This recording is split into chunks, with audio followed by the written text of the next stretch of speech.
Good afternoon, and welcome to the third round of the British Championship. My name is Michael Rahal, and I'm joined here today with Daniel Fernandez, International Master. Hi, Daniel. Hi, Michael. Thanks for joining us today in the Chessbase office in Hamburg. A pleasure. And we'll be here all afternoon to analyse the games for you on the YouTube channel, on the Chessbase server, and also on the embedded Chess24 software in the on the website of the British. So today is the third round, and there's going to be a lot of good action. We've already got the 10 main games on the screen, and during the afternoon, both Daniel and myself will analyse the games, offer the best lines, the most interesting options. We'll try and do it as far as possible without the use of the engine, so we can be as creative as possible, and hopefully we won't make too many blunders. And if we do, you can just leave your comments and feel free to post any question, and we'll try and answer them as soon as possible. Daniel is an international master with 3 Grandmaster norms, so essentially 10 or 15 points away from the title. Daniel? Yes. Any tournaments planned in the future to get the points? Are you thinking of playing anything in the next few weeks? Yeah, I'll be playing in the Jesse Gilbert Memorial in London. Okay. I think it's the 3rd week of August, and then in the Serbian League. In the Serbian League? Yeah. Wow. So I know this is difficult to get the last points. I have 2 friends in Spain. As you know, I'm English, but I'm living in Spain. I have 2 friends who both of them have the 3 Grandmaster norms. One of them's got 4 Grandmaster norms, and both of them are struggling to get those last 10 points. And one of them has done 2 very good tournaments. He's now 5 points away from the 2,500 mark, and he was telling me that he just has to pass the mark. He doesn't really have to even have his rating published. He just needs to get through, maybe in one game, and get over 2,500, and that will give him the title. Is it becoming difficult for you, or? Yeah, psychologically it's a bit of a nightmare. I've obviously not been there very long, but I definitely did feel it getting to me over the weekend. I was trying to play in Kiel. I blundered a rook against some person. Okay. So it's becoming difficult. It is difficult, but I know other players, other friends of mine in Spain who, some of them have gone easily over, and some of them, it took a while, but they got there because you have to get there, and you always get there. But all of them tell me the same thing. The last games when they're really near, it's psychologically it's difficult to maintain a good nervous state and play well to get those points. No, anyway, it'll come soon. The talented ones will just go through with no problem. Some of them get the rating before their norm, so that's sometimes even easier because they go past the 2,500 mark, and then the norms come maybe afterwards, even if they've gone down, but they've gone through. No, okay. So, what do you think of the games today, this afternoon? So, obviously, we're still in the opening stages right now. Just see which game is the most advanced and pick that one up. Okay. So we have Simon Williams here. Okay, let's start off with Williams. I'm going to find the board here. Okay. Looks like a French defence, if I'm not mistaken. Yep, always a big fan favourite, Simon Williams. This time on the white side of a French defence. Yep, we're following theory now. He's not unleashed any gambit ideas just yet. I suppose the question is whether black would venture g5 in this position. Oh yeah, the bishop e7 g5 attack, no? Okay. So for instance, bishop e7 could be a move here for black. Yep.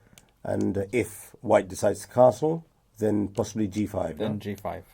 And then it's incredibly messy, and I can't remember the theory very well. I seem to remember d takes c. At some point we had to give up the centre, but I'm not sure if it's exactly here. Yeah. I remember there's definitely a piece sacrifice line where white just leaves the knight on f3 and then goes taking on maybe d5 and d6. Maybe it's even c4 in this moment, but that doesn't look right. Of course, this is very critical, and we'll see if John Merriman will decide to go for this variation. I suppose you've got other alternatives as well, apart from this, no? Instead of g5. Personally, I'd be going for a safer approach against Simon Williams. Mm-hmm. Because this is the Korchnoi-Tarrasch gambit. So instead of knight e2, we're playing knight f3, but that would sacrifice the d4 pawn in some variations, no? For instance, c takes d4, and queen b6. Yeah. We're giving the pawn here, no? Knight e2 is the most solid move, no? CD4, Queen b6. And now we can play knight f3, or sacrifice here, no? Yeah. Okay. But when we put the knight on e2, that's to play knight f3. Yes. But having placed the knight on f3, because this came from... Oh, okay, so with the knight on f3, we can sacrifice the pawn, which would be the... With the knight on f3, black isn't necessarily looking to do this, I think. There will be a concrete reason why not. Knight f3, so you mean if black just follows the same path? I seem to remember that the sacrifice is interesting here. I think it's castle. Castle. Knight takes d4, knight takes d4, queen takes d4, knight f3, knight f3, queen b6, and now queen a4 is a move. I remember having seen the idea is to transfer the queen to f4 or to g4. Mm-hmm. And even now queen b4 is the best move for black. Yep. White goes queen c2 and queen c5, and now either queen e2 or queen d2 to go to f4. Okay. I remember having seen this, and it's interesting. This is a quite interesting variation. I've played the French many years. Yeah. I've played this with black and with white. So actually, when I play this with white, I like black coming in to capture the pawn and playing for the attack. But I don't like black playing the g5. You don't like the g5 Not variations? so much. And I also played against this grandmaster, Kalod Radek from Czech Republic. He played g6 to me in this position. Okay. And I think I played h4 at some point. g6 is more of a line against knight e2, if I recall correctly. Yeah. But in principle, probably nothing wrong with g6 here, but it's just that white could play bishop g5 in more moments. Exactly. Yeah. But so let's see what Merriman has played. He's gone. Okay. Simon plays this position with black. 12 games in this position, knight f3. So wow. Okay. He's very experienced on both sides of the board. So if black knows that, he'll be trying something very strange. Very strange. Like rook b8. b8. No one's ever seen rook b8 before. Rook b8 with maybe play b5 at some point or something like that, no? Okay. So see if you can update with the moves. Yep. Although I'm not sure if any move has been played actually here, because at least it seems that Merriman is still considering his options. I'm going to check with the... on here. Yeah, so there's no update in the Merriman game. Another game that seems to have progressed a bit is Hebden against Bachelor. Okay, let's pick up that one then. Here we go. This looks like a much more interesting opening. Yeah. It's one of Hebden's bishop g5 lines, or...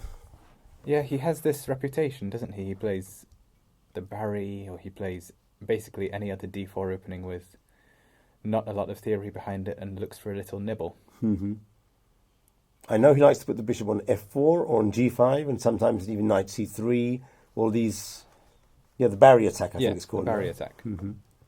Which is also played by Yobava sometimes, or Eric Prier, or a few other people. It's not just Hebden. Hebden is one of the main... But he was playing it 15 years ago, which is probably the reason why...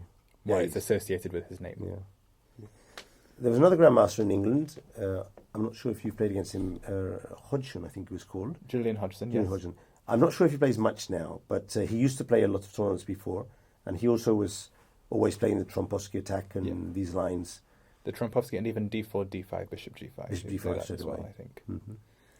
But I think he's practically retired now. He doesn't play many tournaments. I think he was at the varsity match, actually, the match between Oxford and Cambridge universities where I was playing, so I saw him, but I've never played him. Okay. So let's go over this from the opening, see how it developed. So d4, knight f6. Yeah, the Torre attack. This is the... Yeah, bishop g5. h6. And Peter Bachelor decides that he wants the bishop pair. Okay. Because the other option was to exchange on f6 and go e4, but that's a different position, no? Yes. So Hebden probably considers that provoking g5 is useful before he gives up the bishop pair. What do you prefer, playing with the two bishops with a weakened king side, or would you prefer white in these type of positions? I would prefer black, I think. Well, okay, maybe not prefer. I know it's objectively not going to be better for black, the type but of position. Stylistically I like black. Okay, so you like the two bishops, even though a more dynamic approach. Yeah, Very dynamic approach. The feeling of having played g5, you've broken a rule, you can now enjoy life a bit. I'm a bit more classical player, so old school, I'd probably prefer a more static approach with the two knights. But I do know that having seen a lot of these games with the bishop on g7 and a break with c5 and queen b6, that's super dynamic and it's very tough to play if black knows what he's doing. So in some cases you may not even want to take the bishop on g3. Yeah, you can wait. You might be trying to play with f5, for instance. So if white doesn't play e4 now, then in theory black could consider playing f5. For instance, if white plays, for instance, just to make an argument, c3, f5 could be interesting here. f5 could be interesting. Wow, it's very dangerous as well because f4 is winning a piece. Yeah, and although the knight is not protected, there's no way of getting to the knight. White will have some tactic like e3 maybe. E3 would be okay. And in case of f4, but you can't even sack because knight g1 even. Knight g1 saves a piece. Wow. Yeah. Very, very tricky, this line. But I think white should play e3 here. I'm sure he'll play e3. Okay, so you're definitely going with e3 rather than e4. Or e4, because one of the two. Basically, that choice in this position. The e-pawn must move one square or two. One square or two. Well, e4 is a bit more aggressive, gets a bit more centre, controls f5. But is more vulnerable to c5 maybe in the future. Yeah. Let's see if he plays. No, he's still thinking of his move. I think he's going to go for... I think he'd play e3. E3, let's have a look here. This is the Hebden's game. Yes. Okay. He's gone for e4. He's gone for e4. And actually black has played bishop g7. So much for my predictions. But he took... How much time did he take? Well, a couple of minutes. A full 2 minutes, which is quite a lot from Mark Hebden. 2 minutes to play e4. And black immediately went, nearly immediately went bishop g7. And bishop e2 maybe? Yeah, bishop e2 makes sense. I suppose it depends whether bishop e2... It's not threatening knight takes g5 or anything silly, is it? So bishop e2 is just a move, and black might play c5 then. Okay.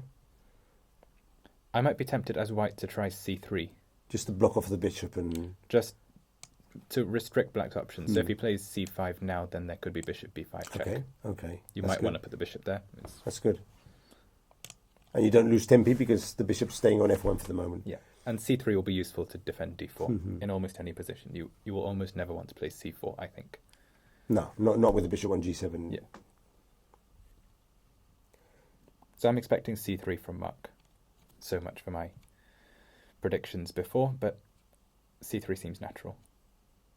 Of course, black will eventually capture the bishop on g3, but if he delays it more time, then as long as white can't capture the knight, then is there any real advantage to delaying that?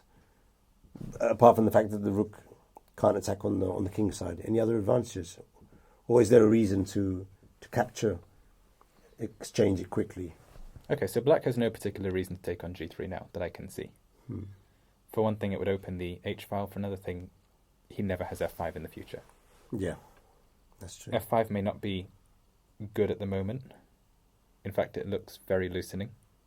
But at some point, it could be an idea. And you need the knight on h5 to make it work because it's not what you're doing with f5. Yes.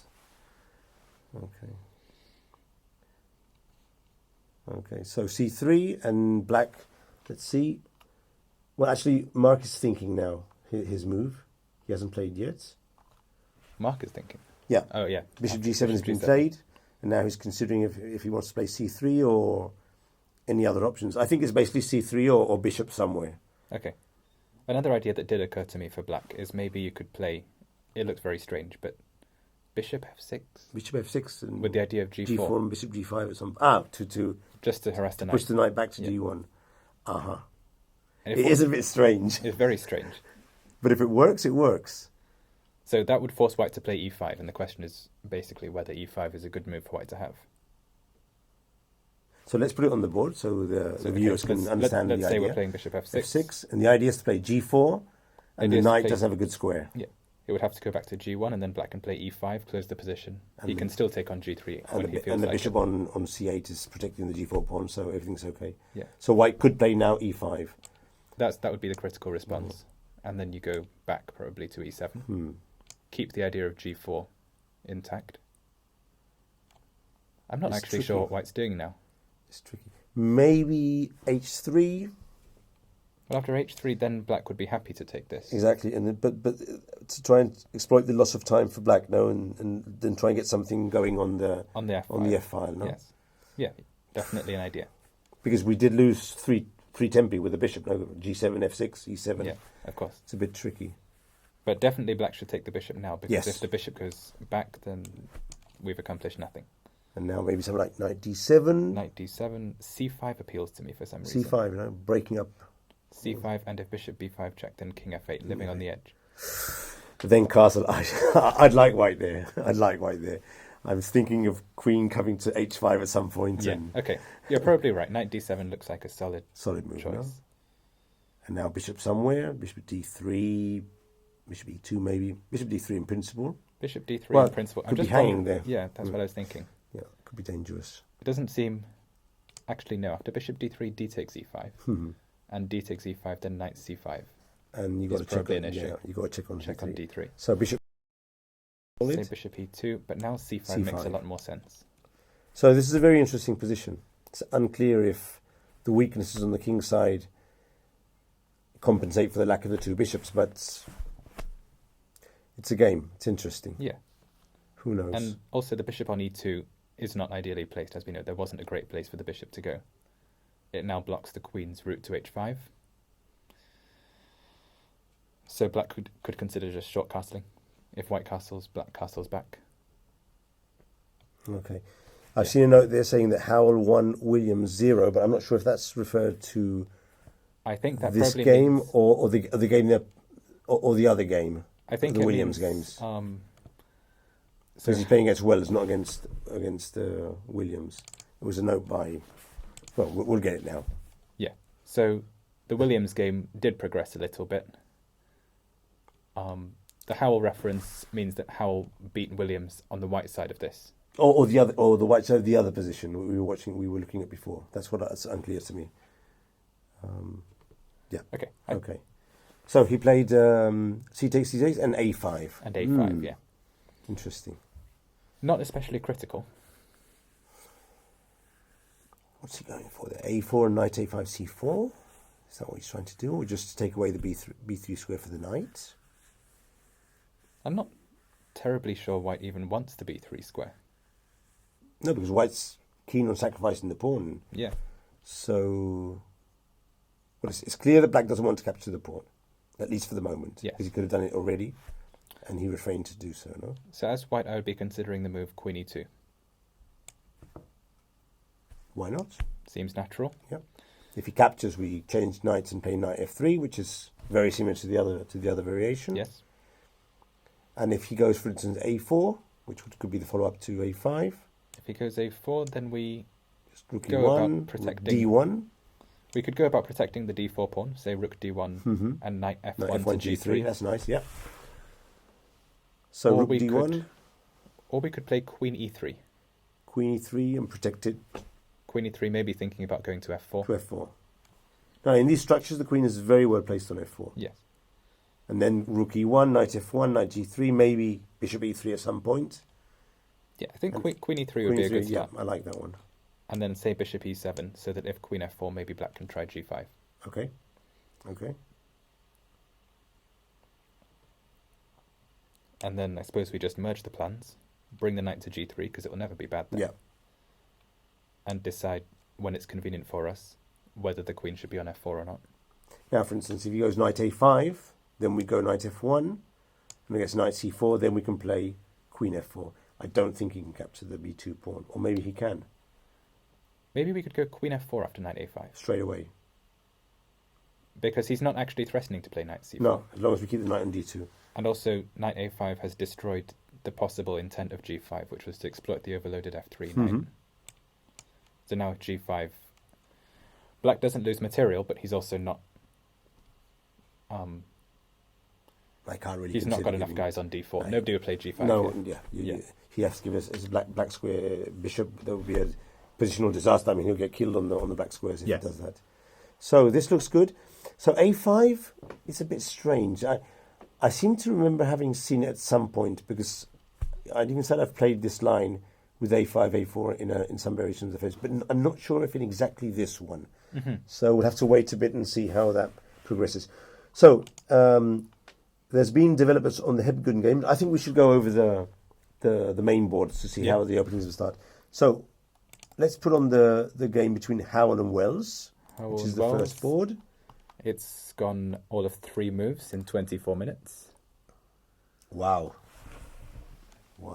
But Wells has only used up 2 minutes, so maybe, or Howell arrived late at the board, because the game didn't start with the rest of them. Maybe he started the game a bit late. Actually, if you add up all these times, it means that Howell has been thinking over his current move for about 10-15 minutes. Wow. It's just his habit, isn't it? Oh yes, look, it says there, 5 minutes. He might have arrived a bit late because he took 5 minutes to play knight f3. Yes. But then 4 minutes on the second move, 1 minute on the third, 1.5 minutes plus the increment. Yeah. So he's been thinking a while. What's he thinking of in the opening? Considering, or maybe he wasn't expecting Peter Wells to play this variation. I think he knew perfectly well what Peter Wells would play, and he decided on his own opening before he got to the board. But for the fine-tuning, he decides later. Okay. So when he played against me, he knew he was playing a Rahal Lopez. Okay. This was a few years ago. Okay. He knew he was playing a Rahal Lopez, but he got to the board, and that's when he decided that he was playing the version with d6 and g6 and not his usual Breyer. Okay. And he might think about that during the first moves. He'll be trying to sack the other player out, trying to figure out what Peter Wells might have prepared. Obviously, Peter Wells, very prepared player. I think he might have been a second to several of the England teams at the Olympiads. So he's also trained a lot of kids in youth tournaments. I know about that as well. Mm-hmm. So Howell was probably thinking, which variation will Peter Wells not be expecting? And then I might try and outplay him, rather than get into a theoretical discussion. Well, that's a good idea. The thing is, will he need that time later on in the game? If he spends too much of it, maybe unnecessarily in the opening. Mm-hmm. That's always the problem. Yesterday, for instance, he spent a lot of time on 2 or 3 moves, but then he got a good advantage and he was able to convert the game quite comfortably, no? They were good moves and they were important moves. They were good moves and important moves. In this case, I'm not sure there is any move that's particularly good or important. It's a choice. It's move 4. It's just a main line. Maybe he just needs to think a bit more, not because he's actually thinking of the move, but just trying to get into the game. Mm-hmm. And don't blitz out the moves, and then comes a moment when you have to make a decision, and maybe your mind is not completely prepared to make that decision properly if you've blitzed out the moves first. Yes.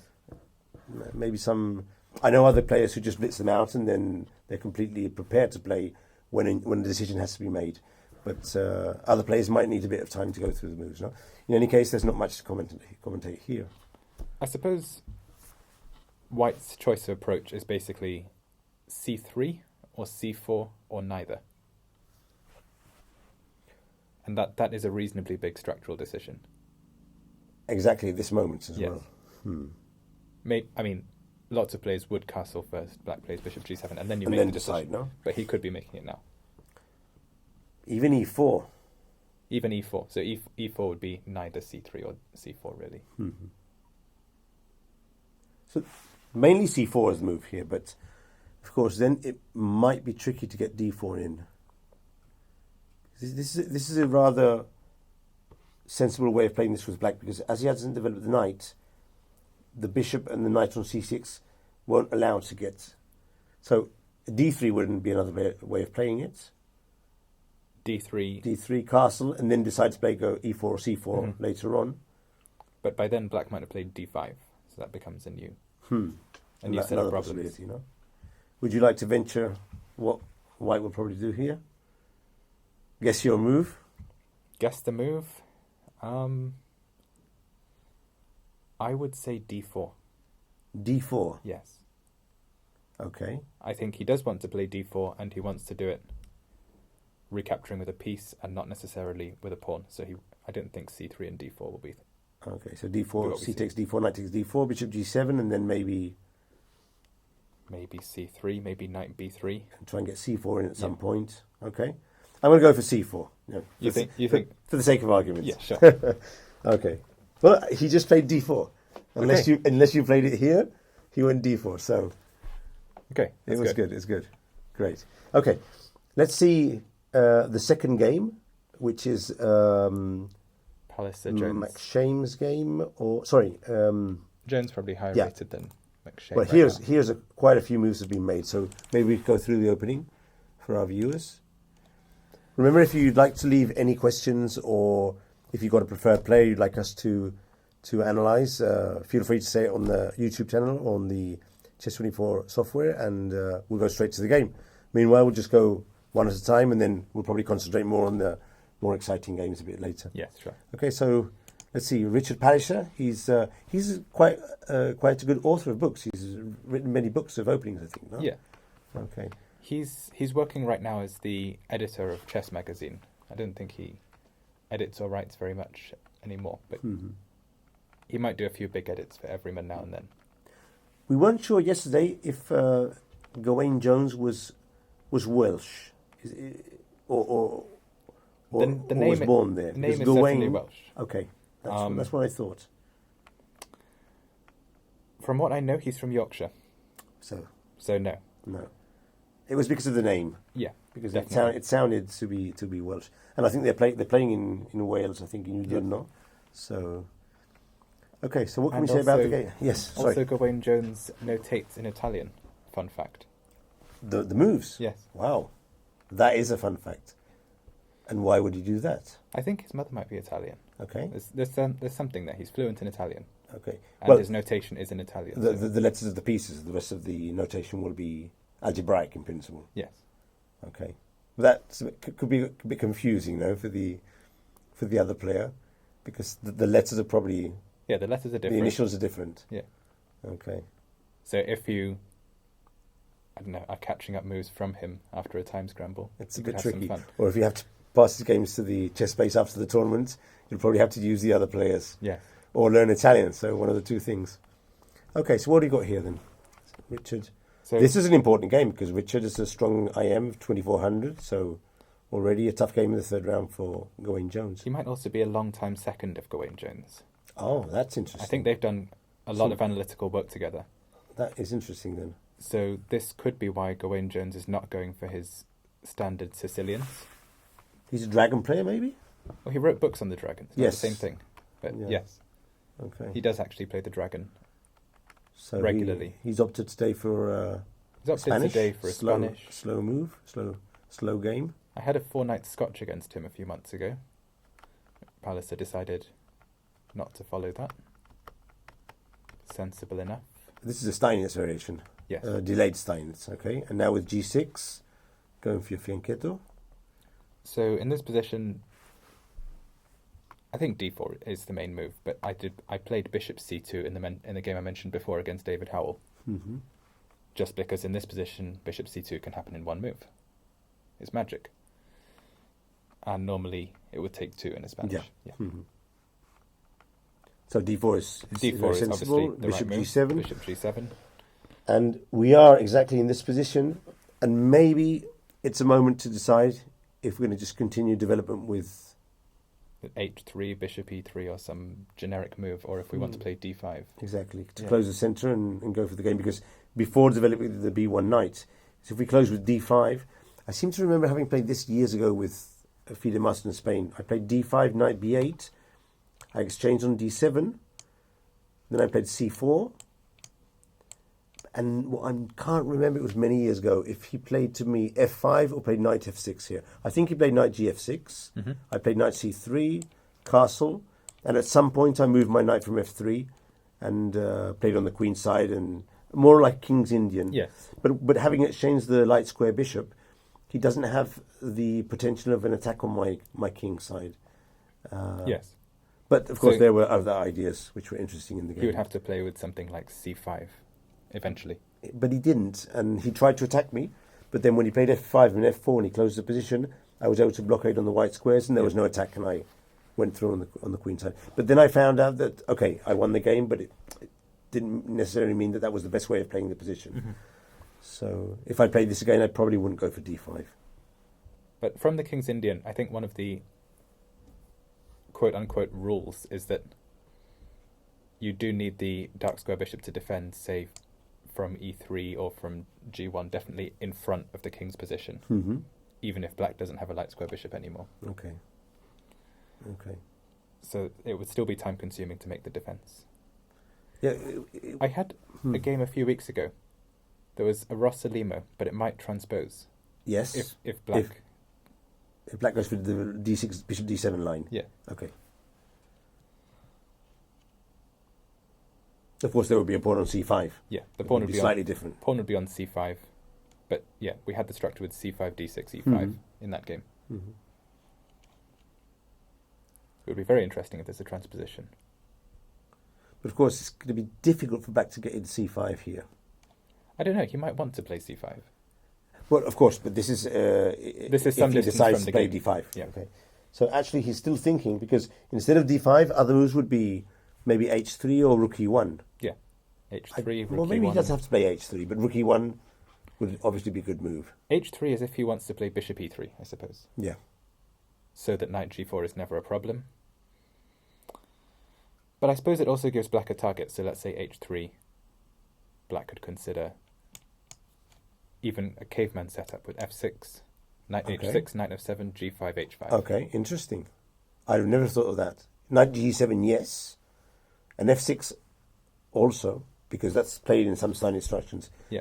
But knight h6 and f7, what did you call that? A caveman structure? No, it's not a real name. It's just, okay. Okay, so it's blocking yourself in and waiting and then... No, but the idea is just to play for g5 quickly, maybe even now. Okay. Because white has played h3, you now have the option of g5, h5. g4. Maybe with the knight on g8, probably on f7. Okay. It's a bit risky, but well, if you want to win, it could be an idea, no? He does want to win. Okay. If h3...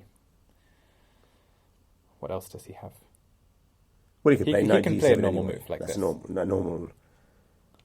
Actually, I think we can get to this position via knight e7 on the third move, or a6, bishop a4, knight e7, which is a very popular variation nowadays. Or even via g6, bishop g7, although there's some gambits in that variation with d4.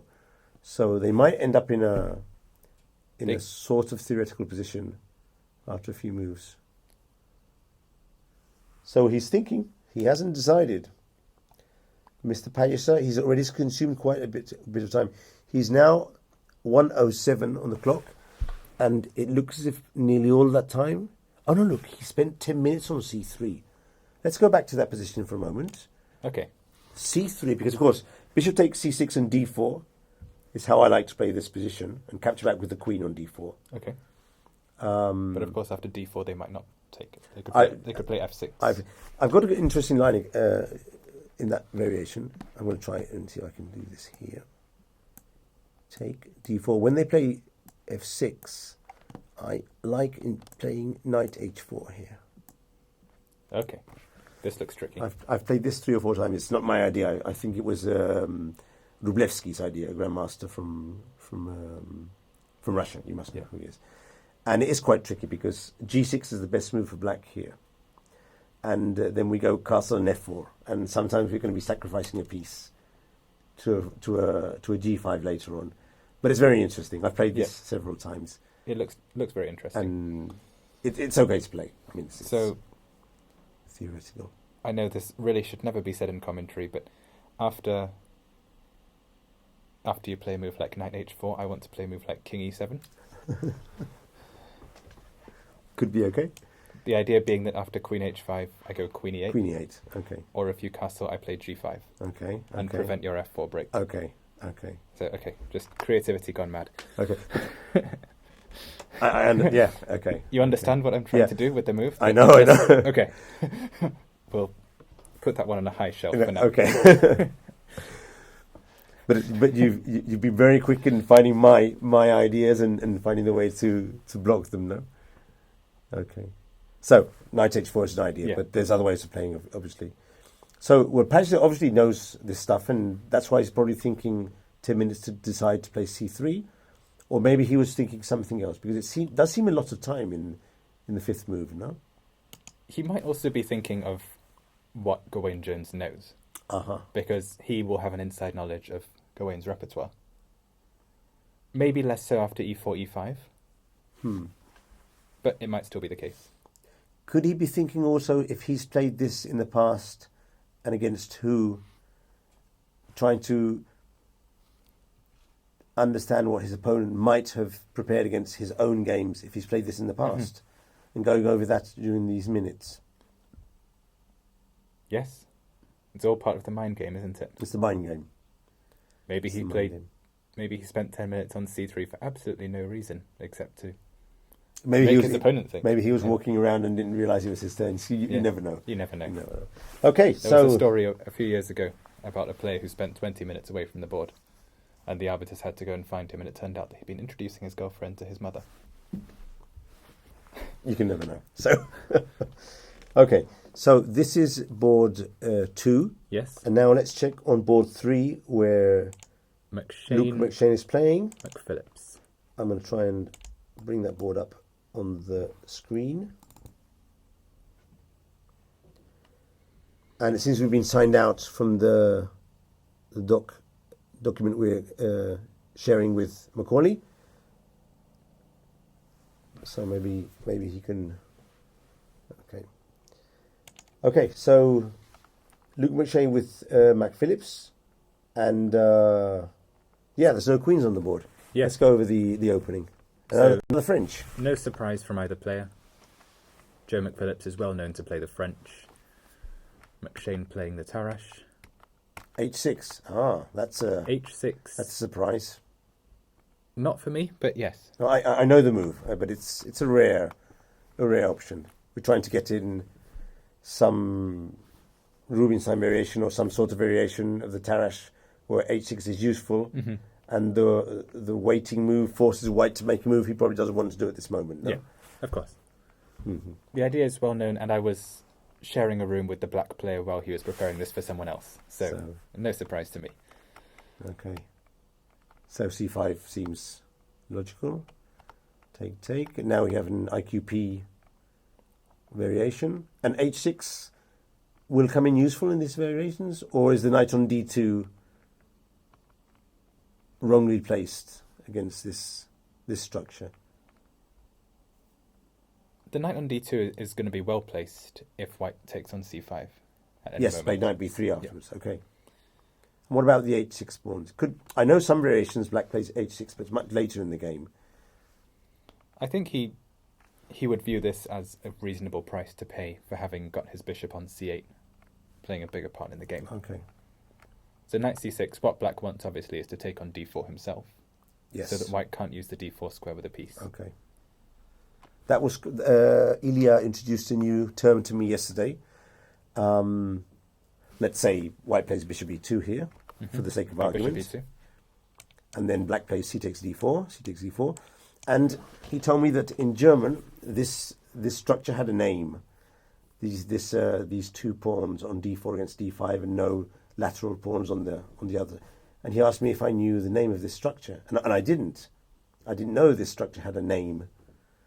And he told me that in German, the word that's used is, the translation to English would be the ram.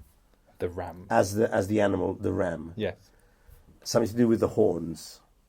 And the structure with...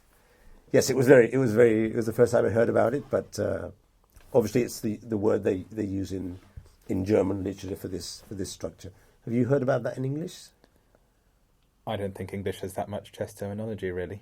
I'm always impressed by other languages. The ram. I didn't quite see the signification, no? No. The two fawns, but of course, if you use a bit of imagination, I suppose any... Yeah, it doesn't make as much sense as the dragon. The dragon, or even if I had to use something for the ram, I'd probably use the Bob bidding structure c4, d3, e4, which we call the horns in Spanish, the cuernos. Okay. That has some sort of... That makes sense, yeah. But the ram was a new one for me. So if you stay with us during this tournament, you'll learn a lot of new structures with their words. some of them that are even new to us as well. So this could be one of them.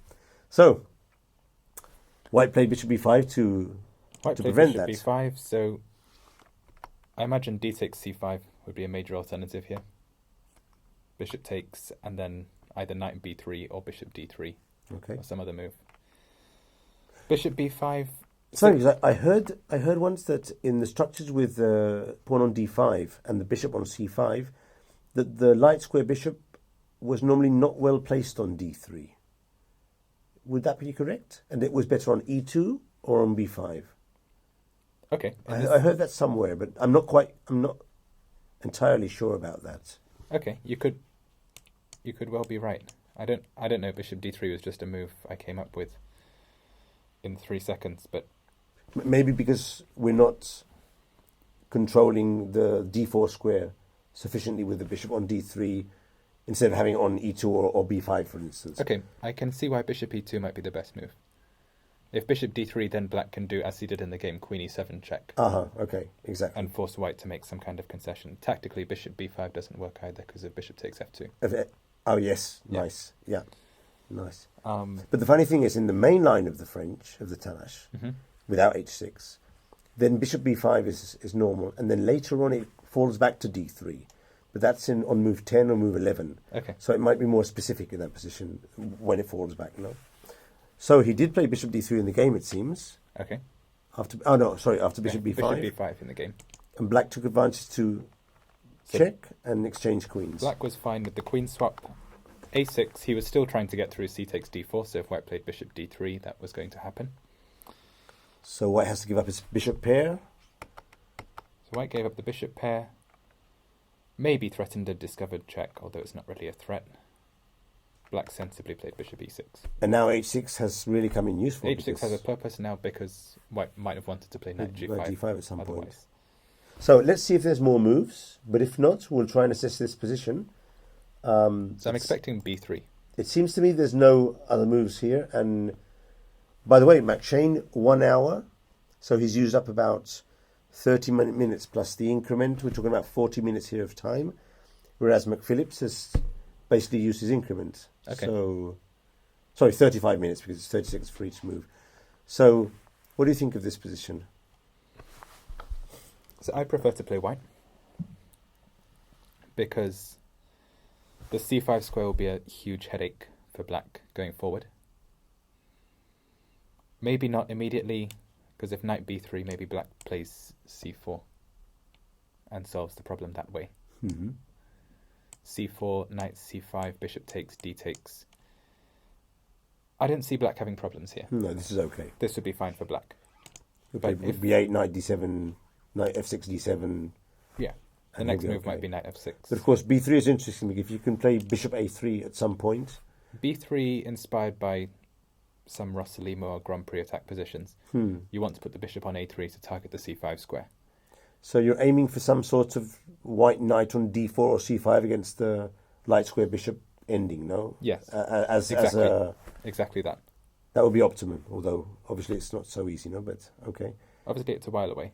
So let's say black captures pawns to prevent the option of bishop a3. So I'm wondering if black should do something a bit more extreme. Something like c4. Not c4 now, because b takes, d takes, and knight e5, he would lose a piece. So something like bishop f6. Maybe f6. Oh, sorry, you said f6? Knight f6. Knight f6, just to develop. Because I was wondering if you play bishop a3 here, can black play pawn takes pawn? Oh, pawn takes pawn and d3 check, you mean? Or d takes c3. But I'm thinking that's not going to work, but I was just sort of d takes c3 may not work. I don't think so, because you hit two pieces there. And now just this. Because of this. Black will get. But even he's got king e7 here. A pawn for the exchange, but it's not going to be fun. It's not going to be fun, no. No. But d3 check, yes. d3 check he can play, and then that avoids white having a pawn that controls the c5 square. So king takes. King takes. Now maybe. King takes in principle. In principle, king takes. Yeah. Now, what moves have we got here? b4 is an idea. Knight d4 is okay. Both make perfect sense. Actually, we might want to take with the rook. To play king d7. To play king d7 against knight d4. Yeah. Do you think Max Shane would be comfortable with this type of ending? I think he'd be very comfortable. I think he would probably go b4 in this position, and he would... He's looking for that. He'd be slightly better. This is the nibble he wants. F3, G4, knight B3, H4. There are no tactics. All that's happening in the next few moves is F3, A3, knight B3, knight C5. This will be very uncomfortable for your roommate. Yes, Daniel, I'm sorry about that, but he has to avoid this position. He has to do something quite extreme against B3, for instance. But Luke has not played B3, and he has played knight B3. Okay. So it was... At least that's the move that's appearing on my screen now, which we assume means he played. Yeah. Just in case, select the game again and make sure the move has come out.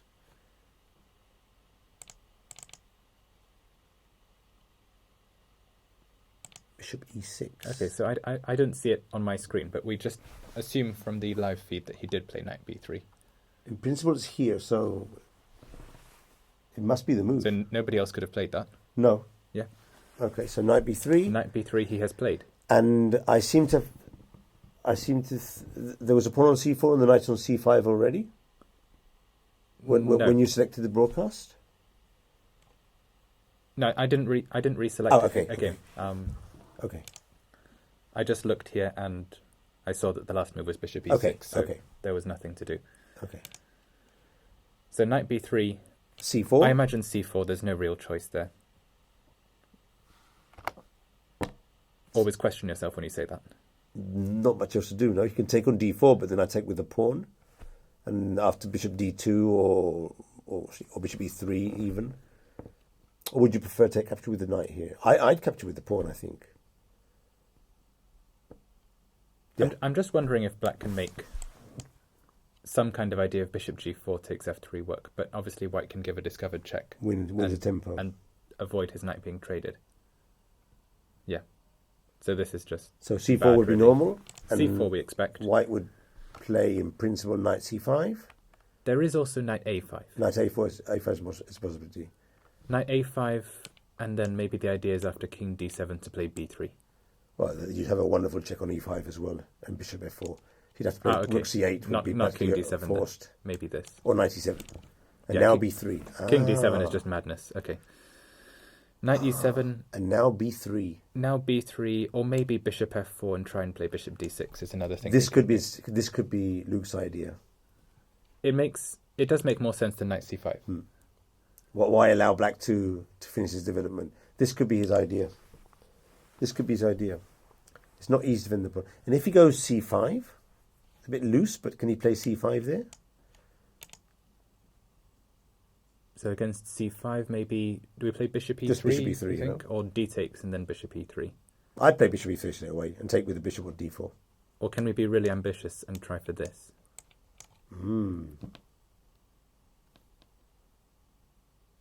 This is also good. If you can get the B pawn out from where it's fixed by black's C4 pawn, that can never be a bad thing.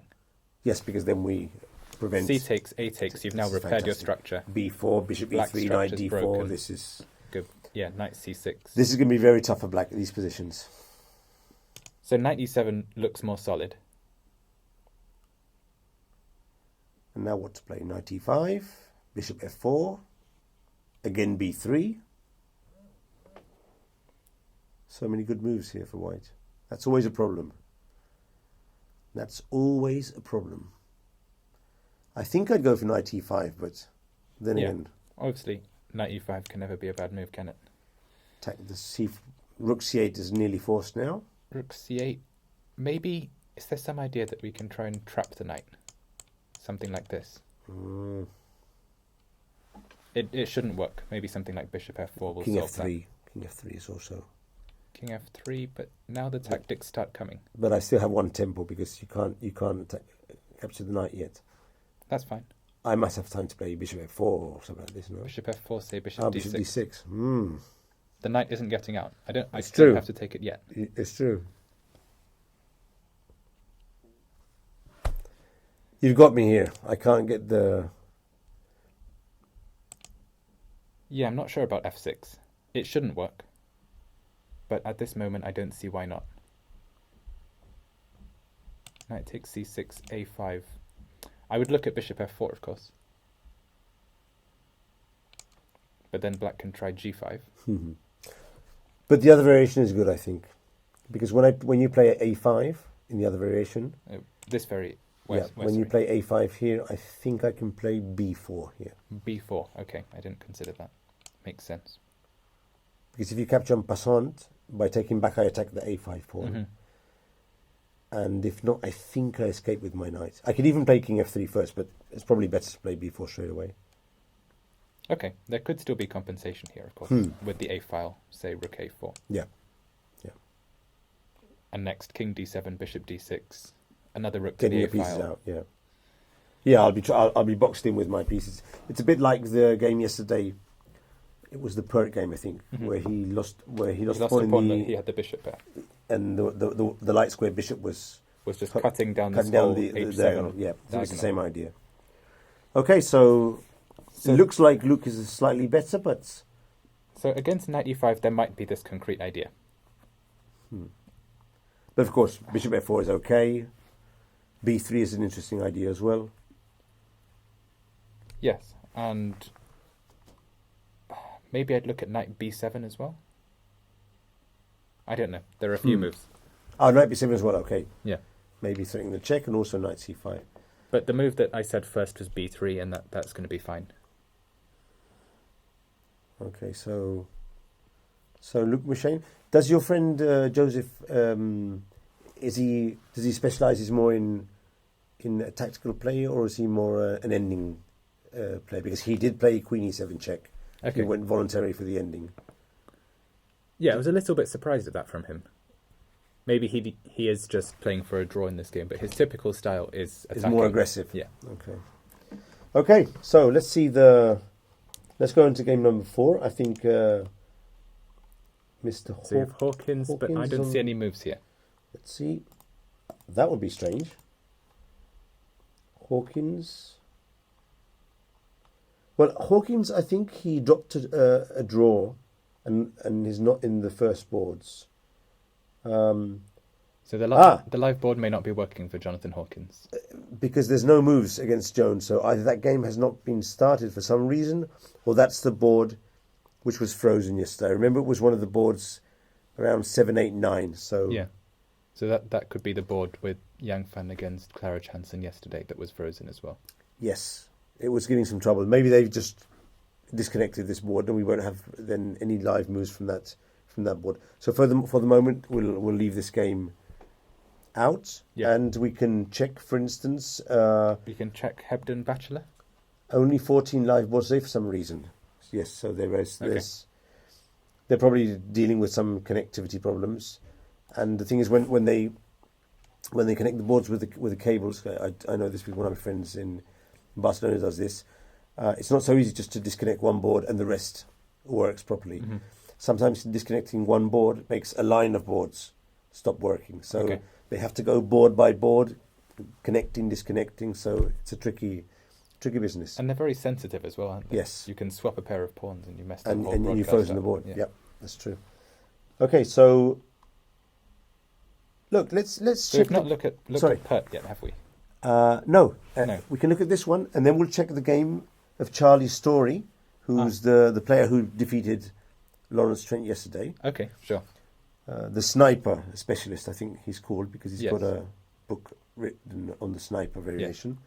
And he's playing against Chris Ward, and the position's quite interesting. So we can check that one afterwards. Okay. So let's go and see the Pert game. Okay, so Nicholas Pert believes he can win this game by technique. Do you know who James Jackson is? Yes. Okay. Pawn, pawn, CB7. For our viewers, this is a standard exchange variation of the Queen's Gambit declined, if I'm not mistaken. Yes. And this is all main theory. And Queen C2 is a Queen move. C2 is a small wrinkle, but it's good. It prevents Bishop F5 in some variations. Yes. And I've even seen some tactics sometimes with the Knight takes D5 if Black misplaces Black his has position. to retake on F6 with a queen. Exactly. And the knight's still home on B8. Exactly, but that's if he misplaces his position. Yes. Okay. So castle. So knight h5. Oh, knight h5. Okay, interesting. So one of the normal ways to play this position would be to castle for black and then play rook e8, knight f8. Okay, let's develop that because that will lead to a minority attack, so we can show it to our viewers. Yep. This would be the classical way of playing it. Castle, white would play bishop d3, rook rook e8. e8, castle, knight f8, protecting the h7 pawn. And now white would go for rook b1 maybe here. Yeah. And now how would black develop here? With bishop e6 maybe? Or with knight e6? Which is the way of playing this with black? Okay, so right here, knight e6 would fail to bishop takes f6. Okay, that would be a tactical blunder, yes. In principle, as black, the way I like to meet the minority attack is to, after white plays b5, you play a5. After b4, a5 straight away. So you force white to play... or a5 first to prevent b4. You force white to play a4 as well. Okay, so we play a6 against b4, and when he plays a4... So, okay, in some order, we'll get moves like this. Okay, exactly. a4, exactly. a4, and now for black we just play some move, like bishop d7, d7 for instance. And after b5 I want to play a5. Oh, I didn't know that idea. I knew that idea after the pawn capture, but not straight away. Okay, so what's the... Because traditional knowledge on the minority attack is that black should swap off the pawns and just leave himself with one weakness on c6 and then attack on the king side. Okay. So what's the idea of leaving the two a pawns there? Okay, so the reason I'm going to learn something new today because I didn't know this. This is just my personal approach. As a black player of the Queen's Gambit decline. You provoke white to play a4 so that he doesn't have the choice of knight a4 to c5. That's clear. And you leave this as it is because, let's say... Well, okay, in this exact case you couldn't take on b5 because of the c4. d5 pawn, okay. But let's say we played some other move, bishop e6, for instance. b5. If we did this, I did have a bad experience with this structure once when white played b6. Okay. Didn't wait for me to play b6 myself. He played b6, and next rook fc1, bishop b5, knight a4, things like that. And he crushed you on the queen side. Yeah. Okay. So you just play a5 straight away, and you're accepting the weakness on c6. I accept the weakness. But he on can't c6. get the knight on a4 because there's a pawn there now. Yeah, and if he takes on c6, I take back with the pawn, not the bishop. The bishop was just there by. You hold it there, and then you go for the kingside attack with bishop e7, d6, something like that, and the a5 pawn is not so weak because it's very difficult to attack. a5 pawn I don't consider a weakness. It might help with bishop b4 in the future. This is very interesting. And so how does white progress in these type of positions on the b file? Or he shouldn't play b5 because that would go against all minority attack knowledge. Well, it is the minority attack, isn't it, to play b5? You have to do it. I mean, that's the move. Yeah. I would say maybe something a bit more sophisticated. Maybe white should play bishop e2. And transfer the knight to d3.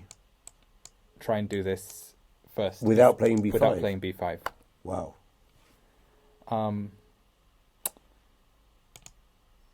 In this precise order, black could have played a5 himself and forced b5, which I actually think is a good thing to do. Okay, yes. Because then the knight on c5 has slightly less effect. So maybe white should play this without a4, but then again, if you're playing without a4... You can't play b5, so there's no minority attack really. Huh? So white's playing, say, knight e1 in this position, and it just becomes slow and a different type of game. But maybe black's playing b5, knight d7, knight and gets d6. to d6 and knight c4. Okay, very interesting. A new way of playing the Queen's Gambit. I didn't know this, and I've been playing chess for many years. I've taught this position to many students, and never have I'd even say that in a very good book of chess structures that I read recently, Mauricio Flores, he doesn't mention this move a5 exactly like this. Okay. He does mention a5 against a3, for instance, to swap off the pawns, but that's more or less the same as allowing b5 and then swapping off on b5. Yeah, that'd be the same as playing a takes b5. It's very similar.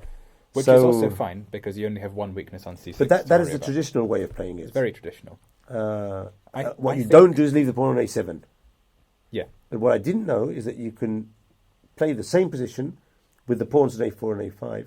And looking at the position there, it seems very logical because Okay, you still have the weakness. You'll have it in both cases. Yeah. But a knight can't get to c5. The square b4 can be used for the bishop later on. Looks very good. Yeah. Okay, so anyway, this didn't happen because knight long h5 was digression. played. Black played knight h5. The bishops came off. I'm not sure Nick Pert intended to allow knight f4, actually. Oh, he allowed knight f4. Uh-huh. That is a bit strange. That doesn't sound... No, I think bishop e2 is normal here. Yeah, bishop e2 would have been the move I expected. Or maybe even long castling. But long castling would have been risky. Yeah, but obviously if he played bishop d3, he saw knight f4, so he accepted it. Oh, do you think he missed knight f4? It's possible. It's just a small detail that could slip your mind while you're playing a natural developing move. Uh-huh. Well, he did play it fast, 36 seconds. So yeah, maybe he did. Maybe. Because normally the knight goes back to f6, it doesn't stay on h5. Yeah. So this knight f4 isn't a wrinkle I've seen before in the opening. No, because normally the bishop is on e2. Yeah. It stays a couple of moves there and goes back to f6. So maybe it slips his mind. It could be possible. Well, now he can't go back, so now he has to... Bishop f1 probably can't be considered. Yeah, so he has to give up the bishop. Swapped off the two bishops. Knight a4. Knight a4 is a slightly strange way of going about it, maybe. So why did he choose knight a4 rather than a3 or rook b1, do you think? I suspect that he's thinking black will play knight f6, and he wants to put the knight on c5. So you think he wants to play it maybe here? Or maybe rook c1 first, and then against knight e4, then knight c5. Mm-hmm. Maybe that's his idea. Okay, that makes perfect sense. Rook c1. So if knight e4, then knight c5 here. Yeah, but he doesn't have to change now. Black has other options. No, he might go b6 even. Possibly b6, possibly bishop f5. I quite like b6. Yeah, because you can't really take. I guess the idea was that c6 is a bit more weak now, but say bishop b7. But the knight on b3 is not spectacular either. So yeah. Black must be okay here. Even bishop d7, although bishop d7 does allow knight e5. Yes, bishop b7 is very solid. Bishop b7 with the X-ray protection of d5 so that black can consider playing c5 at some point. Without needing rook fd8 or anything extra. That knight on b3 is very poorly placed now. Yeah. It's 4 squares away from the pawn, so badly placed on b3. Probably has to go knight d2, but he can't exchange the knight on e4, so black is okay here. So obviously he would have expected knight f6, and I'm just trying to work out what Nick Pert had planned.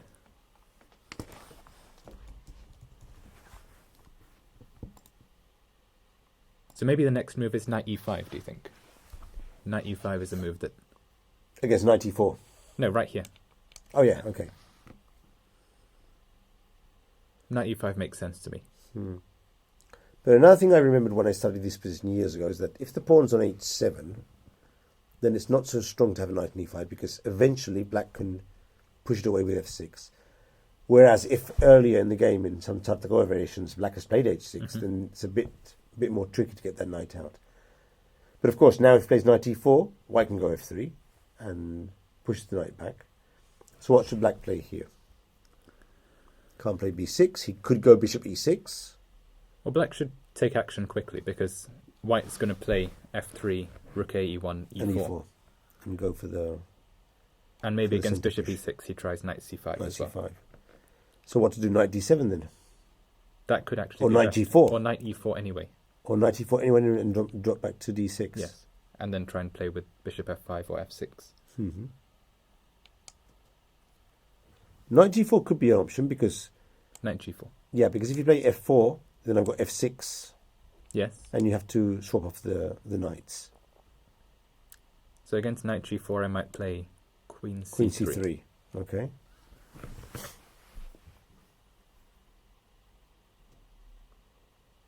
Well, I suppose I have to go f6 anyway and force the exchange of knights. 6 anyway, knight takes g4, bishop takes g4. It's just a position, isn't it? But b4. White's probably more comfortable. So at the end of the day, it's also a matter of taste, no? Because if Pert, I don't know Pert personally, so I'm not sure what his style of play is. But if I think he plays the French with black, so he probably likes this type of small edge and grinding on this type of close position or semi-close, no? Yes. Because this is very French f2, e3, d4, playing with the knight against the bishop. This is very French-like. So, however, I don't know who James Jackson is. Does he play aggressive? Is he a solid player? I would say James Jackson is a solid player. He was the one who was pressing for a long time against Mark Hebden yesterday in a Rahal Lopez. We didn't see that game much. We didn't go over that game much yesterday, I think. I'd even say, wasn't that one of the games that was frozen? It froze, but late. Late. Yeah. I don't think we went over that game much. Yeah. It doesn't come to so mind. He's quite happy with a small advantage as well. Okay. But this is he also near equal, but I think white has got an edge here. Yes. I would prefer this position with white in any case. Me too. I'd play knight c5, I'd put a rook on c1. He only has one minor piece, so his attack on the king side can't be so strong. I would also venture to say James Jackson is better with bishops than knights. Okay. It's from playing the guy maybe 6-7 times, just my opinion. Okay. But he only has one bishop here. Yes. Okay. So that's this game. It looks quite solid. Knight f6 was the... Is it the last move played? We may have more moves. Yes, we have one more move. We have knight c5 from white. Yeah, knight c4, knight c5, which was what we saw before. What we expected, or what you expected. And we're thinking this is more or less slightly better for white, but not much. And in any case, it's a game, and we'll... Well, no, this position exactly. We thought it was okay for black. This was okay for black. Black's doing reasonably well here with b6. What he shouldn't do is exchange the e4 knight for the f3 knight at some point. That is where the knight on c5 might be slightly better than the bishop. Yes, agreed. Okay. But if he doesn't do that, he has a range of plans. He can maybe even consider playing g5. My favourite move in the position, all positions. g5 leaving the pawn on f7, so white can't play knight e5. That would be very, very aggressive. If you had a lot of time, you could play g5, h5, king g7, f6, and gain space on the king's side like that. Yeah. That would be but nice. as it is, the solid move and the sensible move is to play b6. B6. I think he'd go for b6. Maybe bishop f5 is okay. Or bishop f5, one of those two. Okay, so let's go and jump to the game between Story and Chris Ward. Certainly. So is that... Where is that actually? I can't see it. Oh, is it one of the ones we haven't got on our... Ooh, okay, so we're going to try and do something. We're going to try and take away the game between Hawkins and Jones on the multi-table. If we can get the multi-table back. Exactly. Let's find it. And also Sun Trent. It doesn't seem to have started. That's strange. Yes, I'm going to try and find out about that. That would have been a big fan favourite. Well, the reason why it's because it's not being broadcasted, only the 14 first boards. So we'd have to take that one away as well. Yeah. So, and now we can add... So now we'll add the Charlie Story game. Exactly. The Charlie Story game and one other, whichever game you prefer. Maybe the Zhao game or whichever one you prefer. Okay, now we've got the Story Award. Fantastic. And we can... And we can pick one other game.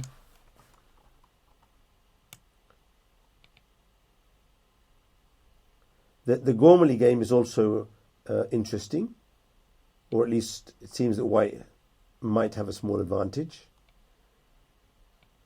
And if not, whichever one you prefer. What else have we got going on? Are those... Okay, only the top 14 alive, I think. Yeah, Zhao is not working either. But basically only the 14 are being broadcast and not number 9. So we may as well go for... Shall we go for Keith Arkle, do you think? Okay. Does that look... Well, looks interesting enough. Okay, let's pick that one up. Or... You said Gormley. Yeah, the Gormley game could be interesting. I think there's more dynamics here than the other one. Looks so like let's pick up that one.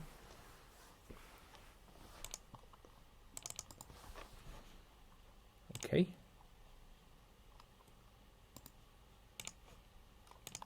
Select Gormley. Right. So we have a Queen's Indian here. Okay, so the term RAM for that pawn structure comes from Hans Skmock in his book, Pawn Power in Chess. I do have that book. I've used it with some of my students, but I don't think I've used that chapter yet. I've used the other ones, but not that one. So badly done, Mr. Michael, because I've got that book at home. Pawn instructions. It's quite good, actually. They're good. This is the YouTube channel, and we're trying to see some of the questions. So nothing spectacular yet. Simon Williams, I believe, is currently 1.5 out of 2. Nigel Shaw played this line a few times, but I'm not sure which game they're asking about. Okay, so every now and then I'll check the YouTube commentary and see if there's any interesting questions.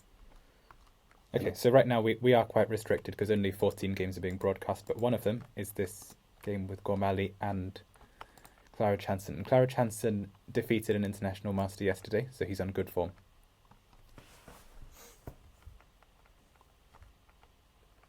Do you know him personally? No. Okay. I know Gormali personally, of course. I don't know Gormali personally, but I do. I have seen some of his videos on his YouTube channel. Very interesting, as always. Yes, they are interesting. Yes, and realist might be the word you use. He seems to retire from chess, then he comes back. Then he says that there are a lot of cheaters in online. Then on Chess24. Chess24. Yeah. Then he's having some issues there. He gets tired of things quite quickly. Okay, so Gormali is playing with white against Claridge, and we have a Queen's Indian with the Petrosian system, no, yes. With A3. Okay, so E3, D5, Knight BD2, very solid. Yeah. White, no. It's being played solidly rather than with Queen C2, for instance. Which is more aggressive. Which is playable, yeah. So Knight BD2 and then Bishop E7. Bishop E7. Bishop D3, castle, castle. Knight BD7, B3. C5, Bishop B2. Well, this is a very typical position with 4 pawns in the centre and different structures. Neither side wants to do anything with them, really. Exactly. Maintain tension is the best option, no? Structure is almost exactly symmetrical, but the piece play is interesting. Mm-hmm. I tend to prefer white in these positions because I always thought that the two bishops, I think they're called the Horowitz bishops. Okay, Horowitz bishops on B2, and because of an English player, I think he was an old English player who used to play this with a knight on E5, then he was going F4 and sometimes trying to attack on the king side. But so that's what Gormali is doing, basically. Exactly. Rook D1. So after some developing, Rook he C1. decides, okay, with an exchange as well to play. And now it's nice. He wants to go for F4. He wants to attack. Let's see what Black does to prevent that. Actually, I am a little bit surprised that Black took back with the pawn immediately. Would you have taken back with the knight? I would have thought about the 3 recaptures. Taking back immediately after 25 seconds doesn't seem... Yes, because White took 6 minutes to capture. He could have taken back a bit. He could have taken back with the bishop. Probably not good, but the knight definitely is worth thinking about. Yes, because E4 would fail to knight F4, so he could have done it if he wanted to. Yeah. The problem is, if you take back with the knight, what would happen if White just falls back with his bishop to B1 and then prepares E4 at a good moment? Could that be dangerous? Life is dangerous. Life is dangerous. Or even D takes C5 and then bishop B1. No. D takes C5 no, because then, I'm not worried about. No, because then he has bishop A6. No. Yeah. Okay. So bishop B1, I suppose if I was a really hyper-modern player, I'd play G6. G6. Block off the bishop and... just to stop that idea before it becomes serious. Mm-hmm. And also challenge White to find a move. So maybe White wants to play G3 as well. Well, I was thinking of E4 now straight away. Oh, E4. And if you go knight F4, Queen E3. Uh-huh. And where's that knight going to go? It's not actually attacked at this moment. Oh, that's true. That's true. Can I take on D4, or is that asking for trouble? Take on D4. If I take back with the queen... then you will lose the queen. Knight E2. I was thinking bishop F6, but knight E2 is much more stronger. So I have to take back with the knight then. And then I could play E5 maybe. Look, G6 came in useful. Yeah, G6 was quite useful. Maybe bishop F6 is another move I could play. But E5 looks good, and that knight on F4 seems to be quite strong there. Okay, you've convinced me. G6 looked quite good. Maybe, but I agree with you. He could have considered thinking a bit more, and unless he'd already decided beforehand that that was the structure he wanted, and he wants to put the knight on e4 at some moment, and so he didn't even think about it more because that's what he decided before. No? I think it will just be a position type that he learned, and he decided when he was learning the Queen's Indian. That after CD5 you play ED5. ED5 and do not ask questions, just play it. And bishop d6, rook e8, knight e4, and try and hold that position. Yeah. But that's also quite sensible. Because if he was a player that wasn't really in prep at this moment, or wasn't even in a position type he knew much about, he would have thought, he might have made the choice knight takes d5. Or he would have played e takes d5 after some 3 or 4 minutes, considering the two options. Okay, so ed5, knight e5. Knight takes e5, d takes e5, knight e4. So black's trying to play quote-unquote boringly. Sorry? Black's trying to play quote-unquote boringly. Wow. There's nothing wrong with the move knight e4, it's just a bit solid, isn't it? So white might take and play knight c4. Or take with the knight and play bishop c4. But also an option. But this looks good because the knight's going to d6. Dynamic. And if black tries to defend that square again, there's e6. Wow. Which is just going to be Queen g4 terrible. Ooh. I don't like this. Maybe black plays on with f5 and then white plays bishop e5, but it's just torture at this moment. No, this can't be good. That knight on c4 is very strong. So what he's going to do now? So knight c4, maybe rook cd8. Maybe rook cd8, and if e6, then this. But this is very, very... It looks quite tenuous, doesn't it? Very difficult to even consider this move, bishop c8. You're disconnecting everything. I wouldn't be surprised if there's a tactic here. Neither would I, but I'm not seeing it. Okay, queen g4, I suppose, and picking up the e4 pawn, at least. At the least. So maybe black would have to play queen c8. That could be possible. That's more... Okay, so now queen g4, you're going to go f6, no? Or f5. No, f6, sorry. f6 or even g6. Or even g6, okay.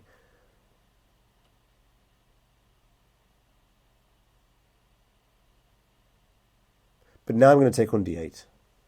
And you're not coordinated. What are you going to take back with? If you take back with the rook, I take on f7. And that could be fine, actually. I was thinking of rook d7. So that queen g4 threatens ed7 as well, but that's another story. So rook d8, and now? And now I was going to play take on f7 check and try and get the e5 or try and get the queen in with a check, and now knight e5. Okay. But maybe queen e6 is holding. Yeah. Life goes on. And now if there's no attack, this is good for black. Yeah. So go back a couple of moves. Now, this is a long variation also for them to calculate. It's not so simple. But I don't know. Gormali could make the decision of bishop takes e4 and knight c4 just on instinct, and he would see the tactics later. Intuitively. Actually, I'm going to see if he's played that, because this is Gormali. Oh, no, he's chose to capture with the knight and played bishop c4. But I was thinking this should be... This makes sense as well. Yeah, because now he's threatening e6, similar to the variations you were mentioning, but also rook d7 is a threat. Yeah. Well, as an attacking piece, the bishop on c4 might be better than a knight on c4, just because it attacks f7. So black can never play rook fd8. But what can black do now? Queen c7, rook d8.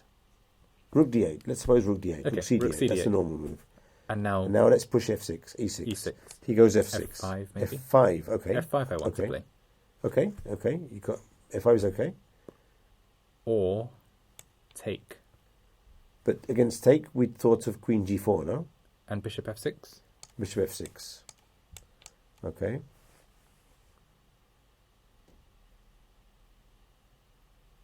You'll have to think of something to break this, because it doesn't look like you have enough attackers to me.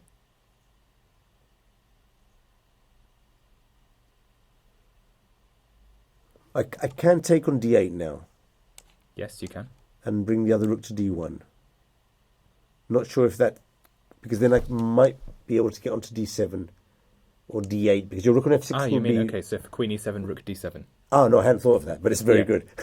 I was thinking to capture on e6, change queens, capture on f6, and then go rook d7 or rook d8. Or Okay, so black has to play this, basically. But it's even stronger, rook d7, obviously.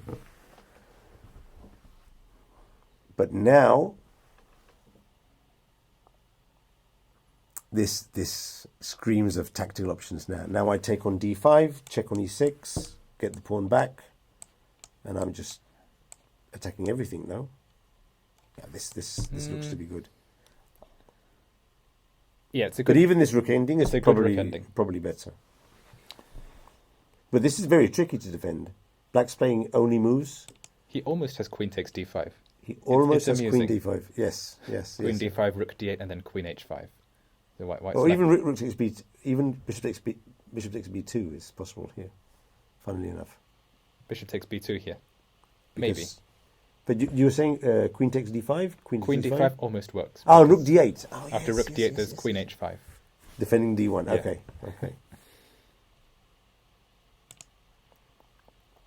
It does look very scary. It looks very scary. The thing, if it looks scary, we're doing the moves and it looks scary to us. So will black go in for this type of position, or will he try and find something that looks less scary but might not be so good?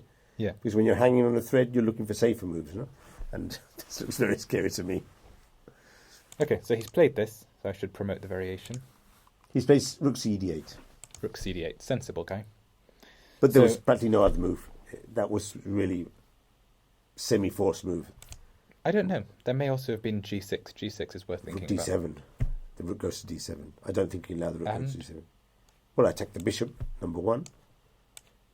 And you have to misplace the rook. But the idea is just to close the whole position with something like this. This is scary. This is very scary. I mean, look. Okay. Yeah. This is not the thing to be recommended. It's very scary. Rook cd8, sensible. That's very stick solid. with this. You might be okay in the other variation, but I mean, if I'm thinking of that position with black, yeah, at least my way of thinking of chess, I think something's going to happen. No, that may have been a step too far, because any discovered check wins in that position. So rook cd8, and apart from e6, which hasn't been played yet, this could be a moment where Gormali probably will think a bit to see what options he can. Queen g4 is a candidate move. Yeah, queen g4 makes perfect sense. Maybe. What to do now? Maybe black just wants to take off some stuff, yeah? And if e6, then f6.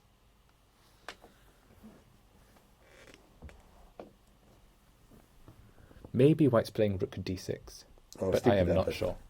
If you take, I take, and then what does black do? g6? You'll have to play g6. But maybe black's not taking. But then I'm crashing on an f7. If he takes, I think there might be a combination. The g6 and, say, queen f4. Queen f4, because f7 and queen f6 is a threat. Yeah. Yeah, this is terminal. Deadly. It's mate, basically, after queen f6, h8. But look, if Gormali sees this, he'll probably go for rook d6. But of course, that's if black exchanges on d1 and goes rook d8, which is quite scary because you're leaving the f7 pawn without protection. Yeah. I don't think he's going to exchange rooks. I think he'll keep the rook on f8, and if he exchange and let white exchange and capture back with the queen to bring the queen nearer to the defense. But white doesn't want to exchange, really. White wants to play things like e6 and rook d7. That's how the attack's going, in my opinion. Okay, so if he plays queen c7, then you go e6, f6, and rook d7. That would be very strong. Maybe even rook d7 now. Straight away. Wow. Is that too much to ask for? Wow. Rook takes and then e6. Wow. That's very strong. Well, you can always give back the rook, but... You could equally well just play e6 now and not be fancy as well. And then rook d7. Yeah. So maybe black has to play king h8 in this position instead of queen c7. But that's a difficult move to find. But it's maybe the best move. I'm not so sure that this exchange is bad. Say rook d6. You don't have to take it. There is no threat. Okay. Well, white wants to play e6, but it's not mate. Or queen f5. Those are the two ideas I've got. But what do you play? What move can you do with black here? Queen c8? Queen c7 makes sense to me. Queen c7. Okay. Yeah, that's good because that defends the f7 square after the capture. So if the queen goes to f5, you no longer attack the g7s. So queen Queen c7 looks okay. Yeah, queen c7. If queen f5, bishop takes d6 is fine. Or should be fine. Aha, but look at this. If you play queen c7, can I go rook d7? The idea you said before. No, because I take with the queen. Oh, yes, and mate at the bottom. Take with the queen and... And there's a mate at the bottom. There's mate on d1. Yeah. Well, not mate, but winning. Okay, so... So rook d6, queen c7 might be a move. I really want to play... What I want to play is bishop f8. Mm-hmm. But white has bishop takes f7. Okay. With queen e6 mate. Queen e6 mate, yeah. Okay. So if you play queen c7 and I take on f7, you take with the king, I play queen e6, you play king f8. Yep. And nothing is happening.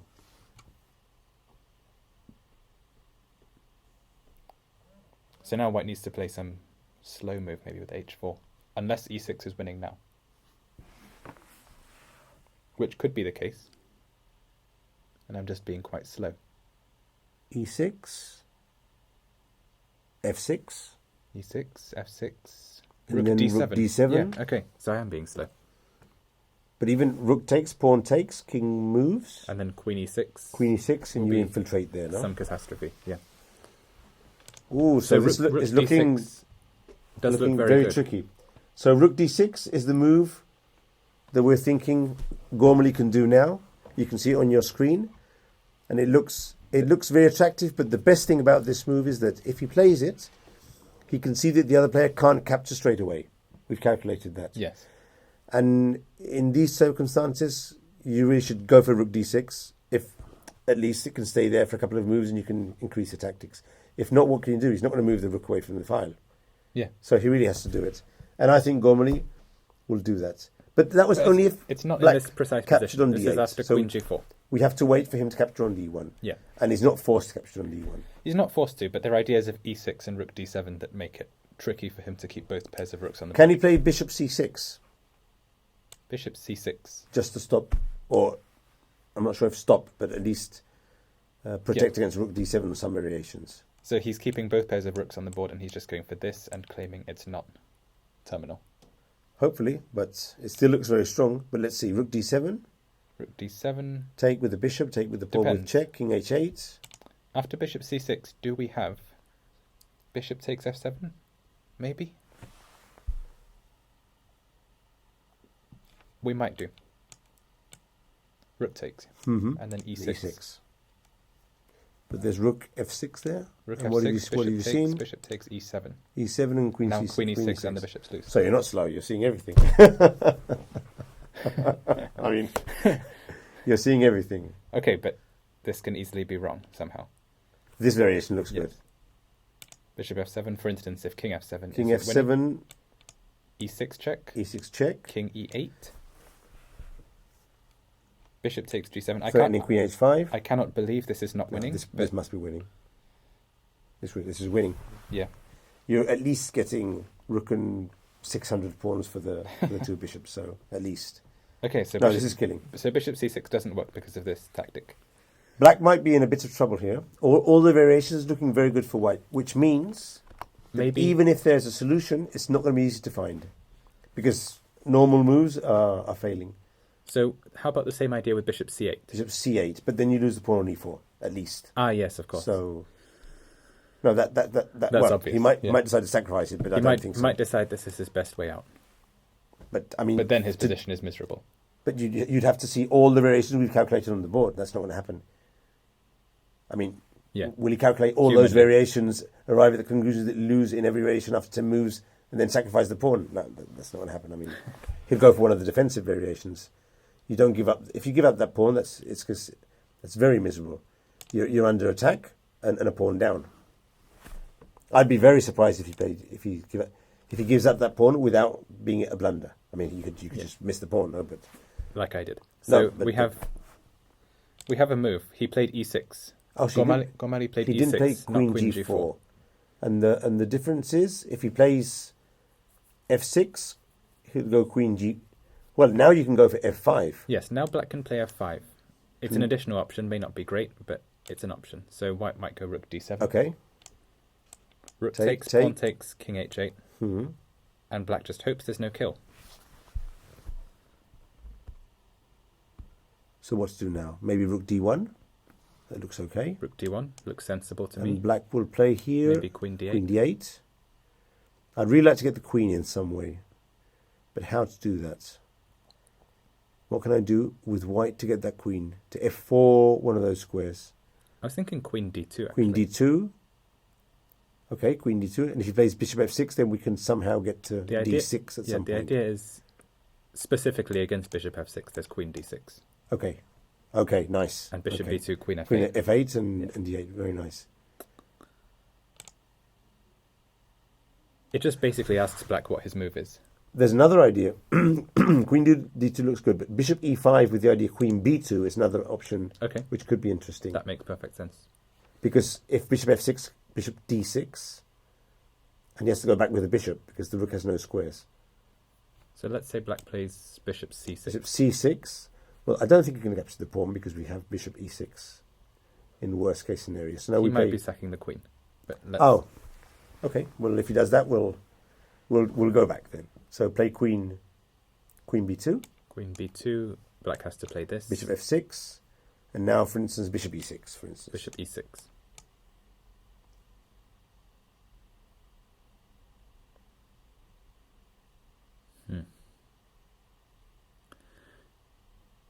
Yeah, it's hard to see Black surviving this. Yes.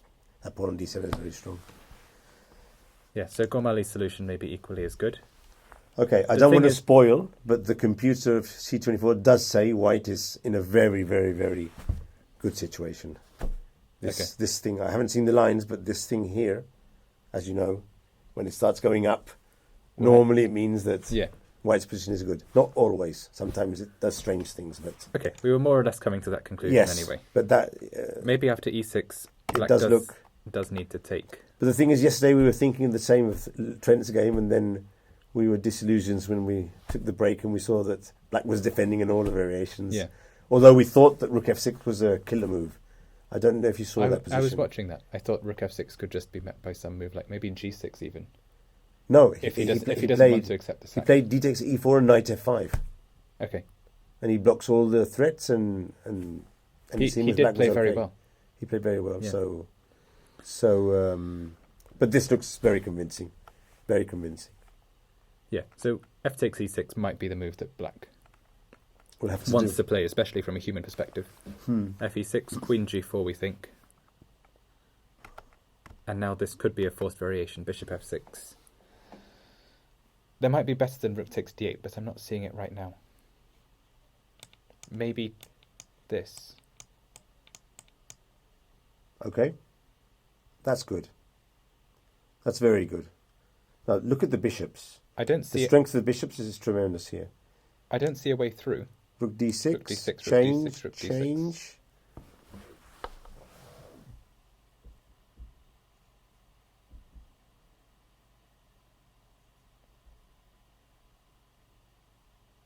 Well, I can't see any tactical solution now, although it does seem to me that white's better. But this seems like, on principle, a good way to try and win. But rook d6 is good. So maybe it's just tactically not good.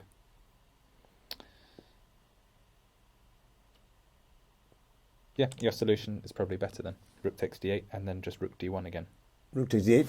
He has to take with the queen. Yes. We get the file. Rook d1. And now there's this rook d7 killer move. That one you saw. If queen e8. When it's been played, f6 has been played. And Gormley has gone rook d7 immediately. So f6 rather than f5. Yeah. Okay. And rook d7. Rook d7. Straight away. And this was one of the variations we were considering that looked very, very dangerous. Okay. So we'll come back to this, I think. Yes. Because we've spent a while on this game. Yeah. But I like how Gormley is playing this position. So from the top games, what we've not looked at is Eggleston versus Adair. Okay, so let's that I can see. pick up that game, and I'm going to bring it up on the Eggleston 2394 against Adair 2481. Yes. Do you know any of these two players? Not well. Obviously, I know of both of them. James Adair is also He's quite young, I think, no? He's 3 years older than me, born 92. Okay. Also an IM, also 3 GM norms. Oh. Very talented player. Okay. He doesn't play as much, and his 3 GM norms were made within 7 tournaments, I think. Within 7 tournaments? So he tried 7 times, and he made 3 norms out of 7. That is quite impressive. That's very good. Quite impressive. And he also has a 24... So he's in the same situation as you. He's trying to get those extra points to... So actually, this is an important tournament for him. Yes. Not only from the point of view of the actual tournament, but because of the rating points he needs to get up to 2,500. I think he might be more after the prestige as the 5th seed.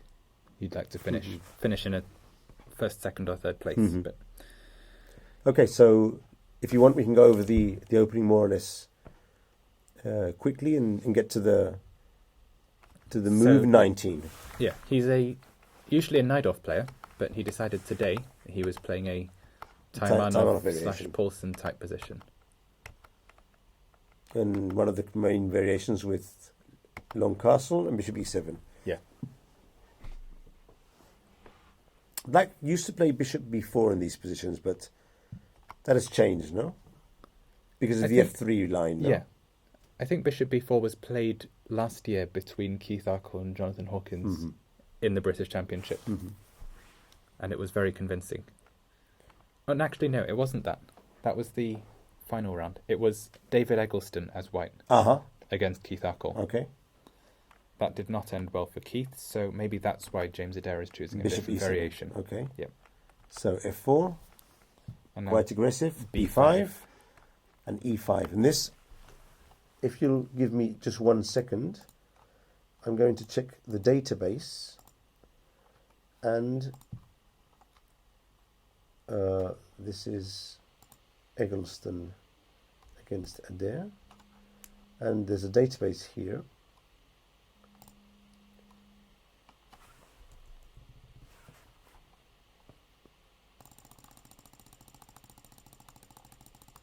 Okay, so this is more or less knight f6, long castle. So bishop b4 was the main move years ago, or at least, well, not years ago, but it's more popular. But bishop b7 is very popular as well. And now f4. That is a sideline. f3 seems to be f3 is the main variation. Okay. I'm not quite sure. That's why I prefer to look at the database. But f4 has been played quite a lot as well. b5, e5. And now b4 is the main line. Has that been played? Okay, yes. So they're both in theory. Playing fast as well, no? Yeah, so they both know what they're doing. Okay, b4. Even if I don't. Take on f6. Take on c3. Queen takes c3. And bishop takes f6. Okay.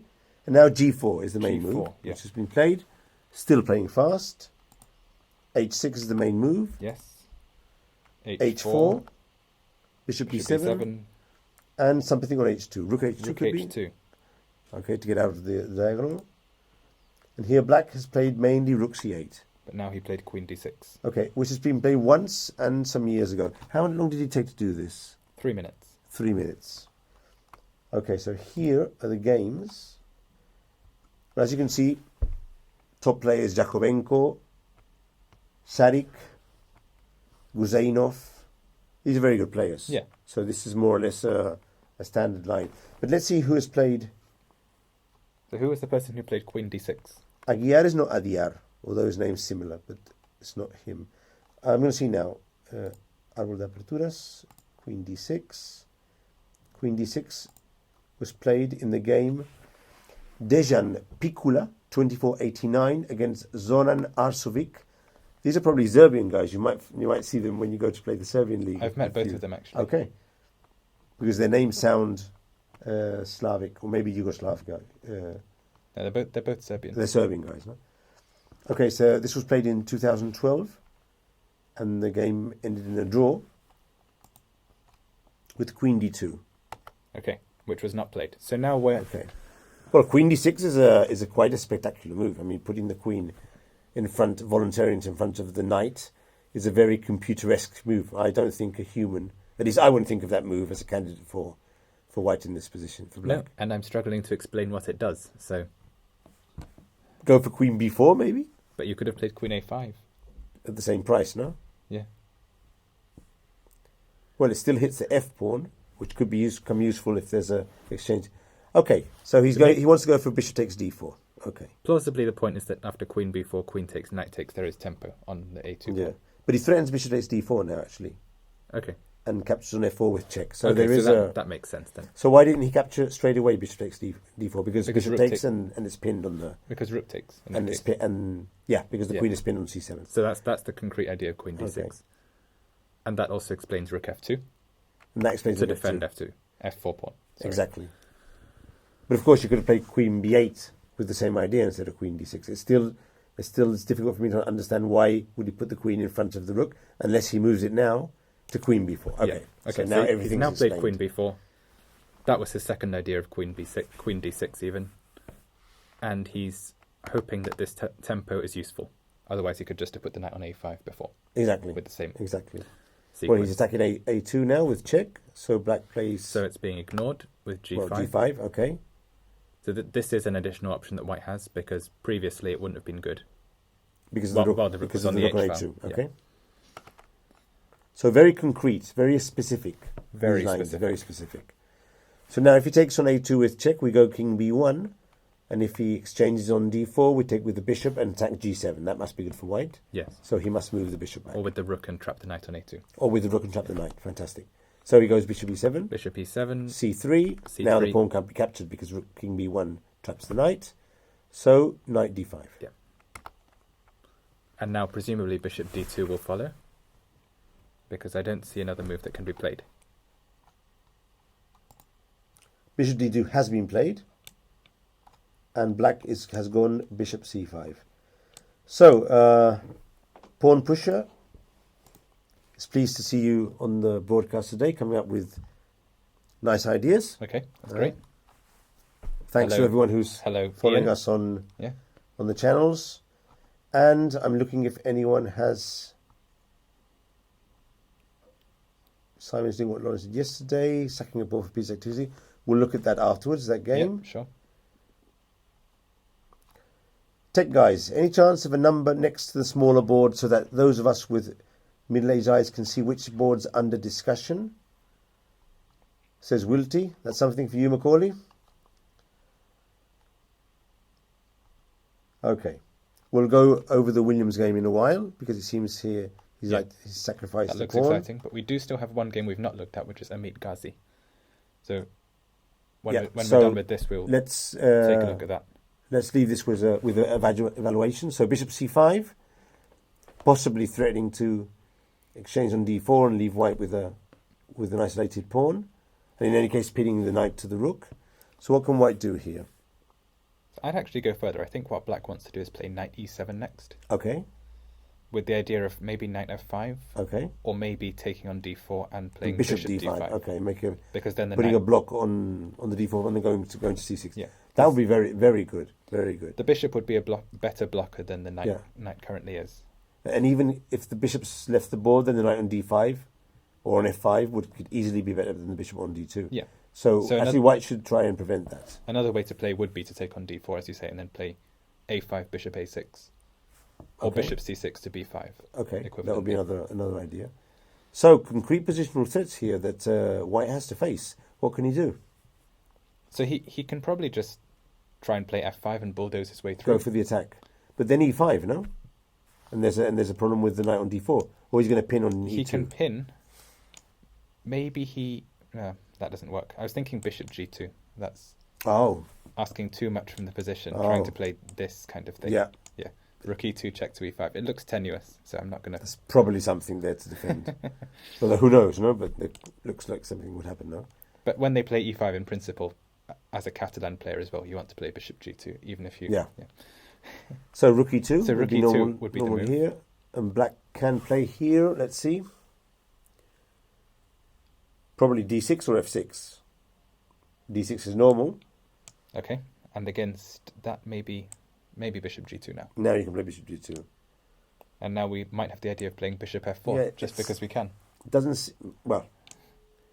No, we can't actually, because taking on e2 is check. But this doesn't seem to have gone well for black. No, the pin is very unpleasant. White's maybe thinking of playing knight b3 and c4. So, against f5, black would do better just to leave the pawn on e6 and don't advance to e5, and maybe take advantage to do something with his king. Maybe exchange pawns on castle, or long castle, or maybe force situation taking on d4. Maybe take on d4 now and play knight e7. Now go knight e7, no? So I suppose it becomes a battle between the long-term positional trumps, which are with black. And the tactical ideas with white straight away, no?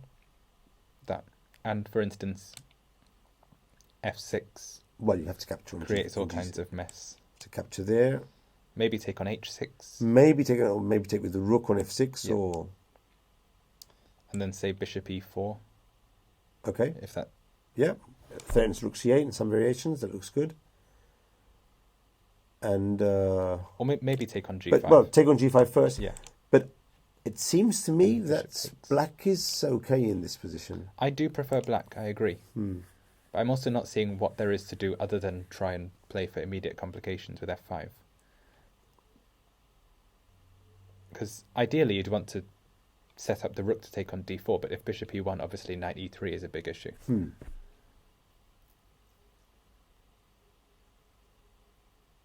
You could maybe still play it. Maybe it's the only reasonable move, but... Yeah, so we favour black, I think. Yeah, black's slightly better in this position, or at least that's what we think. So, so the last game we're going to look at, we haven't looked at so far, is Amit Ghazi. Where's he? David Fitzsimmons against Amit Ghazi. Okay. And this, my first impulse was this looks like a Catalan. It's not been a Catalan, but it looked like a Catalan.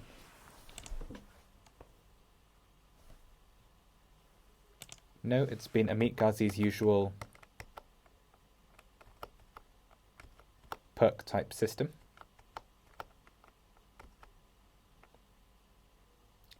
White's maybe gone for some simplifications because he's fine to play for a draw. Okay. Queen to b5, a4, c6, take, rook a5, okay, attacking the b5 pawn. So it doesn't look like White's playing particularly ambitiously. No. In fact, black has got a good grip on the c4 square, so... Black does have great positional control, and what White really wants to do now is take the queens off. Yep. If he could do that, he'd be happy. You remove the queens from the board, you play c3, king goes to d3, bishop goes to e3, rook fa1, and White's happy. that's okay. Yeah. With the queens on the board... It's easier said than done. It might even be White who has some problems, in my opinion. I can see a rook going to c8. Yeah. Maybe the knight to b6. So rook fc8, and now this just little tactic using that after bishop e7, there's knight c6. Okay. So now the pieces are misplaced on the queen side. The bishop pieces on b4, are very tangled. a5. Yeah. So the rook will be sent home presumably after knight c6 next. So White may as well go home. So go immediately. Okay. Now knight k1, knight c6 is normal, and where to put the bishop now? And maybe c3 is the only maybe move, c3. Actually. It is looking very miserable for White. Maybe queen d2 is playable. I doubt it, but it might be. And giving up the c2 pawn? Queen d2, knight b4, queen b4, rook c2, queen e7. Possibly. Possibly. I don't like it. I am getting the b2 pawn as well. I was thinking maybe then knight g5. Knight g5. Oh, no, knight g5 blunders mate in one. The queen is... Yeah, ignore that. Oh yeah, queen to c2. Yeah. There might be some tactics, but with the rook on the 7th file, I think... so maybe after rook takes b2, I'd have to play rook a c1, c1. try and play rook c5 or rook c7 and hunt for compensation. So it looks as though David Fitzsimmons had played slightly with a lack of ambition in the opening, exchanging off the light square bishops. He's ended up with a position with a dark square bishop with many pawns on the same colour, and he can't control the light squares. So it's going to be difficult for him to unless he is able to exchange the queens. Maybe he can try knight g5 or something like that at some point. Not now, but... At which point, though? It's very concrete. Black's Black's play is tempo by tempo. He's making white make decisions. Can we bail out to a rook ending with something like bishop c5 here, giving up a pawn? Okay, so Black trying will to be playing exchange many bishop takes pieces, c5 maybe. or knight takes e5. Okay, let's say bishop. Take. With the knight? Yeah. Yeah. Take. Queen takes. And maybe a take on c5 now. Yeah. That's a wrinkle. Well, here I'm simply worst. Not lost, but worse. But equally well, Black could take on e5 first and rook takes c5, and he's forking 2 pawns. So, things are not looking good for David Fitzsimmons. Do you know these players? I know Amit Kazi. Okay. David Fitzsimmons might be Irish. Okay. Although they are playing the Irish Open now, yeah. So there are not many Irish players. Most of them are playing the Irish Open exactly now, these same days. But for historical reasons, Irish players can play in the British Championships if they choose. Yes. So he and maybe one other player, maybe Steve Rush. I think there's a couple of Irish players participating. There are some Irish players that decided not to play their own championships, maybe because there weren't enough IMs or GMs there. It is rather weak, the tournament. So if you're playing for IM norms, obviously for him it will be more interesting the British than the Irish. Yes. Or maybe he's living he might be living in England because he plays the British League. Okay. He made a IM norm in the British League this season. Okay, Daniel, what do you think if we take a small break? Yeah. We've been here nearly 2 hours commentating. Let's take a break for 10 minutes and we'll come back afterwards and see how the games develop nearing the time control. Okay? Yep. And if you have any questions in the meantime, you can go for it. Yeah. Leave them on the channel, any of the channels, and we'll check them when we come back and answer all questions.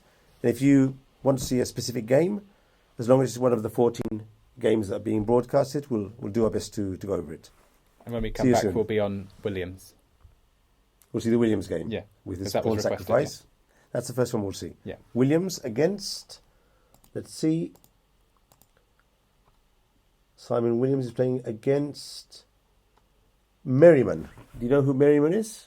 Nope. But it does look interesting. So we'll see in 10 minutes. It's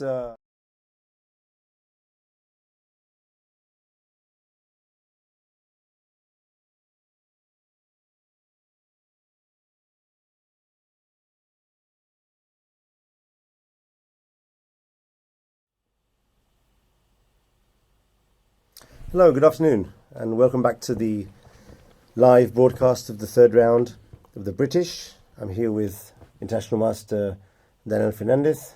Good afternoon. And we're going to carry on the broadcast. Sorry about the slightly delayed, 10-minute delay. The coffee brews a bit slower here in Hamburg, but we're back and hopefully we're going to get into some interesting games. And we're going to carry on till the time control. Remember, it's 40 moves for the first 2 hours with a 30-second increment.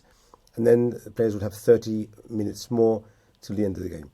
So, Daniel, when we left the broadcast before, we were going to check on the game of Simon Williams. Yes, Simon Williams. See how things are going over there.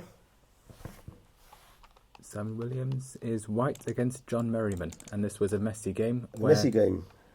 Williams gambited a pawn, even. So after a5, we had knight b1, so that's where the knight was going, not to g3, apparently. Wow. Recycling the knight to c3 then. So c3 and b5. Possibly to take advantage of the fact that the pawn is on a5. Mm-hmm. Well, it seems reasonable. Although now the pawn can be captured and we can't win a tempi with knight to f3 after the exchange of knights. So that's a problem. So he's hoping to gain back that same tempo, playing knight b5 and threatening knight c7. Mm-hmm. And after the reply bishop c5, he's decided to gambit a pawn with check, which presumably is why viewers were interested in this game.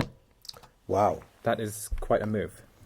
But of course, e5 is being attacked by two pieces, specifically by the queen. But now, having defended the queen with bishop c5, he's actually threatening knight takes e5 as well. So rook e1 would protect the pawn, but what other moves could he do? Bishop e3 maybe, but that would lead to queen takes e5. So it's not easy to get an advantage. What about knight b5 here? That's the most stereotyped way of playing these gambits, isn't it? And maybe queen f3. Queen f3. Maybe I was thinking rook e1, actually. Okay. Rook e1. Maybe he will have seen something after rook e1. Queen b8. Queen f6. Oh. Can you allow knight c7 check? Wow. And then take back on f2? And then take back on f2. That completely crazy? It might be. So we'll just look at the normal move now. Because in the main line of this gambit with knight on c3, you can sacrifice the 2 pawns, play rook e1, but against queen b8 you have knight takes d5. Yes. But then bishop d6, and it's an interesting position with 1 pawn down, but for the attack. But here it's 2 pawns down. I don't see enough compensation here. Maybe there is, but... So the obvious parallel for me to draw would be actually to the gambit in the exchange French. Sorry, the advanced French. Okay. Yeah, the what's this one called? Yeah, I don't know either. It's got a name. It'll come to me. Castle, knight takes d4. Knight d4, queen d4, knight c3. Exactly. This is the variation I was mentioning. Yeah. Against now I normally play a6 here if I'm playing the French, and then knight e7, knight c6. But I know that queen takes e5 is possible. Queen takes e5, and against rook e1, queen b8. Knight takes d5, bishop d6, and I think it's queen g4 here, although I'm not entirely sure. Yeah. But I don't play this variation because I like to play a6 and knight e7 when I get this with black. Yeah, I think that's more supposed solid. to be the best method, isn't it? Knight e7 to c6 to maybe b4. Exactly. If you have to. After queen takes e5, I think I've seen queen f3 as well. That's also possible. Yeah. With the idea bishop f4. Might not be here though. Queen f3, bishop d6 looks annoying. But also knight b5 is possible, and then you play bishop takes bishop and king d8, and it's 2 pawns up, but without the castle king. Also very risky. I think what I've seen is rook e1, queen d6, and then knight b5. Exactly. Yeah. So what do you think then? That's the parallel we're drawing, and it's very risky. It does look a bit bit like this. Queen e5, rook e1, queen b8. So what would white play here? Maybe queen g4. That could be a possibility. Queen g4 comes to mind. But I think we should go straight to the game because as the game has gone. As the game has gone, he spent 31 minutes and 42 seconds. 31 minutes to play rook e1. Wow. To play rook e1, giving up a pawn with check. So he must have seen some stuff that I'm not seeing at the minute. It's funny because what can you see in 30 minutes if you're entirely concentrated? How many lines can you really calculate that are relevant to what could happen in the game? I've always thought that after 15 or 20 minutes max, you've seen as much as you're going to really see. I don't think there's a lot you can calculate in this position. It's not like there are forced lines. That's the thing, no? Your decision to play rook e1 or knight b5 or whatever other move must surely be instinct. You've got to go for it. Yeah. And save the time just in case you need it afterwards to calculate a forced line, because there's not enough forced lines to calculate here. Yeah. Maybe he was going over the 2 options, or who knows, maybe he was doing any other thing. That's what we were talking about before now. So, obviously black went for the pawn. He has to take it. There is a question though, what happens if knight takes e5? He will have had specific tactics in mind, but what are they? Let's find them. Bishop e3, no. Bishop b5 check could be. So bishop b5 check suggests itself. And then bishop d7, presumably. Well, he can play knight d7 as well. Knight d7, but then you can play knight takes d5, exactly. Or change queens and then knight takes d5. So bishop d7. And there's a problem with moving the king because of bishop e3. Exactly, nice one. Very nice. So bishop d7. So bishop d7...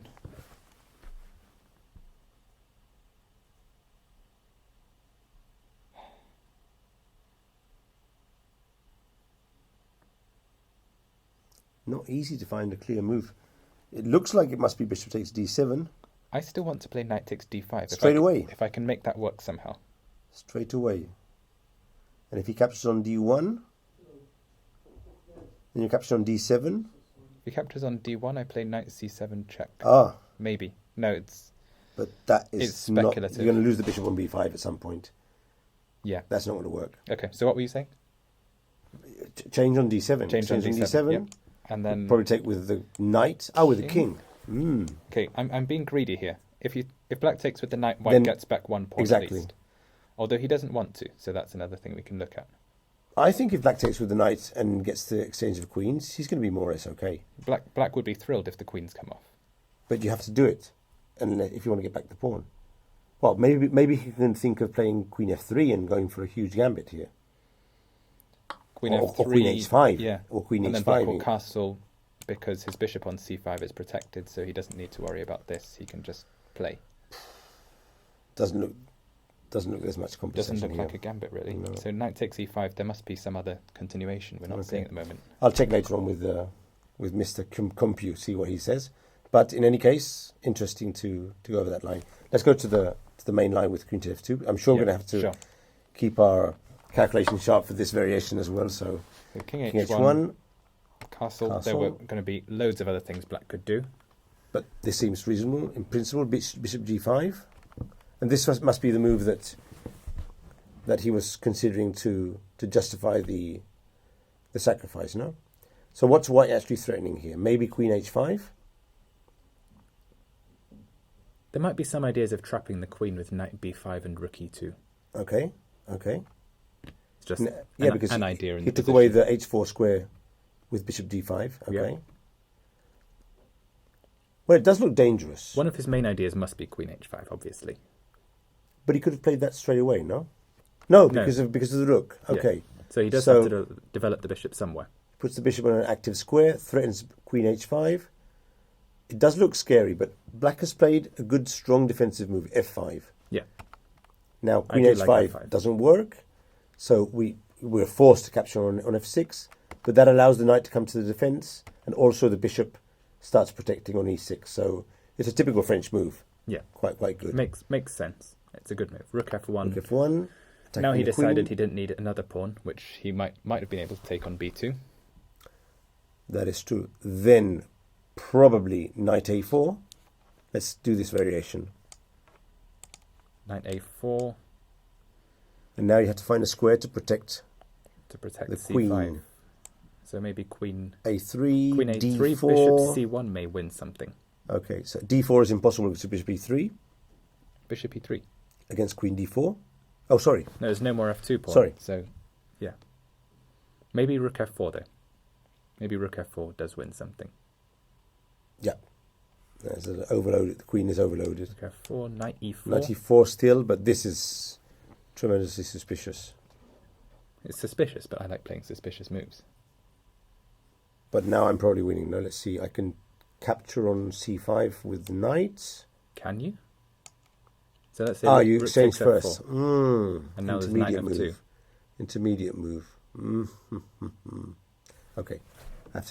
But if I change on f8, you take back with the bishop. Yes. That was your idea. Oof. But difficult to calculate this without moving the pieces. Very difficult. There's also bishop takes f6. Intermediate move, yeah. And then my idea was g takes f6, and then to block the diagonal with f5 next. Okay, I can agree with you that maybe this is you can hold this with black. But from a practical perspective, if I'm considering queen takes b2 there and seeing knight a4 and all these complications, I'd have to see knight e4. I'd have to see that my rook is protected by the bishop.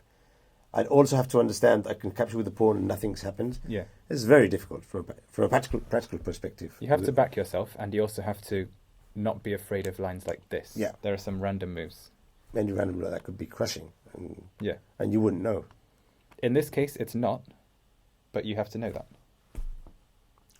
And it's not because the rook on a1 is hanging in case white brings his queen and other rook out. It's much easier to go back to d4 and not capture the second pawn. Third pawn, maybe. But sometimes you have to capture these pawns. Yes, third pawn. Especially if the third pawn. Yes. Because that allows you to even give a piece in some positions, but at least give back a couple of pawns if necessary. Yeah. Or an exchange.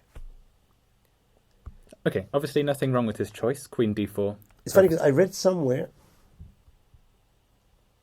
that when you're capturing pawns but playing defensively, it's sometimes a better choice to capture the pawn to give back material afterwards. Yeah.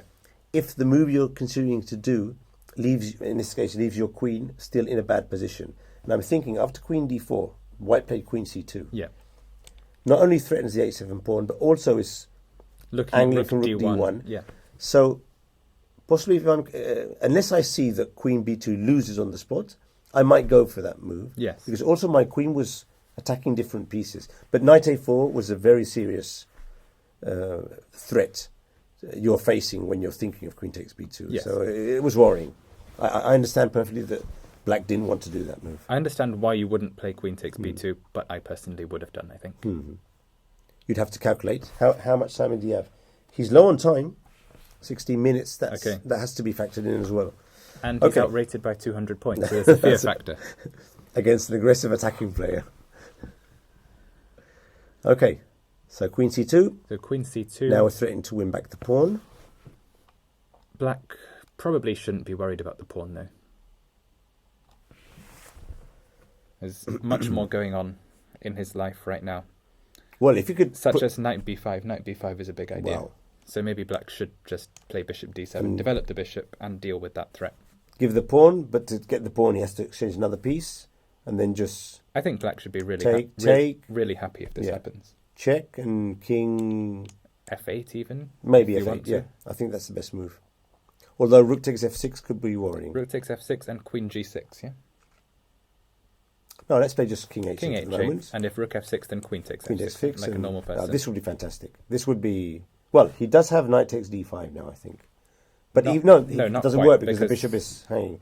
Yeah, so this is what d5, ed5, queen take, c5, and the king is and this is on. Yeah. So really, this is what black should be trying to get. Give back one of the pawns, and start advancing his centre pawns. And if he can get the two bishops at the end, that would be fantastic.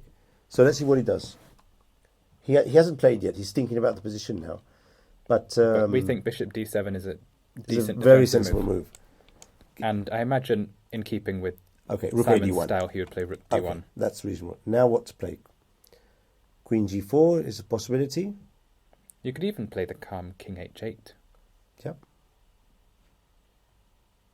Maybe. Okay. White might have a discovery with bishop b5 as well, but I'm just going to argue that that's Queen fine. g5.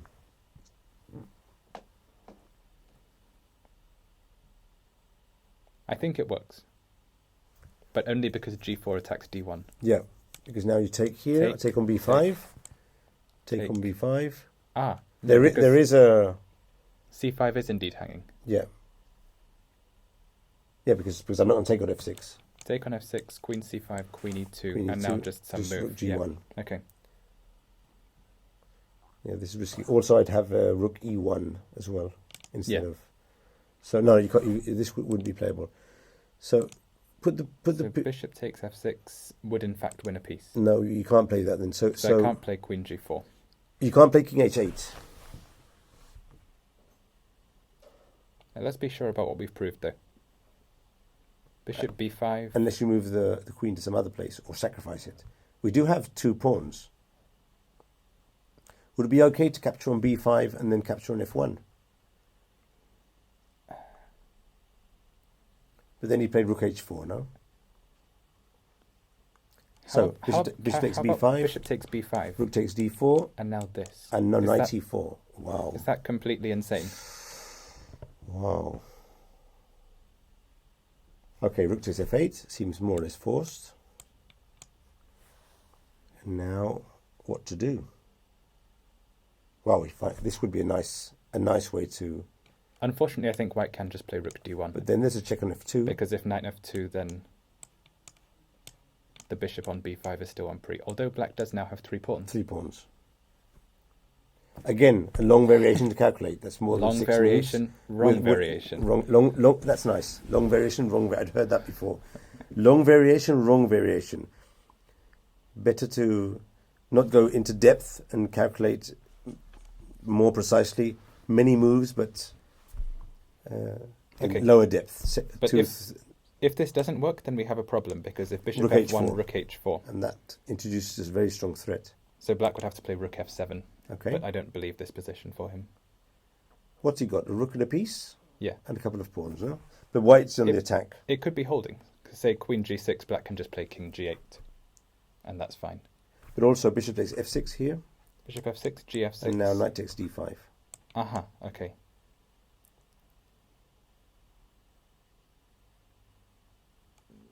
G8 maybe? G8.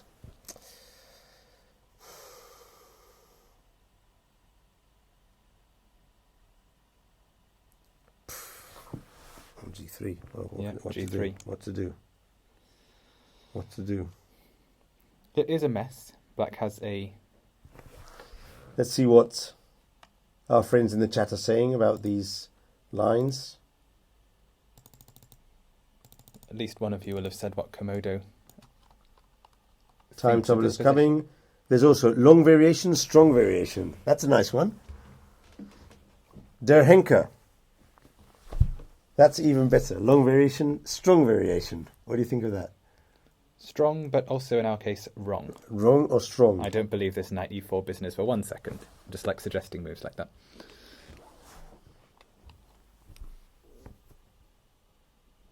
Okay, we're going to check Hawkins-Jones because that might have come up now on the board. We'll check it afterwards.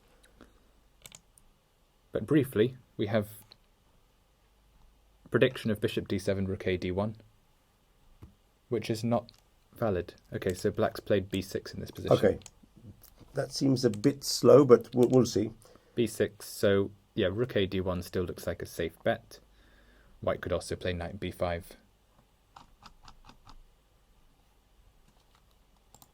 Don't calculate long variations, Mr. Kustov Chatterjee says. Okay, we'll try and do it, but sometimes the variations just lead into long and tricky variations, and we also think they're quite nice to see on the board. But they're very entertaining.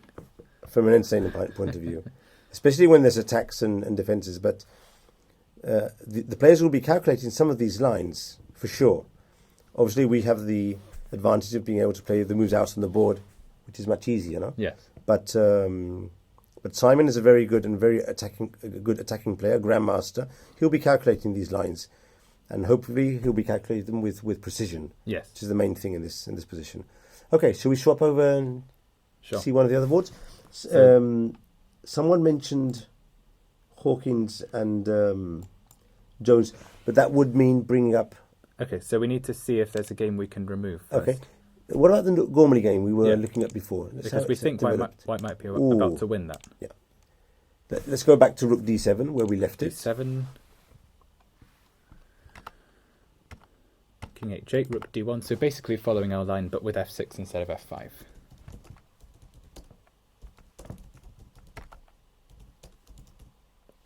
Queen c7, queen g4, queen c6. So decent defense from black, I suppose. As long as he's prepared to sacrifice the queen, which he is.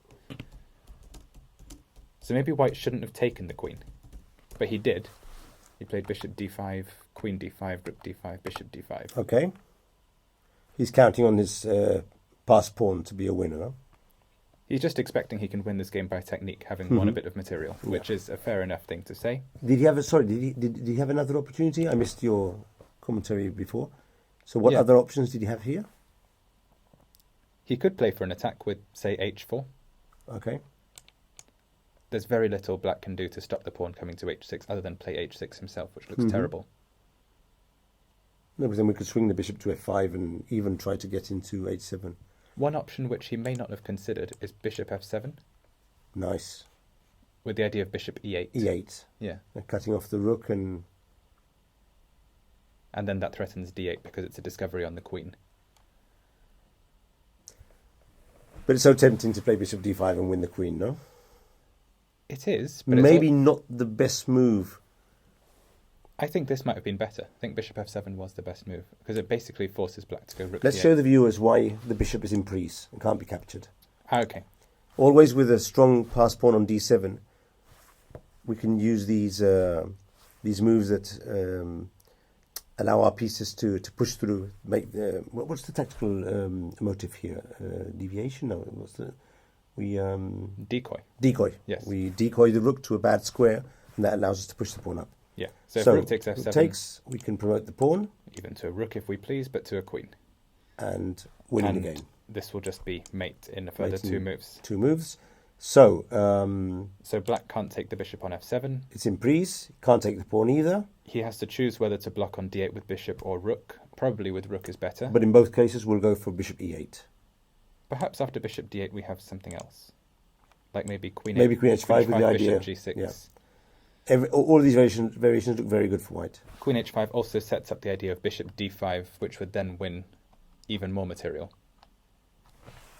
So queen h5, for instance, if black plays no move at all, then bishop d5, queen d7, bishop takes e4.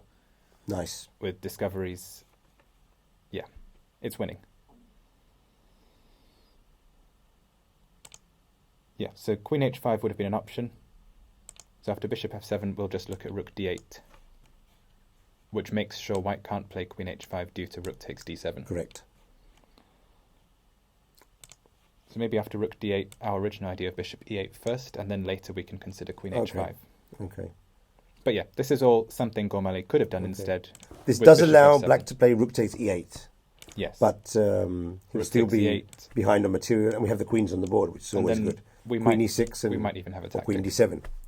Any of these moves will be very good. This does look like it wins a piece. Yep. Two bishops are attacked. It doesn't win a piece, but yeah, it would just be a technical task at this point. Bishop d5 won the queen for rook and bishop and a pawn. May not have been the best move, but does lead to a winning position. And after the capture, he played here queen f5, attacking the bishop. Which is a good move. The bishop captured the pawn on b3. Not many other alternatives. And now white gets to centralise his queen, set up ideas of queen b7, as well as attacking on e7. The bishop on e7, obviously. Okay, bishop d8 seems the only move. Bishop d8. And now the reason why he didn't play queen e8 is because of king g8 protecting the rook. Yes. I understand. Okay. So he played now queen d3. Plays queen d3. He might be looking for queen a6. Although if he had been looking for that, it's not clear why he didn't go queen b7. Straight away. Maybe then just a5. Maybe that was what he was afraid of. Well, I think he wants to go to queen d6 as well. Yes. So it's a double idea. So that's what he did in the game. He goes queen d6 and then king g8. King g8. And I don't know. Now, this must be winning, but there's still some work to be done, no? But basically, pushing the centre pawns with f4, e4, e5. Yeah. It must be the way to win the position. That will be the plan, and it will be a win. There's nothing to do against that, because there is no counterplay. We can even play bishop c3 first. If he goes c4, then bishop b4 is also winning, because we're winning every time. So this is basically kaput from Mr. It is Claridge. basically over. And a good game by Gormali, actually. Yes. Very well played, and maybe not the most precise moves in sub points, but very convincing. Yes. Very clean, and definitely punishing the idea of knight takes e5 and knight e4. And maybe if we look back even further, he was already developing a good attack as soon as black played e takes d5 rather than knight takes d5. Okay. So I think if we skip that game for a while, we'll come back if anything truly shocking happens, but we expect Gormali to wrap that one up quite nicely. We'll just see if Hawkins has come on live.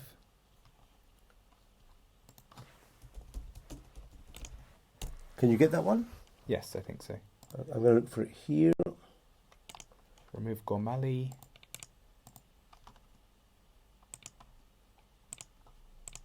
Yeah. So Hawkins is now live. It's live.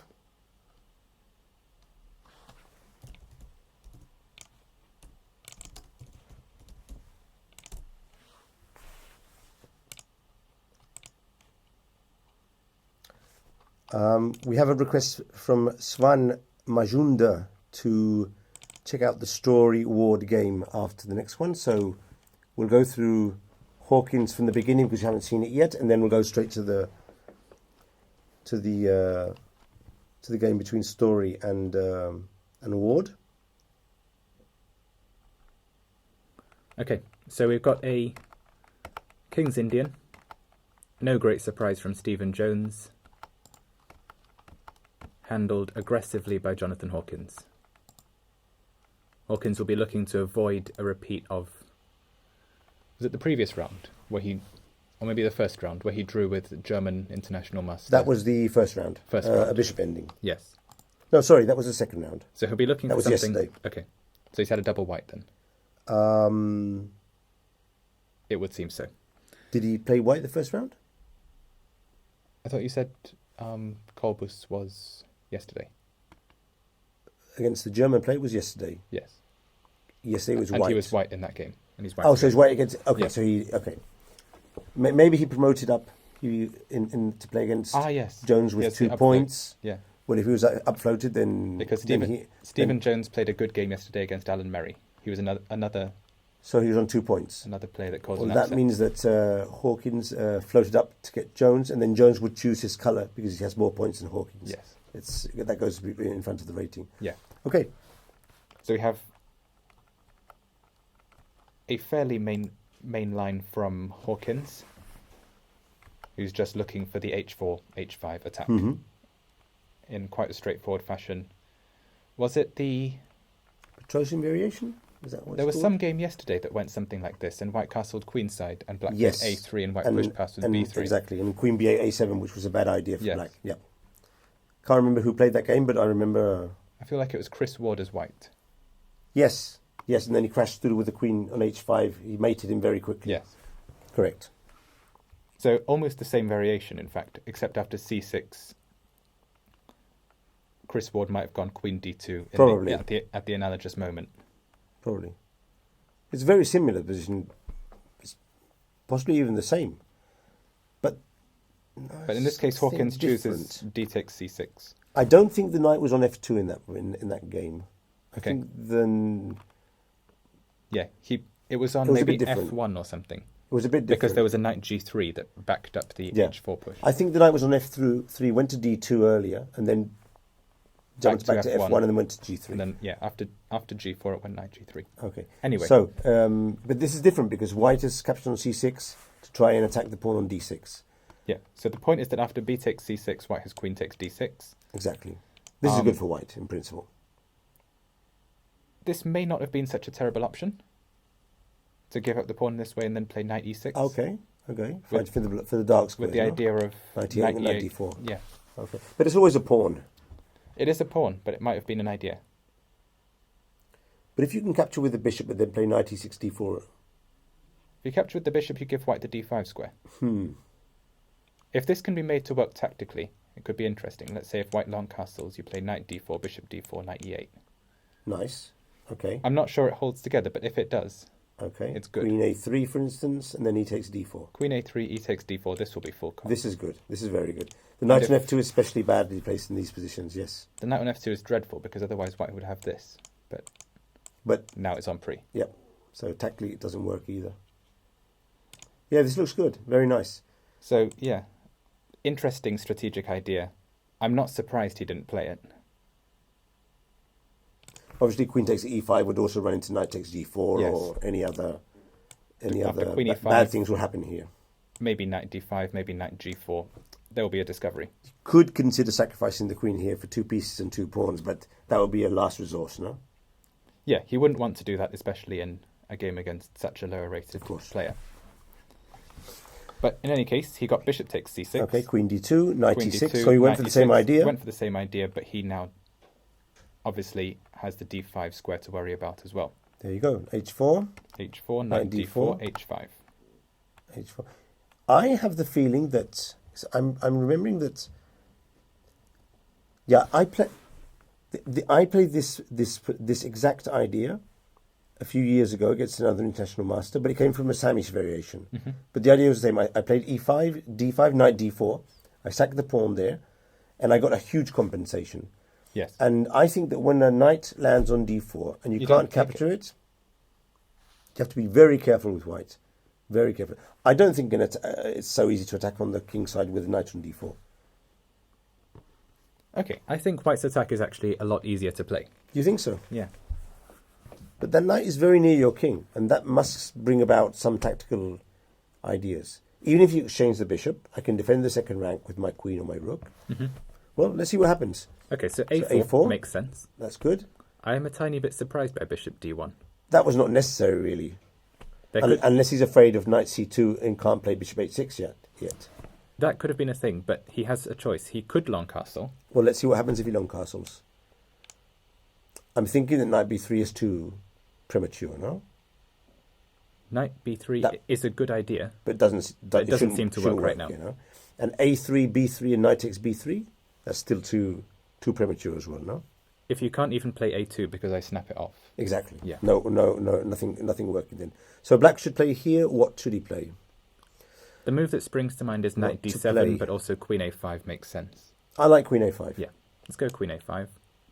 Now let's see what happens if we go bishop H6. That's the move we want to play if we want to mate. The problem here is maybe bishop H6, queen H6, A3. And the C3, it's not even mate yet. I think black crashes through first here. Yeah. So maybe long castling wasn't a great idea because of this. So what to do then instead of bishop D1? My idea was to go king F1 and king G2. Wow.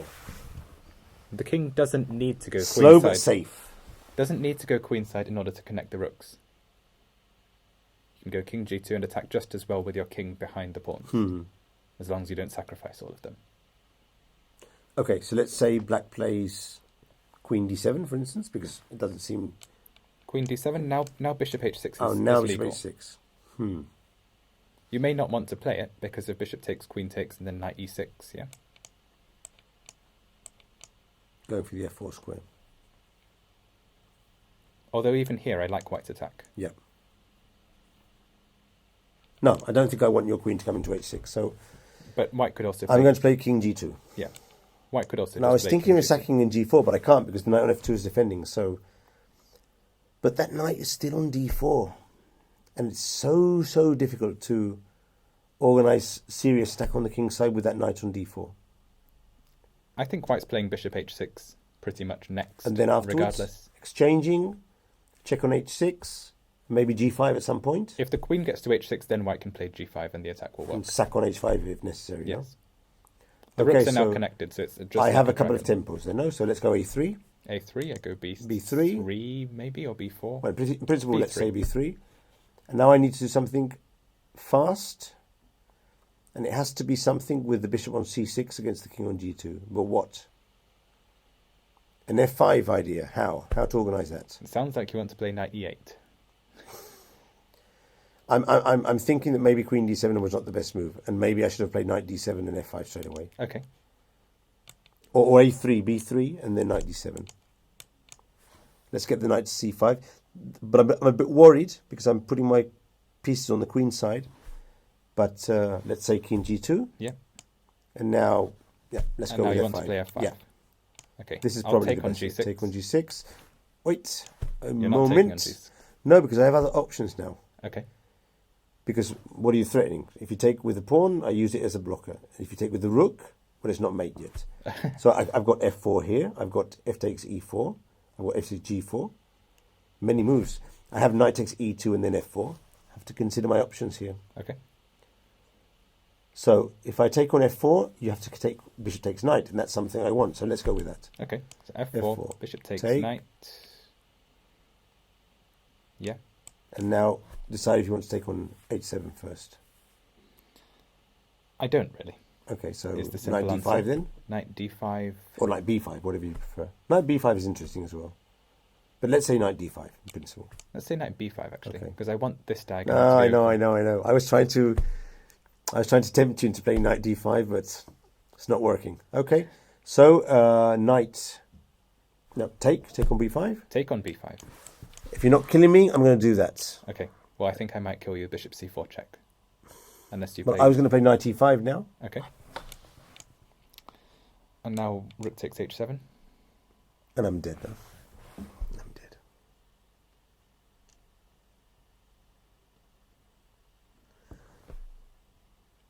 Okay, knight takes G6. Knight takes G6. Rook H1. Rook H1. And now... Doesn't look fun. I can maybe even take on G7. This is not fun, my friend. But I'm thinking of something here. Your queen doesn't get in yet. Okay, knight E5 again. Knight E5. Maybe knight D3. Okay. Yep. Okay. Yeah, this is bad. Yeah. A long variation, wrong variation as usual. That's clear. So, So anyway, this king F1 was just an alternate attacking setup he could have used, which I personally believe in, but he has 100 rating points on me, and he chose bishop d1. Bishop d1. Rook e8. Rook e8. That's a strange one, but he wants to maintain the bishop, I suppose. Yeah, he'll meet bishop h6 with bishop h8, and he didn't fancy sacking in exchange for the privilege of doing so. Okay, rook h3. Very cautious, Jonathan Hawkins. But he's cautious. a very strong player, so I have to think he's doing the correct strategy. But bishop d1, rook h3. Maybe he just thinks the attack is not running away. He can play king f1 when it suits him to do so. Okay, queen a5. But black is putting his pieces on very, very decent squares. Yeah. And now rook c1. Black does have good play. Now b5. He does need to make this break. If he doesn't make this break... But white is he's very badly coordinated here. So I actually am starting to like black's position. Yeah. Pawn takes pawn is forced. I think the king could be very awkwardly caught in the centre. Especially now he can't go running to g2. Yes. Take. Take, f4. f4. Now what you really want to play as black is d5, but it's not very good. Yeah, d5 is rubbish. It looks thematic, but it's rubbish. You could probably just take an f6, e5 and the knight is hanging on d4 now. No, this is nonsense. This can't work. Yeah. So we have to leave the pawn on d6 to protect the a5 pawn. So moves that could be interesting are a3 could be an option. Rook c8. Yeah, rook c8 looks good actually. Those are, and what's white trying to do here? He wants to play f5. Well, judging by what he did, he wants to play g5 next. G5 next. Okay. And of course now knight h5 would be met by bishop takes h5. Okay, so I'm understanding now. So play g5 and then f5 afterwards. Okay, so let's play a3.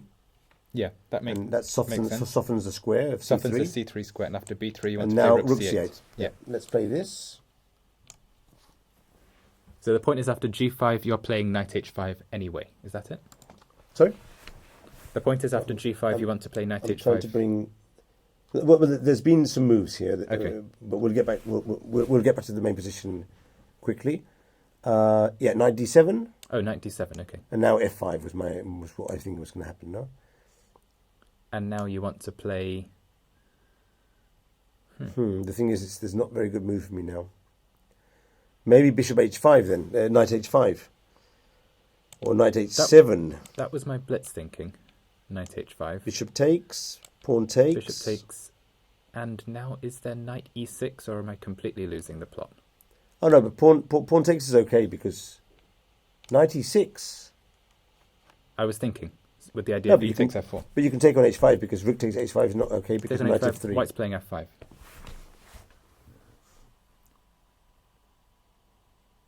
Are we then playing d5? Oof. We should then play d5, otherwise we will just We'll be crushed. asphyxiate. Well, something like that has happened. Okay. Let's get to the line, the game line. Okay. Can you update it with bishop c6? Yeah. Select broadcast and update the line.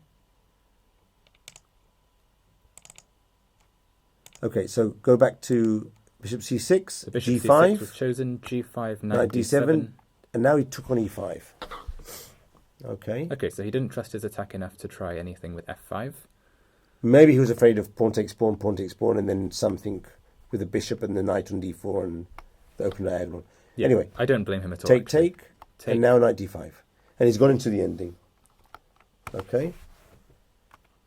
So he took the knight on d5. Yeah, makes sense. Swapped queens. Took back. A3, so that after rook takes d5, the pawn isn't hanging. Okay. b4. A3, b4. And rook takes d4. Rook takes d5. So this looks like a pawn sacrifice for compensation on the light squares, no? Yeah. The compensation is basically the e4 square and the bishop pair. Black's bishop on g7 isn't great, and I don't know, black could be thinking about f5 to maybe exchange bring the bishop back to life. But I'm thinking that if you touch that pawn, white will capture on d4 and go bishop b3. Yeah. So that could become a very, very tricky position with the bishop on the long diagonal. Let's see what could happen there. Yeah. So f5, because this is, well, black has played bishop f8, by the way, attacking the pawn on b4. So let's go to the line of the game. Okay, bishop f8. Now players are low on time. And although in this game, concretely, Hawkins had 50 minutes and his opponent, Jones, has 1 minute. So Jones is in big time trouble now. Because it says 1 hour, but that can't be right. No, that can't be right. The live board has been... I'm thinking this is 1 minute. Yeah. 1 minute, 13 seconds. Oh, no, it says 1 hour. Yeah, wow. But it must be wrong. Who knows? Because we've been going for a while now. Okay, so bishop f8. Bishop f8. And white has played bishop d2 defending. Okay. Sensible play. He's also attacking the a3 pawn. Just bears mentioning. So I'd expect maybe... Does knight b5 look sensible? Knight b5 would protect the pawn. I'm not sure about it, because after knight b5, white's playing bishop g4. No, I'd leave the knight on d4 for the moment. I'd like to do something with my rook, but what? This. Maybe rook b8. And if he captures on a3, I'll capture on b4. Exchange a couple of pieces. I'm active in the center. No problems with my king. I have to be careful. There's this mate with knight f6 and rook h7, but if I'm careful, that shouldn't happen. The other mate that could happen is the mate with 2 rooks on the back rank. Yeah, I have to be careful. So with that bishop one. b4, rook take before rook c8, king g7, up, and then this rook in. And game over, no? Unless black can make f5 work, but I don't believe it. Say f5, and then give check, and then because after rook d7 there's this. And the double on e8, very nice, yep. This doesn't look very good for black. So maybe after rook takes a3, black should take on b4 with the rook, yeah? He just played knight e6 instead of capturing on b4. Okay. So... no, instead of rook b8. Rook b8, no, bishop d2. Bishop d2, knight e6. Knight e6, so not rook b8. Not rook b8. So after knight e6, white now has the option of going bishop a4. Yes. Which may not have been intended by black, but he does have a move rook d4. Rook d4. Attacking the knight and the pawn. By the way, probably he's thinking of rook d4 against rook takes a3 as well. Yes. Getting back the pawn. Okay, that was actually what I wanted with knight b5 before. So this looks like a position which black should hold. Although he's a pawn up, it's tricky for him. But I think this is gonna end in a draw. I think there's going to be a mass simplification of pawns, and don't think black's going to be able to win this game with this extra pawn. The 2 bishops are still strong in this position. For instance, rook takes a3. Takes a3. Rook d4. And now I need a move.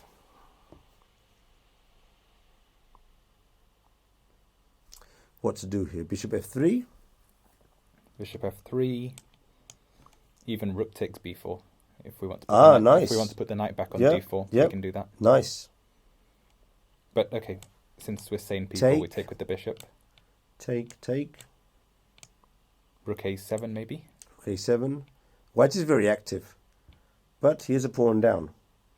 The rook what do you a7, think? We can play knight d4. We can extend the line for another few years if we want. Unless white's winning something. Oh, this is dangerous because if you play knight d4, I take on d7. Oh, you take on f3 and then on e4, so I have no time to play knight f6. But if you move the bishop just back, then I'm not sure what I'm doing about d7. Okay, let's change over boards because this has become quite concrete, and let's see the game. Let's go back quickly to the game between Williams and Merriman, which was interesting. Very interesting. Oh, also we had a request for Story Ward. And let's see Story Ward first, and then go back to the Merriam one. Okay, so Story Ward obviously developed a lot since we saw it. Where did we even see it? No, we might not have seen this one. This one we haven't seen it, but we should go. I think we should go straight to the main position because in a few minutes all the games will be in time trouble, so we can't really look at the whole game now, or at least to a moment where the fireworks starting. I think the position was interesting around move 20 more or less. Move 20. I saw it around here. I saw it before on the board. 246, 246. Okay. This looks like another sort of King's Indian, no? Or dragon sort of. Okay. So let's carry on from here, for instance. B3, B6, B6 A4. A4. Rook C7. Rook C7. So what's happening in this Maybe position? trying to play knight D4. So what's happening here? It's equal material. Both kings more or less safe. And that pawn on E4, no? Yeah, the pawn on E4 is a very big deal. Maybe later the C5 square could become an issue as well. Black wants in the long term to play knight takes E3 and A5. Yep, and block off on the dark squares. Well, he could actually play it now instead of... Oh, but it was pinned. The knight was pinned, okay? Yeah. So white correctly eliminates the knight to prevent that possibility. Yeah. He takes back with the queen. Now goes A5, attacking the pawn chain. Now I wonder if black gave any thought to B5. Because that's the move that screams out to me. B5? Yes.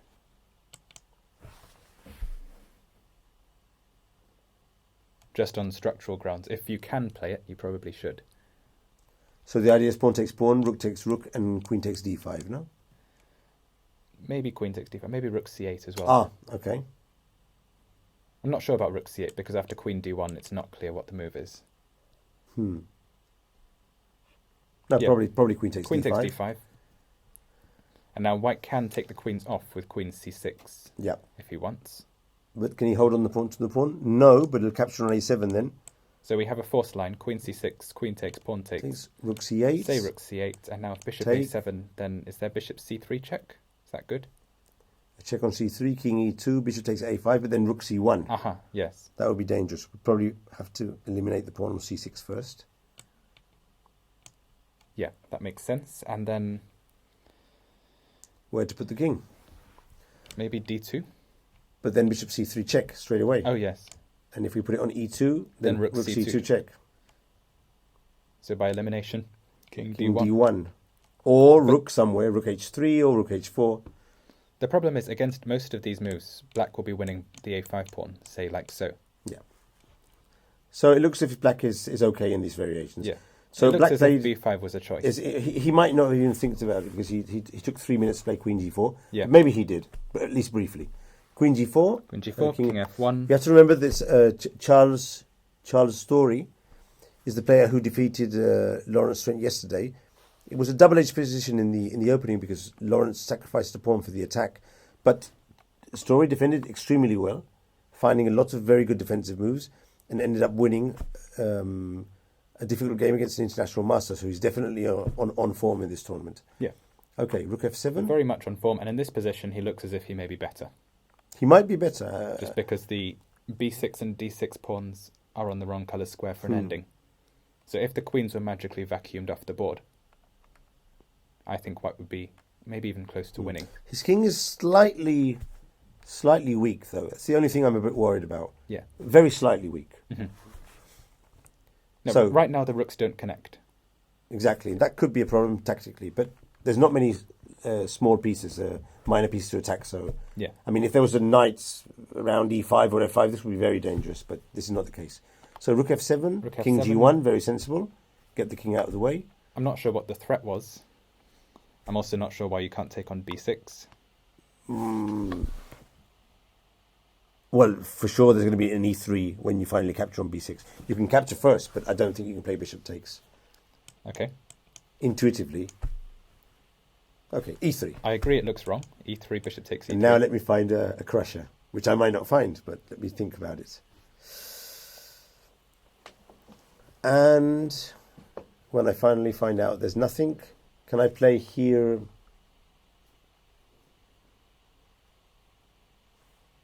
Rook takes, queen takes, bishop D4, queen E8. Rook F8. And queen E6 check. Yeah. And king G7, rook takes H7. That's the idea. Yeah. That's what he's seen. Okay, maybe he was just a bit worried, but it seems he can capture the pawn. This is winning for white. Then. Yeah, he might be able to capture the pawn. Okay, But maybe he was in time trouble or something, and king g1 is a nice safe move. B takes a5, queen takes a5, queen e2, queen e1, and surprisingly Chris Ward agreed to take the queens off. With queen takes e1, rook takes e1. But now, okay, he will attack the b3 pawn. Let's continue a bit further. Maybe because there are concrete factors like this. Queen, rook b1. Rook b1, okay. Not sure if that was called for, but can't be questioning everything. Well, of course, if rook b8, then he has rook h4, which is very good, attacking the e4 pawn. Yes. So a5, and now a5. bishop f4. Maybe king h2 was called for because the pin, as exploited by the next move a4, is a bit troublesome. King h2, and the king can come later. If necessary, it can eventually come to h3 or g3, king g2, or even king g3. Yes. Probably he didn't like bishop e5 check, and that's why he plays bishop f4 first. Say bishop e5 check, g3 or king h3 even you can play. Probably g3. Yeah, this seems I quite okay. like this for white. This seems okay. It's going to be difficult for you to get your king in, but apart from that, the position seems okay. But I don't think black is in danger of losing this position. Really? Do you think he could lose this position? I mean, b3 goes for a5, and his pieces are active. Do you think he could lose? I think he could, because the d6 pawn could give you quite a bit of trouble. Maybe concretely here, rook b8 is good.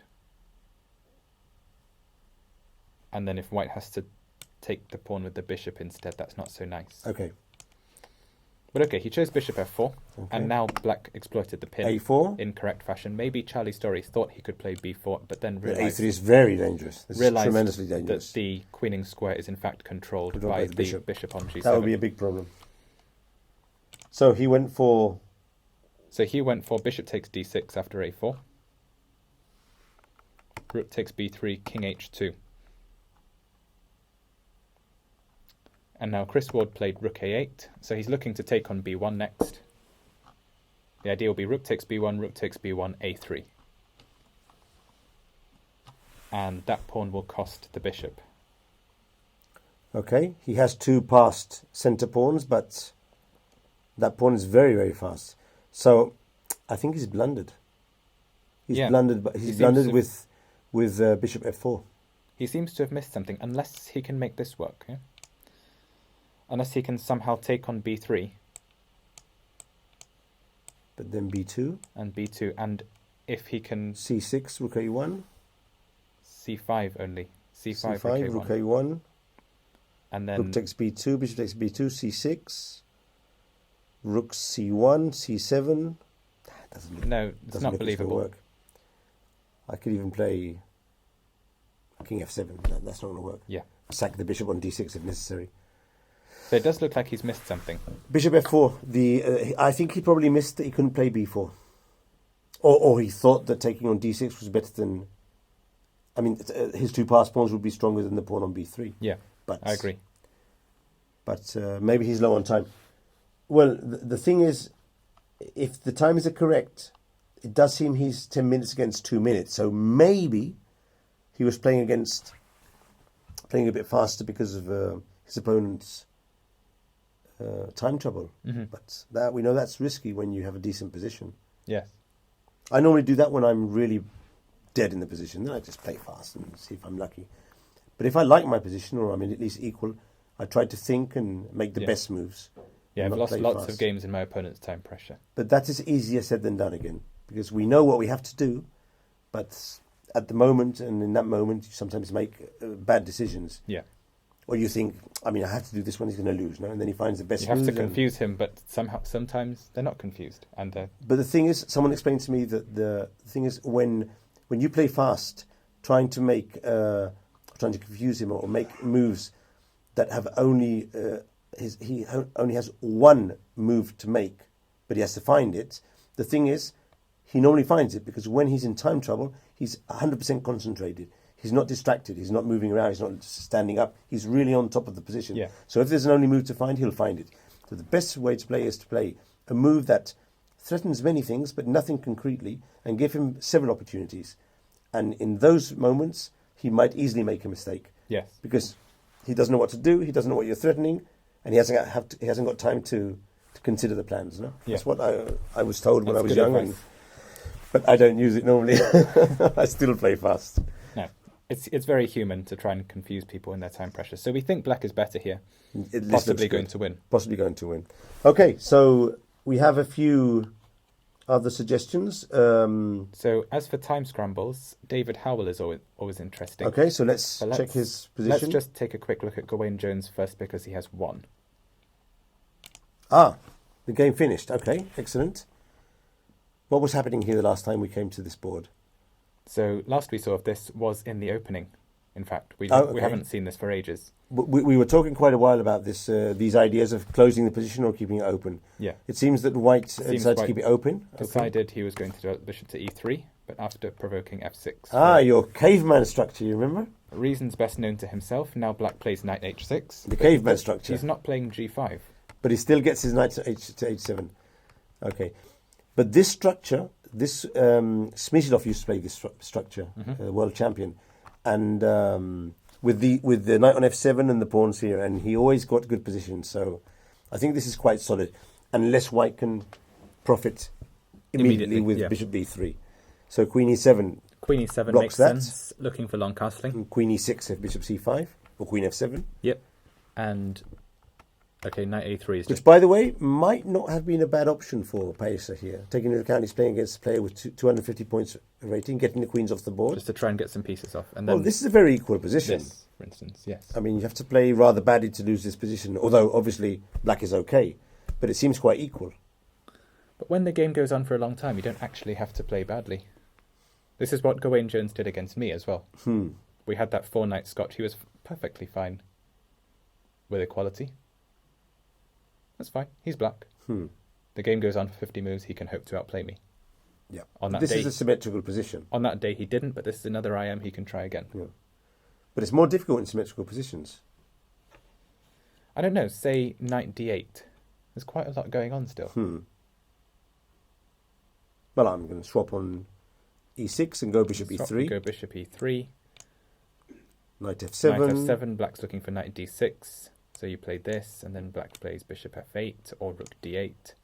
Obviously, there are lots of small imbalances, and the game goes on for 50 moves, and you can be outplayed. Of course. But objectively speaking, this is probably equal. Yes. Okay. But Paisa wants to play a game with queens, and he may have thought his position wasn't yet bad enough that he had to agree to boring equality. So he goes bishop e3, long castle. Long castle, e3, queen d2. Queen this d2 doesn't inspire great confidence because he's now losing the bishop pair. This is probably something he should have probably avoided.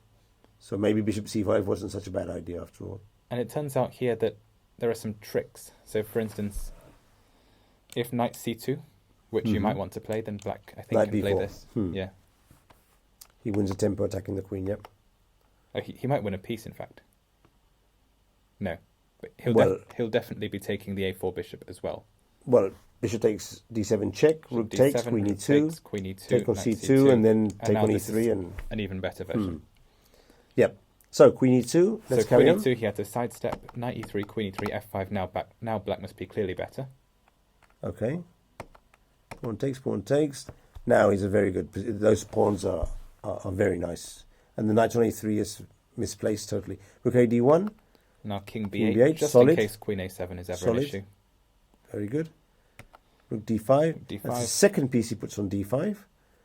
But he does attack the e5 pawn indirectly. But so now Gawain Jones goes for tactics. e4. We can only assume he's calculated it. So take. He does lose a Take on pawn f5. right now, but after, Goes for rook d3. After rook d3, queen g5, queen d7. That's the key move, no? Because if he exchanges queens, White was capturing with a knight. But now the knight on f3 is attacked. What else is attacked? So the question is, what's wrong with knight e5 here? And the answer must be Bishop takes, rook takes, and rook d1. Quite how bad this is, I don't know. But you can see why someone doesn't want to do this.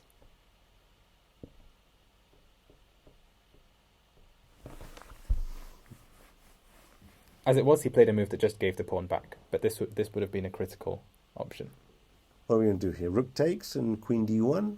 But then you just... And then I play queen back to e1. And then I go queen d3, and you go queen e2, no? Yes.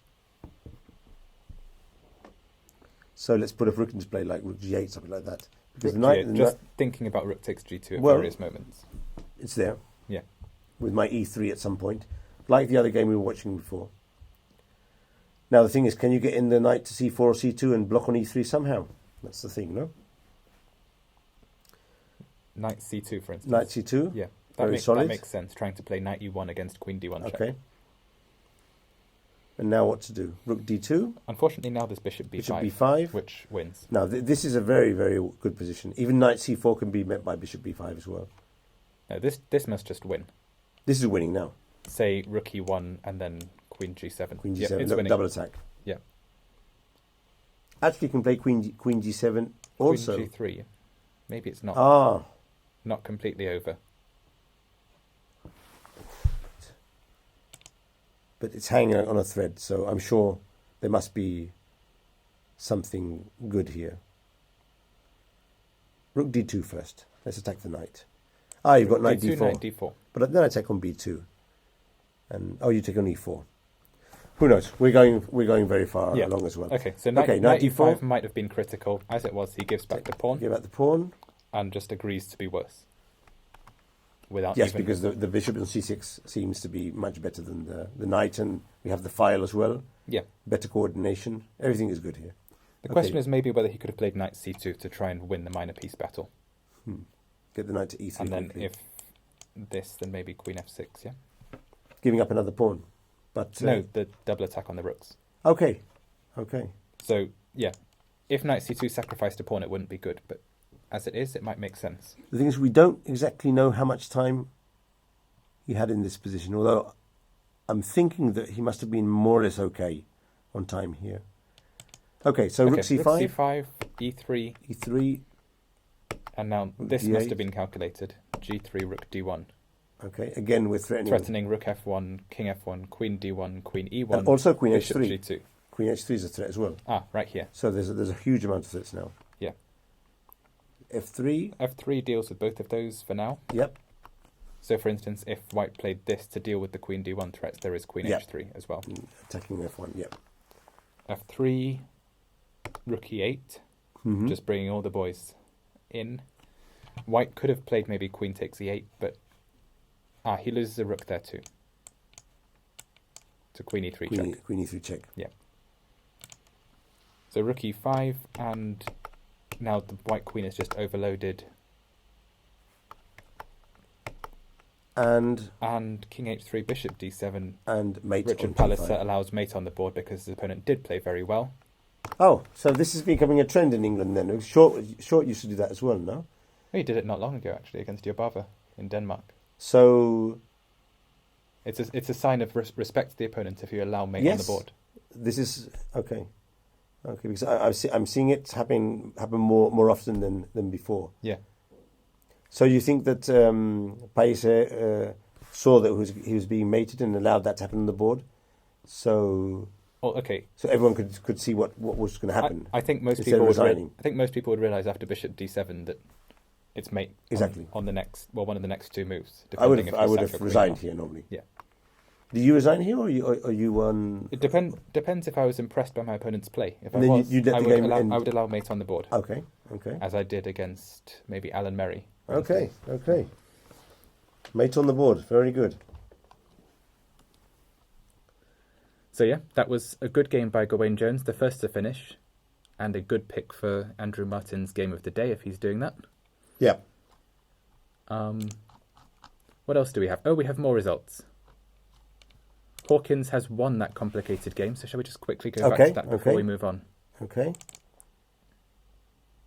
Because there kind of been we left it with the knight on e4, bishop f8, move 28. Yeah. Bishop so f8, this is finished quickly. D2, bishop knight d2, d6, rook c4 to deal with rook d4. So rook d4 is now not playable because of a tactic. When white recaptures, there'll be bishop a4. And then knight f6. Okay. Although actually, although this is an open file. Yeah. You can play bishop a4 straight away. Maybe white. And then mate on f6 and h7. No. Let's see the variation. White was intending take on c4. Bishop takes d7. No. No, but he has rook takes e4 check. Knight on e4 is hanging as well, yeah. So maybe rook d4 was a try. Rook d4, and if rook takes d4, e takes d4. And that opens up the So that the if threat. bishop a4, there is, for instance, knight takes Knight g5. d5. Or knight f4, knight c5, or knight whatever else c5, you want. yep. Yeah. Okay, yeah, probably rook takes d4 and then king f1 or king f2 would be the move. And I think white still has a very interesting position after the exchange of rooks and then just king f1, threatening bishop b3. King f1, yeah? Something like that, yeah. There might be knight f4 in this position. Uh-huh. Just to get some pieces off, especially the white knight on e4, because it's annoying. I think after rook d4 he would have played this, but we digress. That's okay. If you want to change, then I have the diagonal and the threats of... Okay, so rook c4, rook a8. Yeah, rook a8 might have been a mistake. We think this is better. Because, for instance, after bishop b3, black can keep playing. Maybe rook b8. Okay. But he went rook a8. And this is a mistake because of bishop g4. Okay, what's being attacked now? The knight on e6.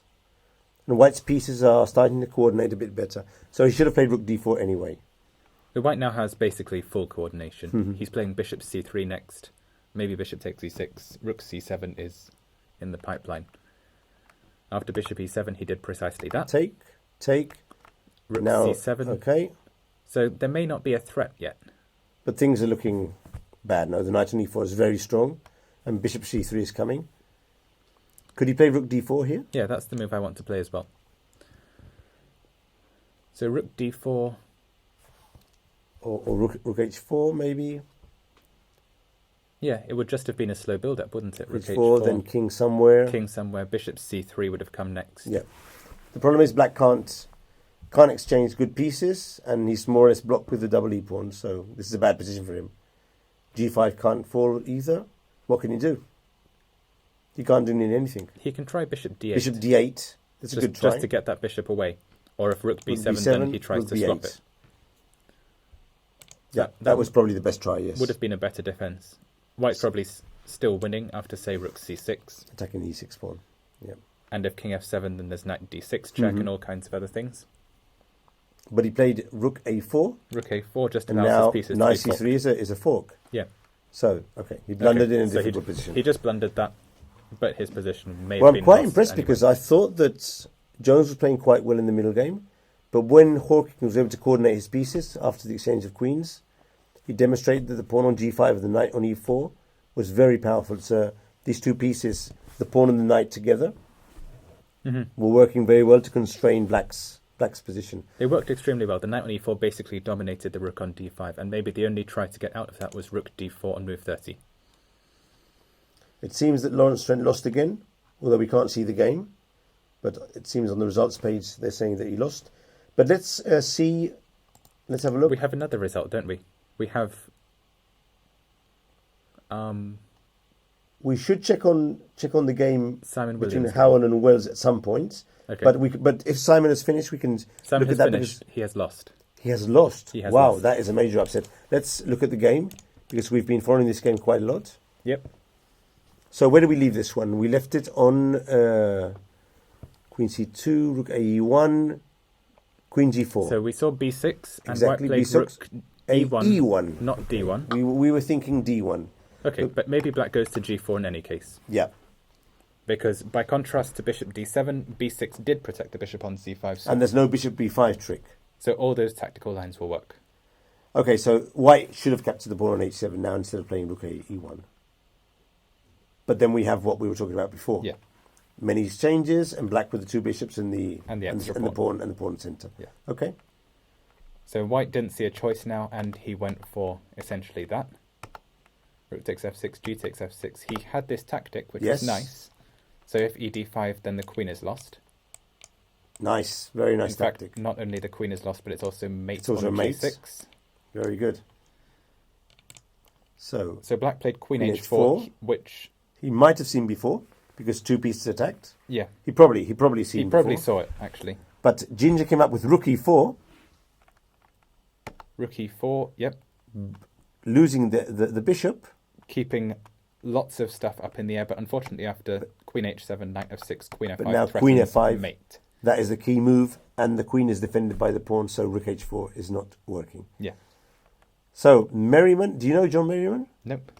I can say that he's played this defensively extremely well. Yes. I mean, he hasn't missed one defensive move in a very tricky position, so we'll have to keep an eye out for him on the rest of the games, but quite impressive. It's like the story. That's a bad use of the name, because Charlie Story defended very well yesterday as well against Lawrence Trent.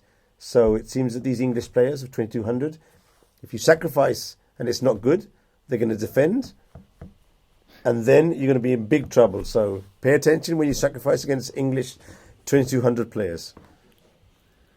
Very dangerous. So that was Williams. He was just... Did you see how he defended? I mean, he's found some amazing queen maneuvers. It was good. And everything is working out.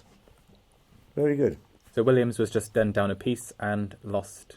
No, let's see how it finishes for the viewers. But check, King G7, another check, King G8. Now he has to defend the back rank. So Bishop E7 threatens the rook, which then has to go to H3 because it needs to defend H5. I mean, a move might have been Knight G3, but it's still going to be bad. Yeah. Yeah, in fact, Knight G3 would be the move that you play, I think. And what to do? Exchange the queen for 3? No, I would just move the queen somewhere, no? Where, though? Must be a good square, no? Queen G6? It should be G6. I was thinking then Rook H6, but you have Queen G5 anyway. No, you don't. Well, it could be tricky with H3 there as well. No, that's not correct, sorry. Rook H6, Queen G somewhere. G4, G7. I can see this becoming difficult again. Why not Queen G5? I've taken Rook G6. And you get the piece back. So there was still some tricks. So put the knight on G3 again.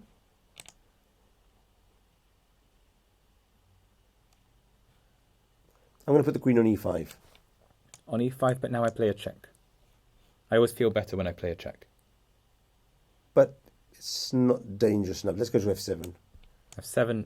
Queen F1, King E8, King G8. But it's tricky. It is a bit tricky. He should have played this, for sure. Play maybe H4. He should have played this for sure. And after Rook H3, there was Bishop B7. And now Black coordinates. So he's threatening the bishop there. Threatening H3 and getting his rook in the game. And threatening Queen H3 as well. Yeah. No, now it's big trouble for Black. Check. King F7. King F7, correct. Check. King F8. 8. And now there wasn't really a move for White because H5's threatened and it defends G7. So he sacrificed on E7. There was Knight G3 maybe, but now there's Bishop takes G2, so it's just going to lose the rook.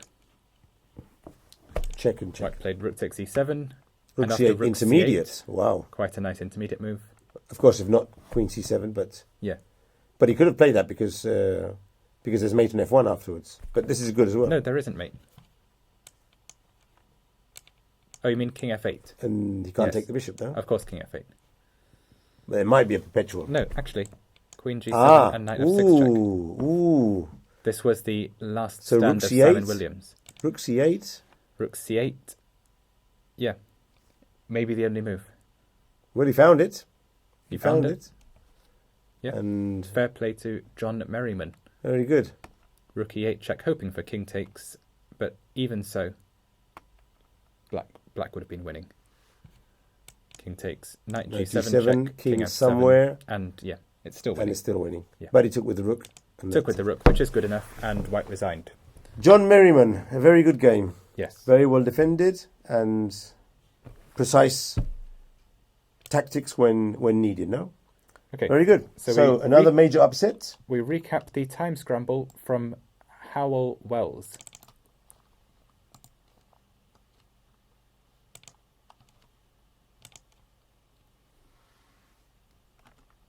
Someone's saying that maybe he lost on time, but I don't think that's right. David Howell has been getting into time scrambles for 10 years and never lost on time.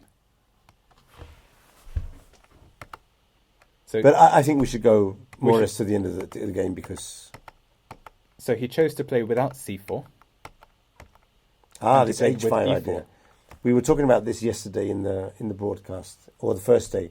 Ilya was saying that all positions with fianchetto, a lot of positions with fianchetto, if the knight is not on f3, h5, h4 is the way to go. Mm-hmm. And we discussed several lines where that was possible. There was one in English, the other one was in the Taimanov on the fianchetto variation. Okay, so bishop c4. The interesting play from Peter Wells.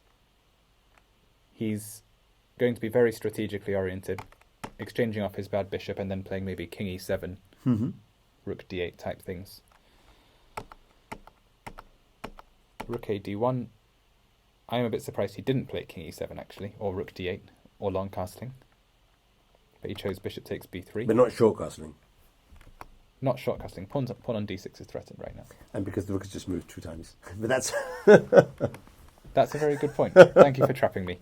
It's because in the last under-8 championship in Spain, one of the guys, he's a kid obviously, but he fell for the tactic bishop takes f7 and knight g5. Sorry, and knight e5, and the bishop on g4 was hanging. Yeah.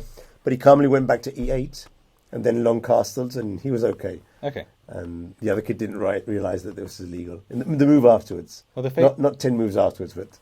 There are famous cases, aren't there? But not the move afterwards. Yeah. Yeah. The most famous one was the 2600s, who couldn't remember whether you can whether you can long castle when somebody's controlling b8 or exactly. b1. But Korchnoi, I think, there was a famous anecdote when someone was attacking his rook on h8 with a bishop, and he consulted with the arbiter if he could do short castling. But that happened to me as well. I didn't consult, but I was a bit confused, and I asked my teammate, "I'm allowed to castle, aren't I?" because if I tried it and I'm not allowed, then I'm in big trouble. Okay, that was a bit of digression with the rules, which I'm a bit embarrassed to say that we should know this by heart, obviously. But okay, we are usually confident, but in the heat of the moment, you never know. Something strange thing happens sometimes. When I was much younger, I did have that case where the white bishop was controlling b8, and I thought I couldn't long castle. You know you're allowed to, but then the doubt enters, and you want to consult because if you're wrong, you've touched your king, and that could be a problem. Okay. So, how did he protect the pawn? He put a knight on d4, okay. Yeah. I'm not sure this was the best way to protect the pawn, but it is a method. Knight e2. So he exchanges off the white knight, and now queen d8. Rook d8. White will be wanting to get that bishop out of g2, because it doesn't really contribute, maybe to c4. c4 would be fantastic. So rook e3 might be looking to set that up already. Maybe bishop f1, queen b4 type things. And rook d3 and rook f3. So he has a lot of options there with the rook. Yes. So Peter Wells goes for this h4. Which more or less forces g4. And delicate chances of control on the dark squares for Knight black. takes 7, g5, something like that, no? Somehow arrange this. That would be good. But will he be able to? That would be fantastic. Yeah, that would be a nearly strategic position 1 on the king side, or at least very good chances. But he's not going to be able to because there's many movements, no? And d6 can fall under attack very soon. Yeah, there's no time at all for this. King f8. King f8. And king d3. He doesn't want to defend the pawn with the king, which is understandable, and he defends it with the knight instead. And now white starts the attack, f4. And if pawn takes pawn, he's going to push through with e5, presumably. Okay, so... He could also take his time and just recapture with the queen and play g5 and triple on the f-file. Of course. Queen d7, queen c3.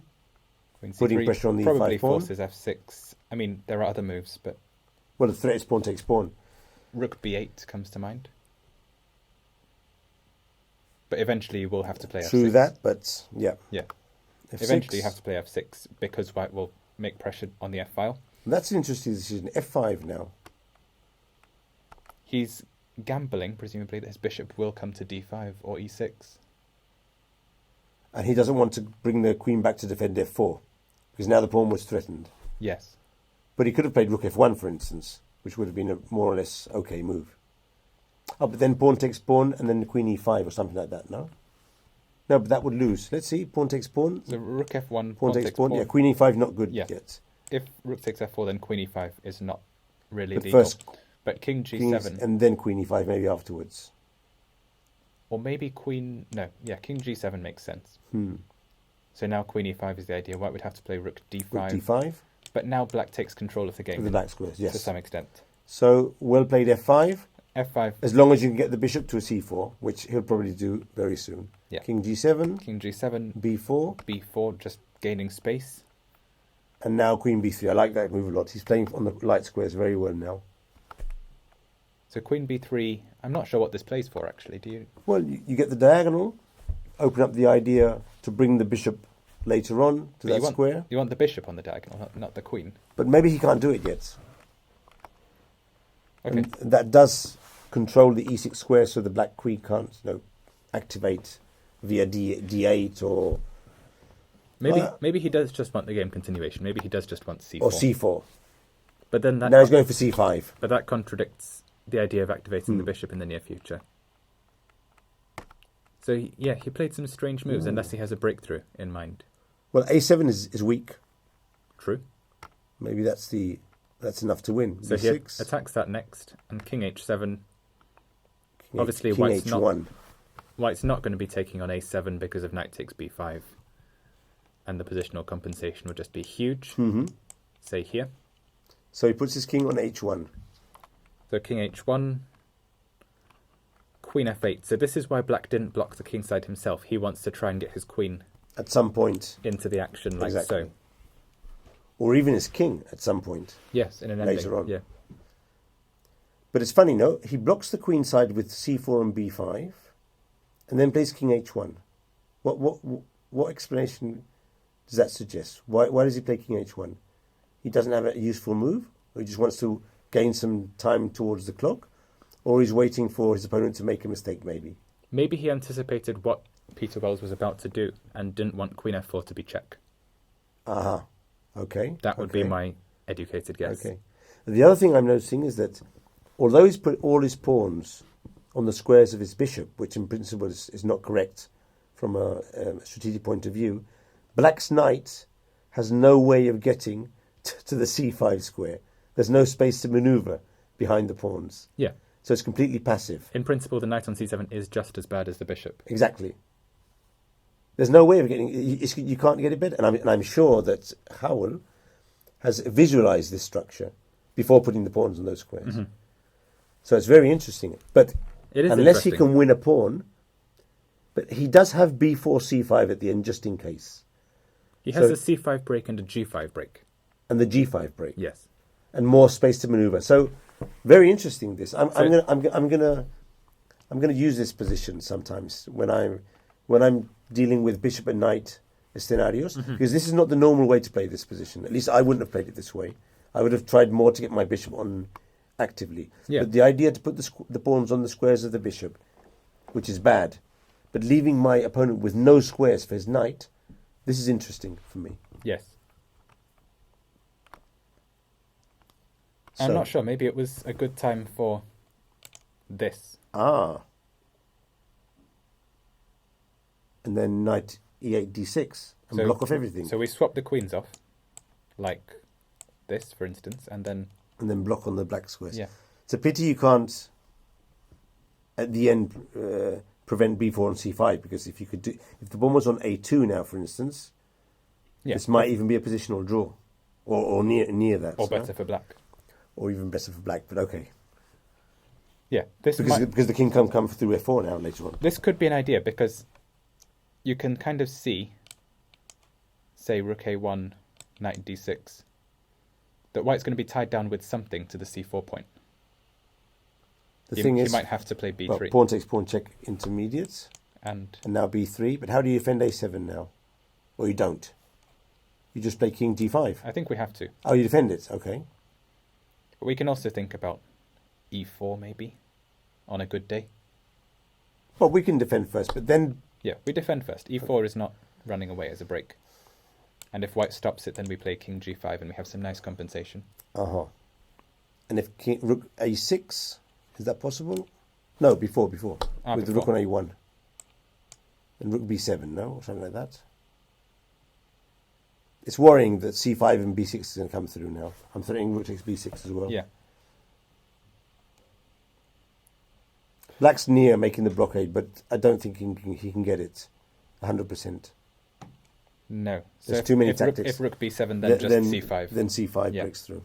Okay, so Queen f8. An interesting idea, but probably not correct. Queen a2. Queen a2. a6. So he's looking to maneuver with rook a3. And here comes the mistake. He had to wait, I suppose. Yeah, it never works when you try and solve it tactically. When you're in a weaker position and you're passive, you have to wait. Yes. If you open up the game, generally your opponent will be better placed to counter your tactics. He must have thought he recovers the pawn, but let's see what happens. Rook a3, Queen c8, so Rook a1. For some reason, he doesn't want to play a7. Or maybe there's just nothing in it. Maybe he wants to get another pawn to b5 and just complete his strategic idea. And then he can go to the king side and crash through on the king side. So his idea is queen f2. Double threat on b6 and f6 and h4. Yes. So Peter Wells sees this, plays b5, but queen f2 is still a double attack. And now it's the game is over. h4, king g7, g5. Now it will be a mating attack. Oh, so takes a3. And the time scramble is over, and so is the game pretty much. So is the game. So it's a pity, but black should have played g5 instead of queen f8, probably, no? Or instead of a6. He maybe should have closed the king side. Instead of a6. Rather than trying... Queen a2, g5. Yes. It's a pity because he wants to keep it open for his king later on, but tactically... But in any case, in principle, after b4, white should be maybe not winning, but he has good chance of converting the advantage. The immediate threat is c5. Yes. So maybe queen f8 was a mistake as well.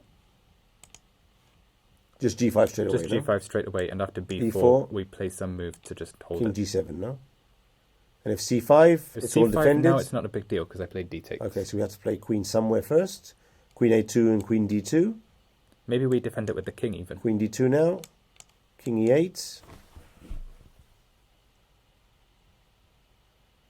Now I can go for the a7 pawn with one of the rooks. This looks... It looks like there will be a breakthrough.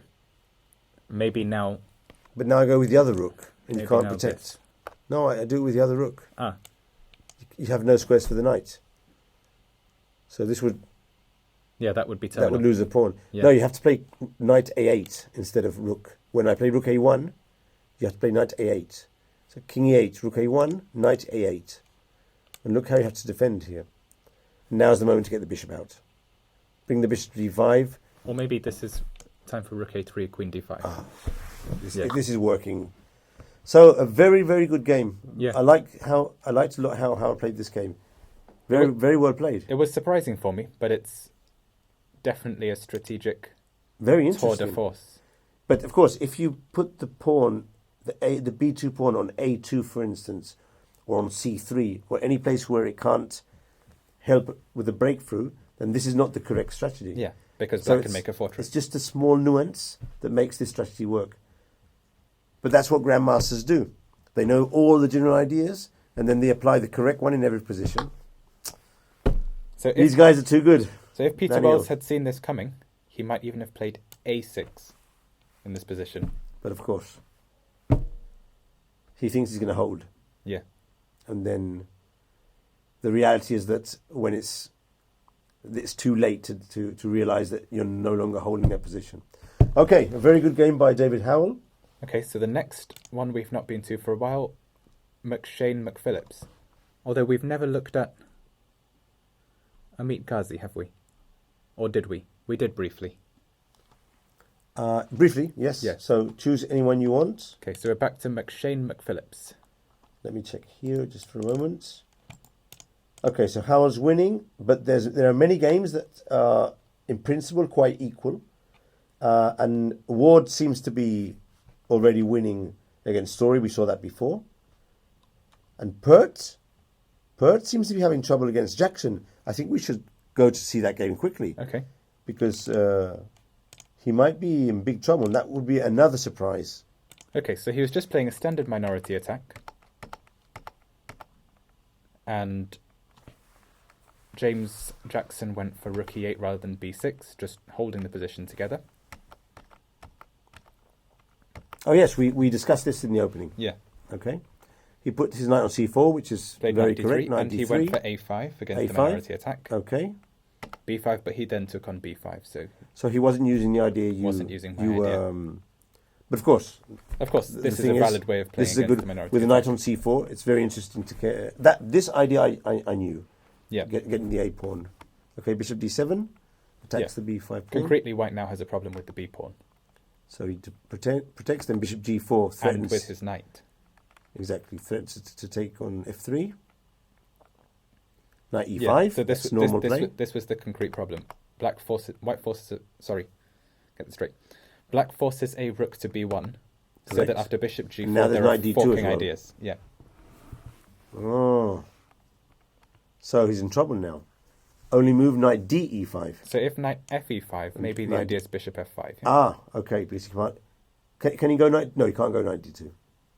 So the point is that if white gets out of the fork by normal methods, then this might be playable, and black wins a pawn. Fantastic. Yep. So I think after knight fe5, he's going back and he's winning a pawn because of the dual threat of knight takes e5 and knight d2. Double attack, yeah. So knight d5 had to be played. Bishop takes f3, knight takes f3, b6. Now just black has the better knight. Better knight, pass pawn. So we could say that the opening has not gone well for Nicholas Pert. No. Or the transition to the middle game is probably better phrase, no? For instance, up to the move 14, rook fc1. Let's go back there just for a moment. Yep. Up to here, he shouldn't be worse, although we can't say he has an advantage, but he shouldn't be worse. But in the next 4 or 5 moves... So what has happened exactly here? So knight e4, knight c5, rook e8. Maybe already b4 is a mistake. Yeah, maybe b4 is a mistake. Maybe he should be playing moves like knight d2 and swap off the knight, no? But of course, now black could play bishop f5 or even f5 straight away. If f5, then white's probably going back with knight f3 to e5. Okay. So this was the way to go probably, no? Knight d2. This probably was the way. You want to play bishop f5. But let's change the knights. Now we do this and queen d2, and white has the knight versus bishop. He plays b4 next. Or he could even play knight takes bishop, and he can't be worse in that position. And play knight takes bishop. He has a more compact pawn structure. And he can still play the minority attack in the ending. Yeah. It can't be worse. Okay, so b4 is possibly wrong. So after bishop g4 we had this, and now white is slightly worse. Slightly worse. But even so, black piles up the pressure on the c-file. And now black is improving his position. Pass pawn on a5, b5 is slightly weak. And the file. So this is already I wouldn't say decisive advantage, but quite clear for black. Yeah, definitely rook endings and queen endings. Very bad. Very bad. Queen a3. Queen a3, white has to keep both sets of pieces on the board. Queen d8 seems very good as well. Queen d8, I think the dynamic here was that black wants to play rook b4, but in this exact case there's rook c1. Okay. And there might be a pin going on. Why didn't he play rook c2 instead of queen d8? Rook c2. That seems a very normal move. That's a very good point. White would have to play rook f1 maybe. But in principle, that's to our advantage. Why didn't he do that? Maybe he was fixated on the idea of going rook b4 at some moment. He wants to play rook b4 and queen just d7. Keep the rook on c4 and double up on the file before he does anything else. Yes, possibly. Because that's the way for white not being able to put his pieces into play. So white defends against rook b1, so black doubles. Rook c7. G4, rook c3. Now he's putting the queen on c4. It's just getting I know I'm worse, but I would never play g4. It makes perfect sense in a rook ending. But the queens are on the board. Yeah. I mean, it's just creating a second weakness. That's something black should try to do. I'm not going to give it to him myself. I agree. So after a few more moves, the queen came in via that route. Why did he play g4? It's something I don't understand. That gives check. And he's not even happy now with a pawn up rook ending. So he goes queen d3. Wow. He didn't go queen takes f3 here. Yeah. I would have gone queen takes f3. I would have gone queen. Well, let's see. Queen d3. Let's see the tactics. But you can always miscalculate, mate. You can't miscalculate a pawn up rook ending with a protected pass pawn. But the queen is getting to h2, so he probably thinks it's mate. Okay. And maybe it's not mate, but he probably thinks it is now. Oh, she sacrificed the d5 pawn. That is unbelievable. I mean, He doesn't take on f3. Just let me see queen takes f3. I mean, this is very clear. This is crystal clear. If white doesn't play rook b1, then playing rook b2 and getting a second pawn. So white plays rook b1. Okay, there's only one thing here. Maybe he saw e4. e4. Pawn takes, king takes. For starters, we start okay, with the king check. f4. Well, the h3 pawn is not a question now. And maybe after pawn takes, king takes, rook takes, d5, he was worried about this. This could be a consideration. Okay, I can understand. See if he saw something like this, he could have been a bit worried. Yeah. Or even rook takes pawn, cutting off the king. Yes.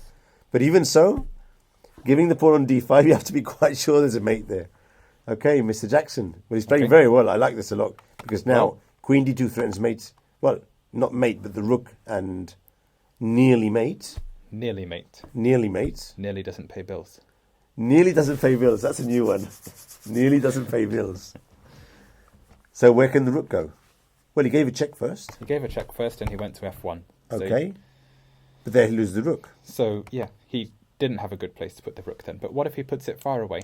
Is there mate? Now g5. No, g5 is not allowed yet. Oh, there is mate, isn't there? There's... yes, right? this could end in mate, yeah. And then no, but king goes back to f4, so we take this first. Mm-hmm. Now where is the mate? Some helpful person can probably tell us, but rook g2 is mate, so that will be good enough. He's mating. So even if he didn't calculate it, it's quite probable that Jackson intuitively saw that black wasn't escaping from there. Because if he has no square near his king for the rook, and he has to go to a1, I mean, yeah.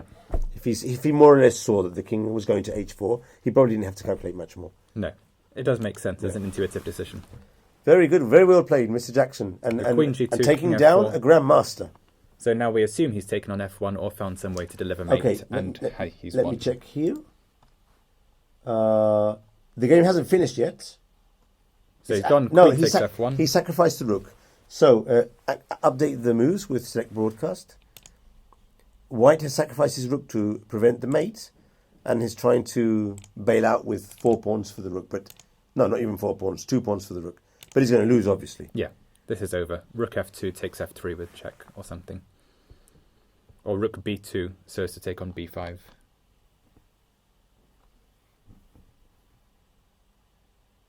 Looks like. Was it? How was it? Did you say looks like? No. Nearly pays the bills. Not looks like pays the bills. Someone said looks like. I thought it was nearly pays the bills. Yeah. Nothing to do. Okay, so Jackson will just play some move like rook b2 and then queen takes b5 and he will win. Jackson went for the rook, says James Glinton. Must not have seen the mate. So maybe there was a mate. Can we check that? Okay. So queen g2. King f2, king f4. Well, put it back before, because the mate will probably come with queen h2 instead of queen g2. Let's see. Yeah, queen h2. Queen h2, king h4, let's see, rook h6 g2. Maybe? Okay. Rook g2, threatening queen g3 and h6, yeah? Okay. How to stop that? No way. Yeah, it doesn't get stopped, really. Goodbye. g5, no? Yeah, it's mate. It's mate. But okay. But okay, he takes a rook, that's equally reliable. And mate will be 3 or 4 moves later, so... Okay. So Derhenka says... Madl says, when in doubt, take the material. Which Absolutely is very correct. sensible. Yeah. Very sensible, especially if... Are they arriving? They've just arrived to move 40, but okay. Yeah. Nick I'd probably take the rook as had well. an agonising move 41, deciding where to get mated or where to lose his rook. Spent 17 minutes on it and it didn't help him. Yeah, there's no way to... Okay, so this game is essentially over. So and a big upset for Nicholas Pert, because he was outrating his opponent by 300 points, and with white pieces. I'm sure he didn't think that maybe he could lose today. Okay, Eggleston and Adair finished in a draw. Okay. And then... so we didn't see that since the opening, right? No, so let's check this one. And then let's see a couple of games we haven't looked at. The Ems game and the Gassi game, which we saw briefly before. Yeah. We can check it again. Okay, so bishop c5. White sensibly decided bishop g2. and not f5. Oh, yeah, I remember this one. Okay. Yeah. So, what did he play there? Bishop e1? Oh, bishop d2. Bishop g2. Okay. Very sensible. Rook c8. Black decides to simplify a bit, and then he plays rook b8, so that after the bishop takes d4 sequence, You can play knight e7 afterwards. he can play knight okay. e7. There may have been some concrete things going on here. So if he takes on d4 first, then plays rook b8. There's Maybe f5. I think. And at least you can't get there with the knight. So there's no knight e7 to f5 idea. Whereas if you play rook b8 first, then f5 might be met by e5. Okay. Although we did see that.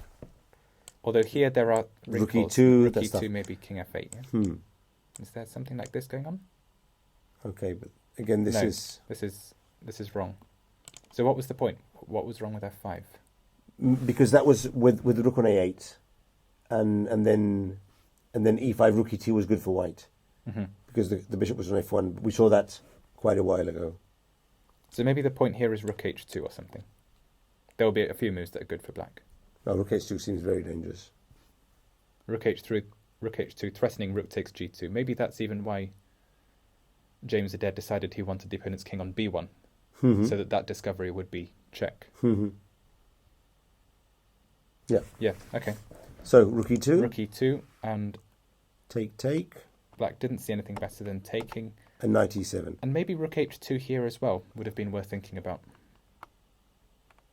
Well, he could have played it because he's pinning the bishop. And white would have had to play bishop f3 probably. Bishop f3. And who benefits here from a change of rooks? Because the rook is active on h8. I don't think it's a big deal. There's nothing wrong Knight with e7 knight looks e7. good. I think black is better here, but Yes. of course there's not much material, and options for draw are there. But I would think that with the knight against the bishop and the pawns on dark squares, I'm sure black thought he was onto a win in this position. Yeah. I would be very confident that I could win this position against most players. Yes. So bishop takes, rook takes. Takes rook c1. Rook c1. Now strategically I want to play d5 as black. I want to play d5 and then king King d7, d7 and and then knight knight f5. f5. Okay. And why can't that happen? I have no idea. Why can't he play this move here? What can black do? Bishop b4 doesn't work. Bishop a5, king d7, rook c2. Ah, that's probably what he was But looking then at. rook c8. Oh, but then rook c6. No. Oh, yeah, that's the Yeah. idea. And now rook c8. Rook Exchange c8, off a rook, and that's it. exchange off a pair of rooks, and then black gets the knight to f5 And then anyway. he's much better. Yeah. So why didn't he play d5? How I'm much not time sure, do you really. think here? He thought... It doesn't say. Oh, it doesn't say. He played rook h4, which So probably doesn't... immediately then. But it doesn't seem to be a bad move, rook h4. It's not a bad move at all. The idea is knight d5, presumably. And you pressure on the f4 pawn. Rook e1. And now rook h2, okay? Okay. Rook c2. And d6. d6. Okay. He doesn't So want to he's- play d5 because he wants to keep the option of putting the knight on d5. Yeah. But when you the knight can only go to one square, can't go to three. So you have to decide which square you want to put it on, but he's trying to keep all the options open, I think. Yeah. But There's okay, an option of knight c6 as well. Maybe king d7 and then knight c6. Maybe he wants to put first the king on d7 and then decide how to place the rest of the Yeah. pieces. Okay, g6. So he wasn't in a rush, but it seems g6 took him Wow. by surprise because he now spent 5 minutes on his reply. Because this move wasn't working because of knight takes g6, but then f5. Yeah. So he should have addressed that. I don't And that think, is because the pawn was on d7 and it didn't work before. I don't think he saw g6. He didn't see g6. He missed it. He missed But maybe it for sure. maybe it's the case here as well after our d5 suggestion that white can play g6. But he could have played g6 first instead of d6. That's the thing. He should have played d6, g6, black. He missed it.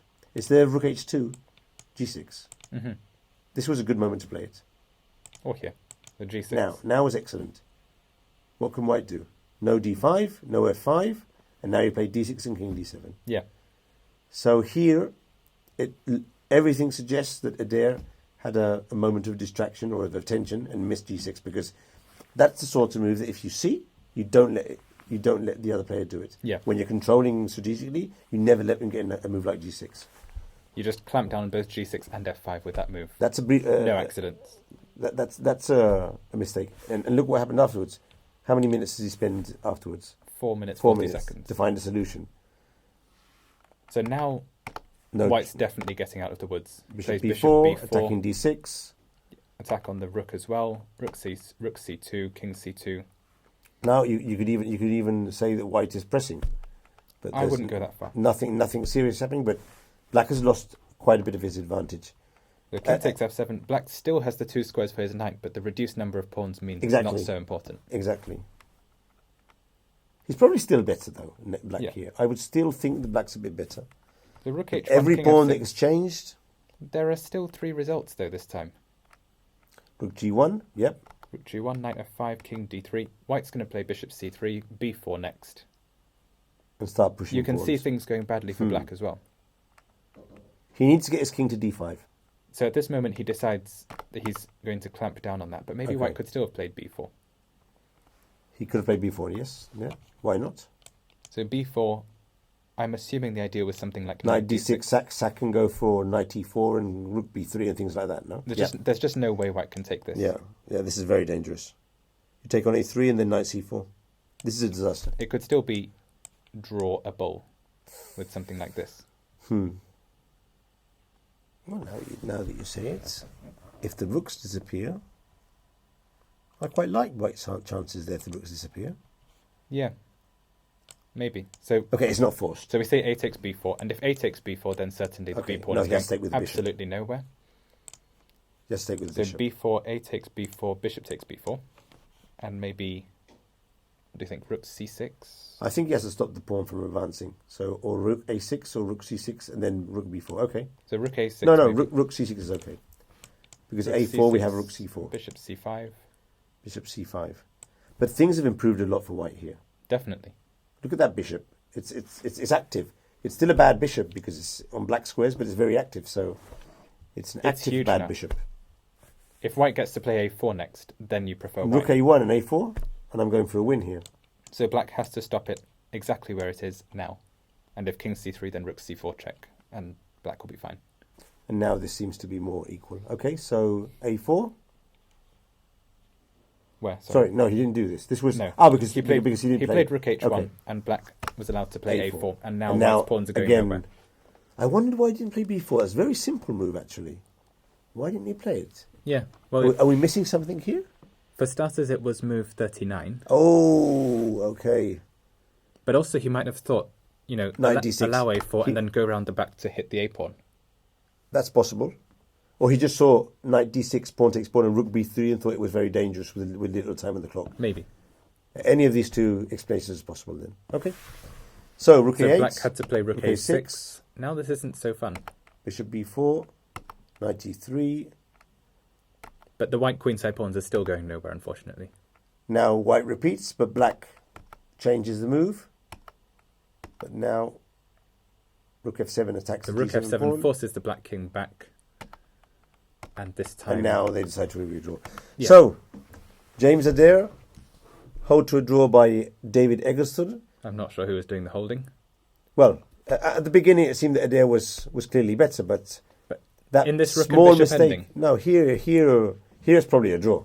Here's probably a draw, but maybe with 39 b4 we could have seen... Tricky. It was tricky. Yeah. b4 was tricky to do with little time. But I must say that he should never have allowed White to play g6. Yeah. So obviously he had a moment of lack of attention, and that g6 gave White the possibilities of changing a few pawns. Even. Maybe he did see it and he did allow it, but I don't think so. I mean, I doubt it. It's not so easy to see because it's very well protected, the square. If you see g6 in advance, you have some kind of move that you play instantly. By the way, let's show the viewers that if knight takes g6, f5, knight f8, and bishop f4, or something around it. But now this rook takes c2, so maybe not bishop f4. What could you have played here? Rook c8 check. Obviously. Ooh. Rook c8 check. This looks very dangerous. King e7. Now what? Well, now if nothing else, then bishop f4, and no, there's an even better move. Pawn takes pawn.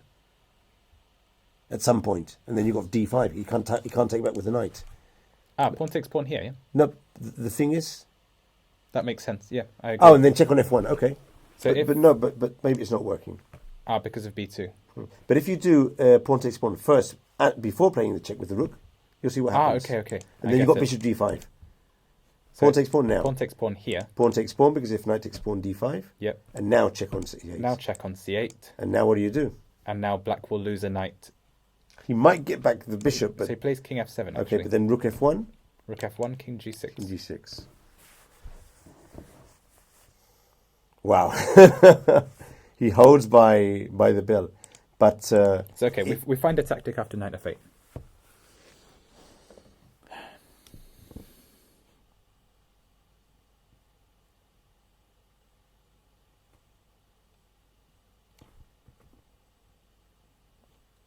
So how about fe6, take. g6, rook f1. That's nice. That's nice. Now what does black do with his extra tempo? Because it's mate. Knight d7, rook c8, and bishop d5 is mate, no? Or nearly mate. It's nearly mate because of knight f6. But nearly doesn't pay bills, so let's do knight c7. I like that one. Because there's no mate, and then b2 is attacked. Yeah. Okay, so maybe he could have played knight takes g6. Maybe he could have played knight g6. But it was very tricky.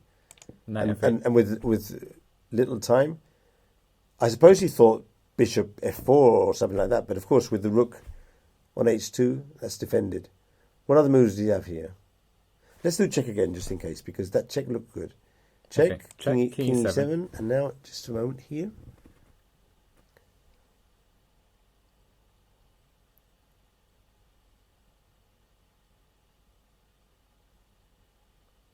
No, I'm trying to make something work, but if you take on e6, he takes on d2. We take on f7 with check. He takes on f7. We check on f1, but then he plays king g6 and ends on b2. Yeah. And if we play bishop c3 here, then he has time to play knight d7, no? So maybe he could take on g6. Yeah. It seems possible. Maybe he had seen g6 and he thought he could do this, but saw something down the line that we're just not seeing now. Or one of these variations that don't work because we can move the pieces on the board. Maybe in his mind, they were working against him. Yeah. And he miscalculated something. But there are lots of possibilities. But it was easy to play g6 and stop all that. For instance, here d5. You have to look at this as well, for instance. And after e5, rook g1. Rook g1. And if g6, now rook c8 check is a very big deal. And yeah. And bishop g5. Yeah, and bishop g5. Yeah. But the thing is, why allow white to have these options when you can just play g6 yourself? Yeah. Block down. I agree. Okay. I agree completely. Okay. Okay. So and I'm sure Adair would have learned a very important lesson in this game for future games against a stronger opposition when he's got this type of strategic advantage. Don't rush. No, don't hurry. Keep things simple. Stop the threats of your opponent. Okay, endgame strategy. Right, so... we didn't see Fitzsimmons Ghazi for a long time. Okay, and that one's still very much in play. It's a rook ending, which probably is drawn. So you said something about a John M's game, but I'm not seeing John M's. Because we probably is he not on the top 10 boards? Yeah, but now you can eliminate some of the games. For instance, let's take away from the. We can take away here the game of Palace and Jones, for instance. Yes, we've seen that one. We can take that one away. We can take Hawkins Jones, Eggleston and Adair. We can take it out. And we've seen the Williams game. We can take them out. Williams. Okay. So don't take the one.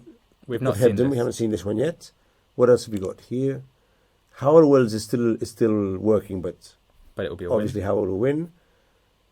Shane McPhillips, we should check it because we haven't seen that one in quite a while.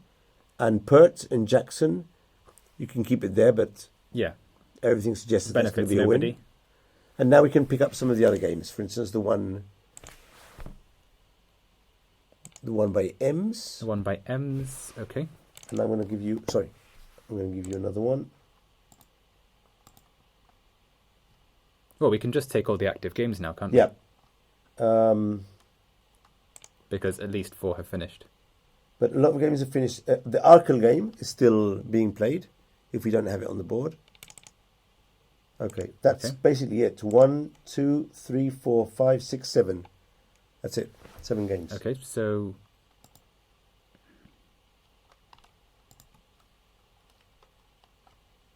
Yeah. Gormali did win. That was the one I was looking for.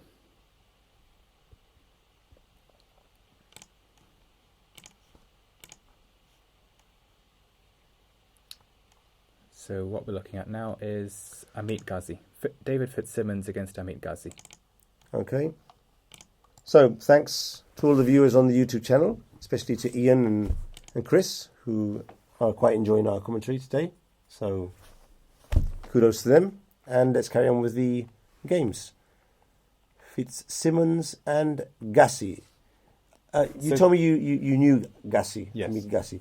He's English as well? Yeah. Okay. English. Okay, and David Fitzsimmons Is from Ireland. Oh yeah, we mentioned that before. So okay. He didn't see a better way out than we did, really. Went bishop c5 and rook back to a1, and he lost a pawn. That was my, albeit bad suggestion, going back with the rook and then playing bishop c5. Yeah. But it was bad. We were losing a pawn, or Well, I was expecting rook a1, knight c6, and then something like bishop c3. c3, exactly, which was also On c3, ugly but holdable. You were saying that if we were able to exchange queens, there were some chances of... Oh, if we exchange queens now, then white should be really happy. Exactly. Yeah. But... the point is, black can play a5. Yeah, and if, maybe and b4. if bishop a3, then b4.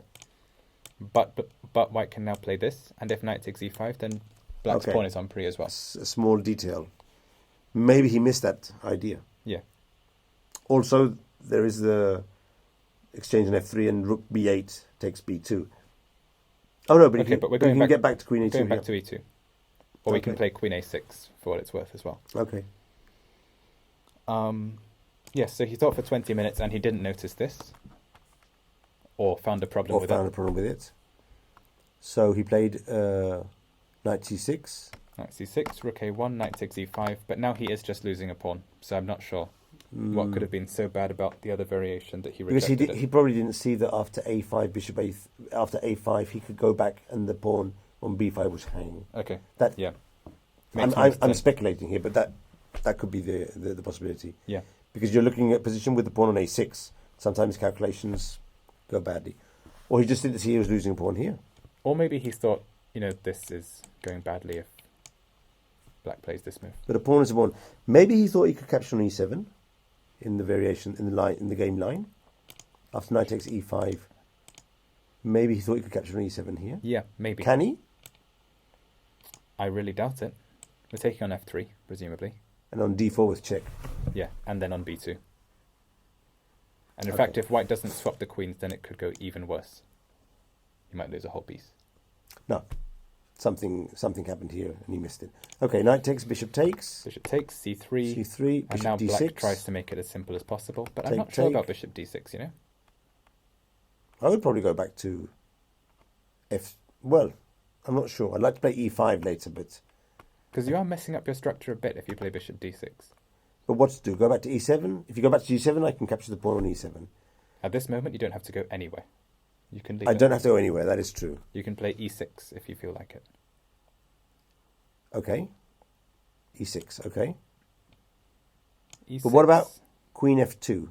That could be a bit tricky, no? Yes, but that's probably what he doesn't want.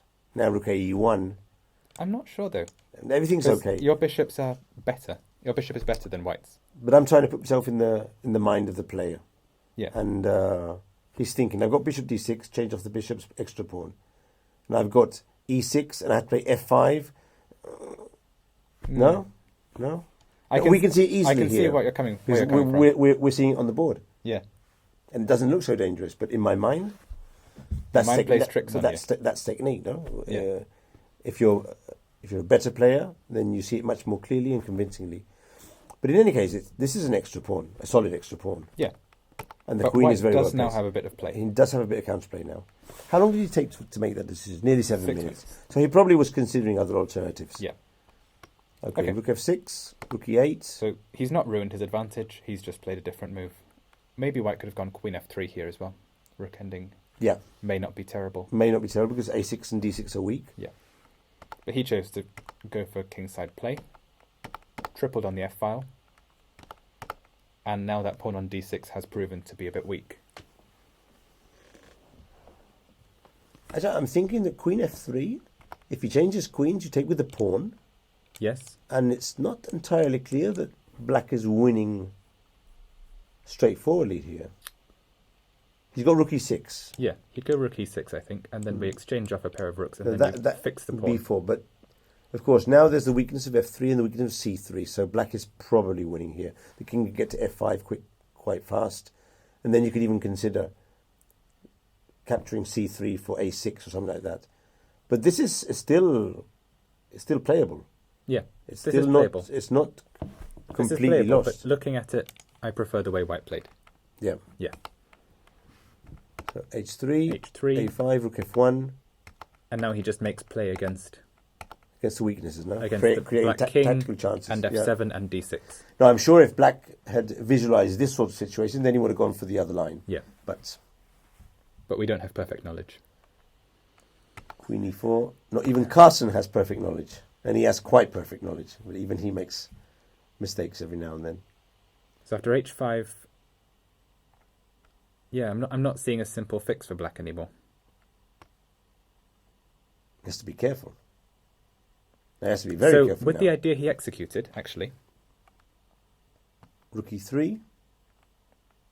Yeah, maybe he should have done it with a check. Okay? Check and rook e3. Uh-huh. So that if white plays like he did in the game... Uh-huh. With queen g5, then this works. Ooh, nice. And rook f1. Ah, there's rook f1. You do have queen takes f6, but this just changes. Yeah. Okay, yeah, I didn't see that. Yeah. But a check is always good. You never know where it can lead you. And there's no alternate finish here, like rook e7 or something? Ooh, but this is super risky because rook takes g6 and mate in f8. This is too complicated and also bad. So h5. So he played rook e3. Rook e3. Queen g5. This is very tricky now. h6. So anything could happen now. So he backed his own calculation here. I'm not sure what he saw, but he backed himself. Check. King h2. Check rook f1. Rook f1. If king h2, then queen h4 is mate. Okay, correct. Rook f1.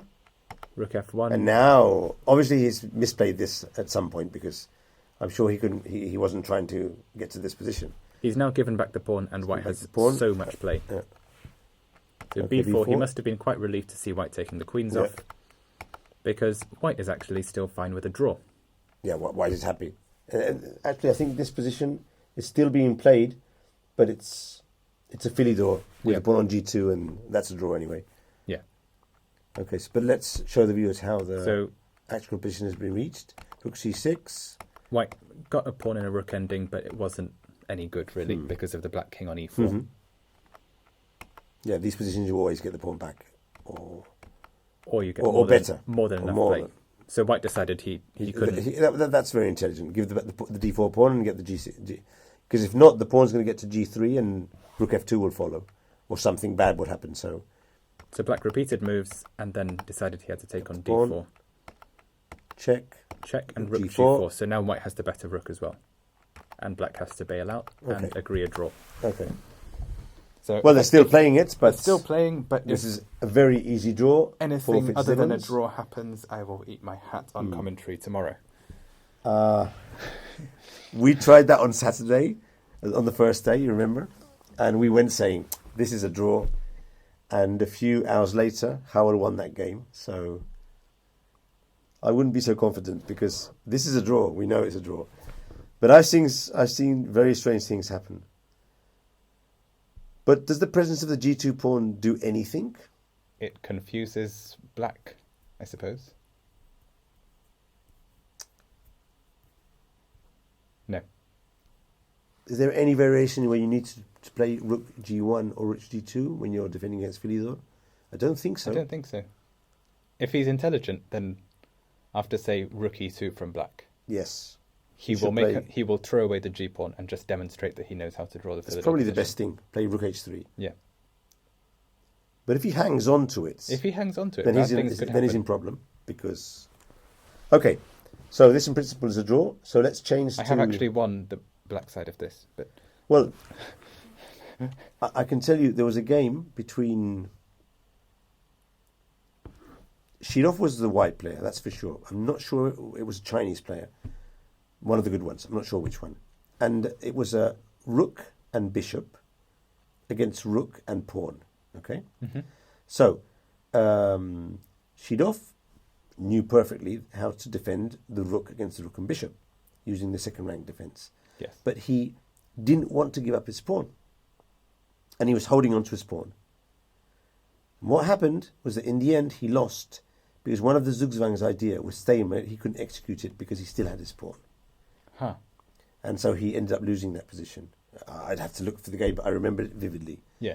And so the standard second rank defense where he couldn't do it because you needed rook sacrifice, G7 check, and he and couldn't do it because he had the pawn. G7, and it's not stalemate anymore. And it's not stalemate. So these things happen. You keep onto the pawn thinking, well, it's still a draw. I don't want to keep my pawn just in case. But just in case what? You're thinking of winning? So the best thing is to give the pawn away as soon as possible. And just demonstrate, and then demonstrate the draw. Yeah. So if he plays rook G8 now, some interesting things could happen. But not for him. Okay, he played rook G3 before. I'm sure he understands what he has to do. But as I said, Shirov probably knew as well. Yeah. But in the heat of the moment, decides he should have just pushed his pawn up, sacrifice it, and then draw. But he kept it, defended, and he ended up losing because of the stalemate idea. So here, rook H3 will just be the update intelligent move. Because they're not seeing the actual position.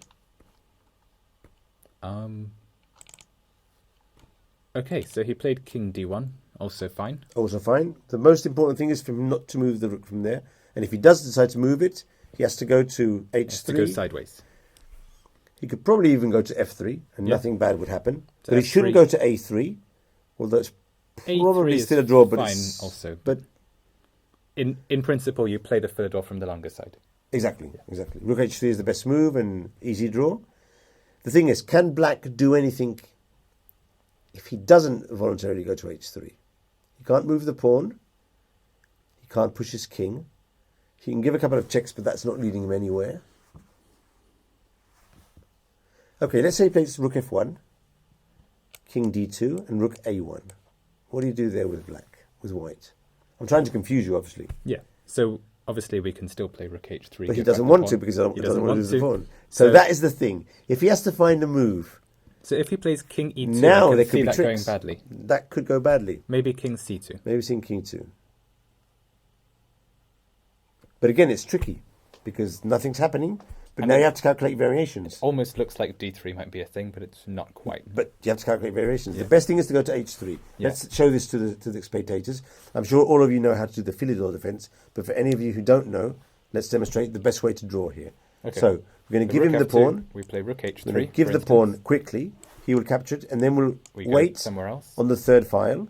So black does nothing. Eventually, black will have to push. If he when he wants pushes to the pawns, then we go to the back. And the thing is, and we're going to demonstrate this, never to go to... Well, we can show you that when king C3, and we check behind, and it's an easy draw. But in the heat of the moment, some players go to the back without the opponent having moved the pawn. And we're going to show what happens then. So after rook A2, for instance, white could play if we go to the back, because we've heard that we have to check from the back, then now rook king C3, check. And if this check, then and now D3. I think it's still a draw. This is still a draw. If we get the long side, but now it becomes tricky. And if we don't know how to defend, we can easily lose this position. So never move the rook to the end until your opponent has pushed the pawn to the 6th rank. That's the rule we have to remember.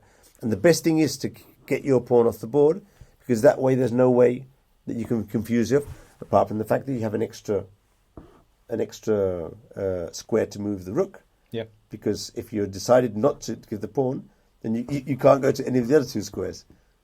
You should do, but you can't. Yes. If you don't want to lose the pawn. Yeah, I agree. So, okay.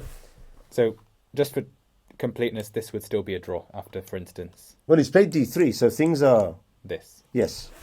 So king D1... But it becomes tricky if you don't know how to defend. King D1, black played D3, and now we should go to the end. Rook G8. And now is there anything here happening? There is nothing special about this.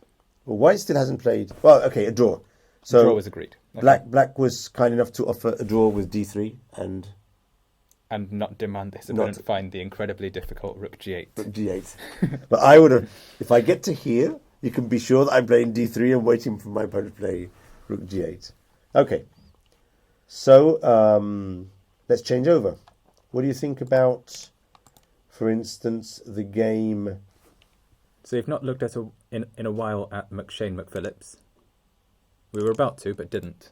Yeah, which is in principle an equal position, but let's see what's happening here. So we last picked this up when they went into the ending. Knight b3. Okay. c4. White did play knight a5. Black went bishop d6. So I think he was trying to execute some kind of trapping idea. Just with a more sophisticated version. So after knight takes c6, knight f6, if white goes back to a5, it's not really an escape because of bishop c7. So white just keeps developing. Plays knight d2, possibly thinking about b4. Okay. Black executes his trap. a5. And white gets out with his extra pawn. Okay. Black tries to make some compensation based on the weakness of b2. Okay, so white plays b3. White very sensibly gets rid of that now. And now he has an extra pawn, but it is on c3. Backward on the c3 file. Yeah. So difficult to... And black has the bishop there, which also defends quite well. So let's see what happens. Knight e4 attacks the pawn. Knight e4, f3. f3, giving back the sure pawn what the immediately. tactic is here. Ooh. Why didn't he capture the c3 pawn with check? King d3, knight b5. So maybe white just realised he can't hold the pawn. Yeah, so after king d3, there would have been bishop f5. Okay. And what about rook c1? Which rook? Well, let's exchange the rook first and then play rook c1. It's too passive. Then there's rook a3. Rook a3 or rook a2 even. Yes. Oh, that looks dangerous, yeah. Okay, so he decides to give the pawn back. Okay. So maybe this decision to play knight e5 out immediately wasn't a great one. Okay. And white could have considered b3. b3 straight away, yeah. And only when his knight is attacked, then he goes out to e5, and that might have consolidated his advantage better. Or even b4. I think we mentioned this before at some point. Also b4. Okay, so... But preferably b3, because if b4, then there's this idea. Yeah. The thing is, why did he play b3? I mean, he wasn't forced to play it at that moment, no? After a4. I think he was just having visions in his mind of black doubling on a b file. There's no way he can block on b4 somewhere. There's no way, is there? So knight c6 now, again, maybe, you're thinking? There's no time, because he'll play rook c8. Oh, yes, knight I c6, understand. Rook c8, No, knight but then b4. knight b4. And maybe then a3. a3, b3, bishop takes c3, something like that. Yeah. And then black will just pick up the pawn and... pick up the pawn, or even not bother with the pawn No, and play... or bishop f5 even. No, this is very risky. Yeah. This is very risky. Okay. So b3... So, yeah, given he hadn't already played b3, b3 here is understandable, but black does get back the pawn in this manner. So So f3. fair play to black. And funnily enough, he doesn't capture, but he attacks the knight first. Okay, so... 16 minutes to play this move. So he was thinking of capturing, but then he changed his mind. Or at least he calculated it. Yeah, I don't think there's much in this decision, because if white takes on e4, then rook takes b3. And okay, there's no way to keep this pawn even. This would be a draw. This would be terrible for white, actually. He could even lose this position. Well, he shouldn't lose it, but... I think he should lose it. Well, I if you played like this, if I defend... No? King f2 or... Not king f2, because you can check and exchange rooks, but I'm sure I can bail out in this ending. No, giving up the c4. Knight d3. Well, knight d3, bishop c4. Knight d3, rook takes c3. This will just be a bishop pair torture. Woof. So it's not so easy. Yeah. The f takes e4 wasn't a good move at all. He played knight d2, which is fine. Knight d2. Knight c3, king f2. Now f2. Black might be a tiny bit better, but there's not much in it. So he takes on e5. He takes on e5 and plays rook fd8. Okay. Now white blocks on d4. That seems very reasonable, because d4 may be a threat. Yeah, I'm just wondering if black could have maybe executed his idea with knight b5 instead. And get the knight out of the way, no? Yeah. No, just so that white he can't block. He could play. He can still play rook a4 or knight b3, but knight b3 is a bit suspicious, no? But it might work. Knight b3. I think this is a draw anyway. Yeah. Okay. No? I mean, so rook exchange fd8. Knights. Rook fd8 is fine. Bishop d4. Bishop d4. Knight now b5. Rook a4. So white does have a little something. Yeah, no. He's hunting around like he did yesterday. So if he's able to block on d4 and start pushing the pawns to f4, he might be able to get something out of there now. So the next plan is basically what he did. He goes rook b1 to b2. Okay. He thinks about doubling on the b file. Okay. Well, he actually is threatening rook b4 now. Yeah. Doesn't win anything because it could be defended bishop d7, but it's annoying. Yeah. So you can understand. Well, you don't really want to get trapped with that. No, because it would last a while. Then if a knight gets to d4, then you're in big trouble. Yeah. Okay, so knight c7, exchanging the rook. And now this. Knight f5 to play knight e3, okay. Bishop c2, rook a2. Bishop d3. Knight d3, rook b4. Definitely white has a little something here. But okay, black's defending well, rook b5. Rook b5, so that his knight can come out. Okay, rook d2, bishop c4. Bishop back to d4. Bishop d4. So now in principle there's no reason why white can't play h4, g4, king g3, f4 or something like that. Mm-hmm. Because if black ever goes g5, then knight f5 will cause problems, as I think it probably did later. Maybe not. Rook b3, so h4. Logical first move. Now this must just have been to gain time on the clock. Yeah.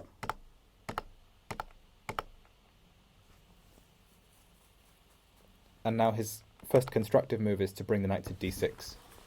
Just a small thing you can try. Yeah, attacking you may f7, as well try it. attacking c4. Also with the idea that after king g6, this might win a pawn. Oh, nice. It doesn't. Yeah, that's just nonsense. But you never know, no? But it does make black's pieces slightly uncoordinated, because after the check you go king g3. Maybe you start with king or g3. king g3 straight away. He does have a check on e2, by the way. Yeah, gives check on e2, and then you go back here, where there's no rook f1 check or knight check. Okay. And then if knight f4, then bishop e3 is good. And if not, then knight takes d5 with an overloading motif is a threat. So if we win a pawn here, then things are a bit better. Although, if it's a pawn with the opposite coloured bishops, there's still very good chance of a draw, obviously. Yeah. Okay, so knight e6. Knight e6, king g3, rook b3. Bishop f8, knight f8, knight d6. So white gets what he wanted, basically. And now, thanks to the rook being on b3 by unhappy coincidence, rook c2 is a bit inconvenient. Okay, so this is the only defense that I can see immediately. Although I would have thought of knight b6 first as black, maybe. But he wants to keep attacking the pawn on e5. Okay, so... But black's fine with the repetition, so white eventually gives up on the idea of taking the c4, taking a pawn on c4.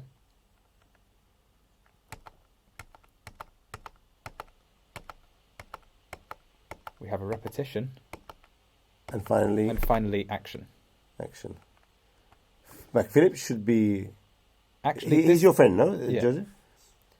He needs a lot of stamina to be able to do all those to do all these repetitions and still, keep his mind in the game, because when the draw is so near and so many times, it's easy to think that this is nearly over now. I'm going to draw this game now, and then the other guy keeps pushing. He's had this before. Okay, so he's experienced. He knows what he's doing. Okay, so now presumably he must play rook a4. Okay, let's.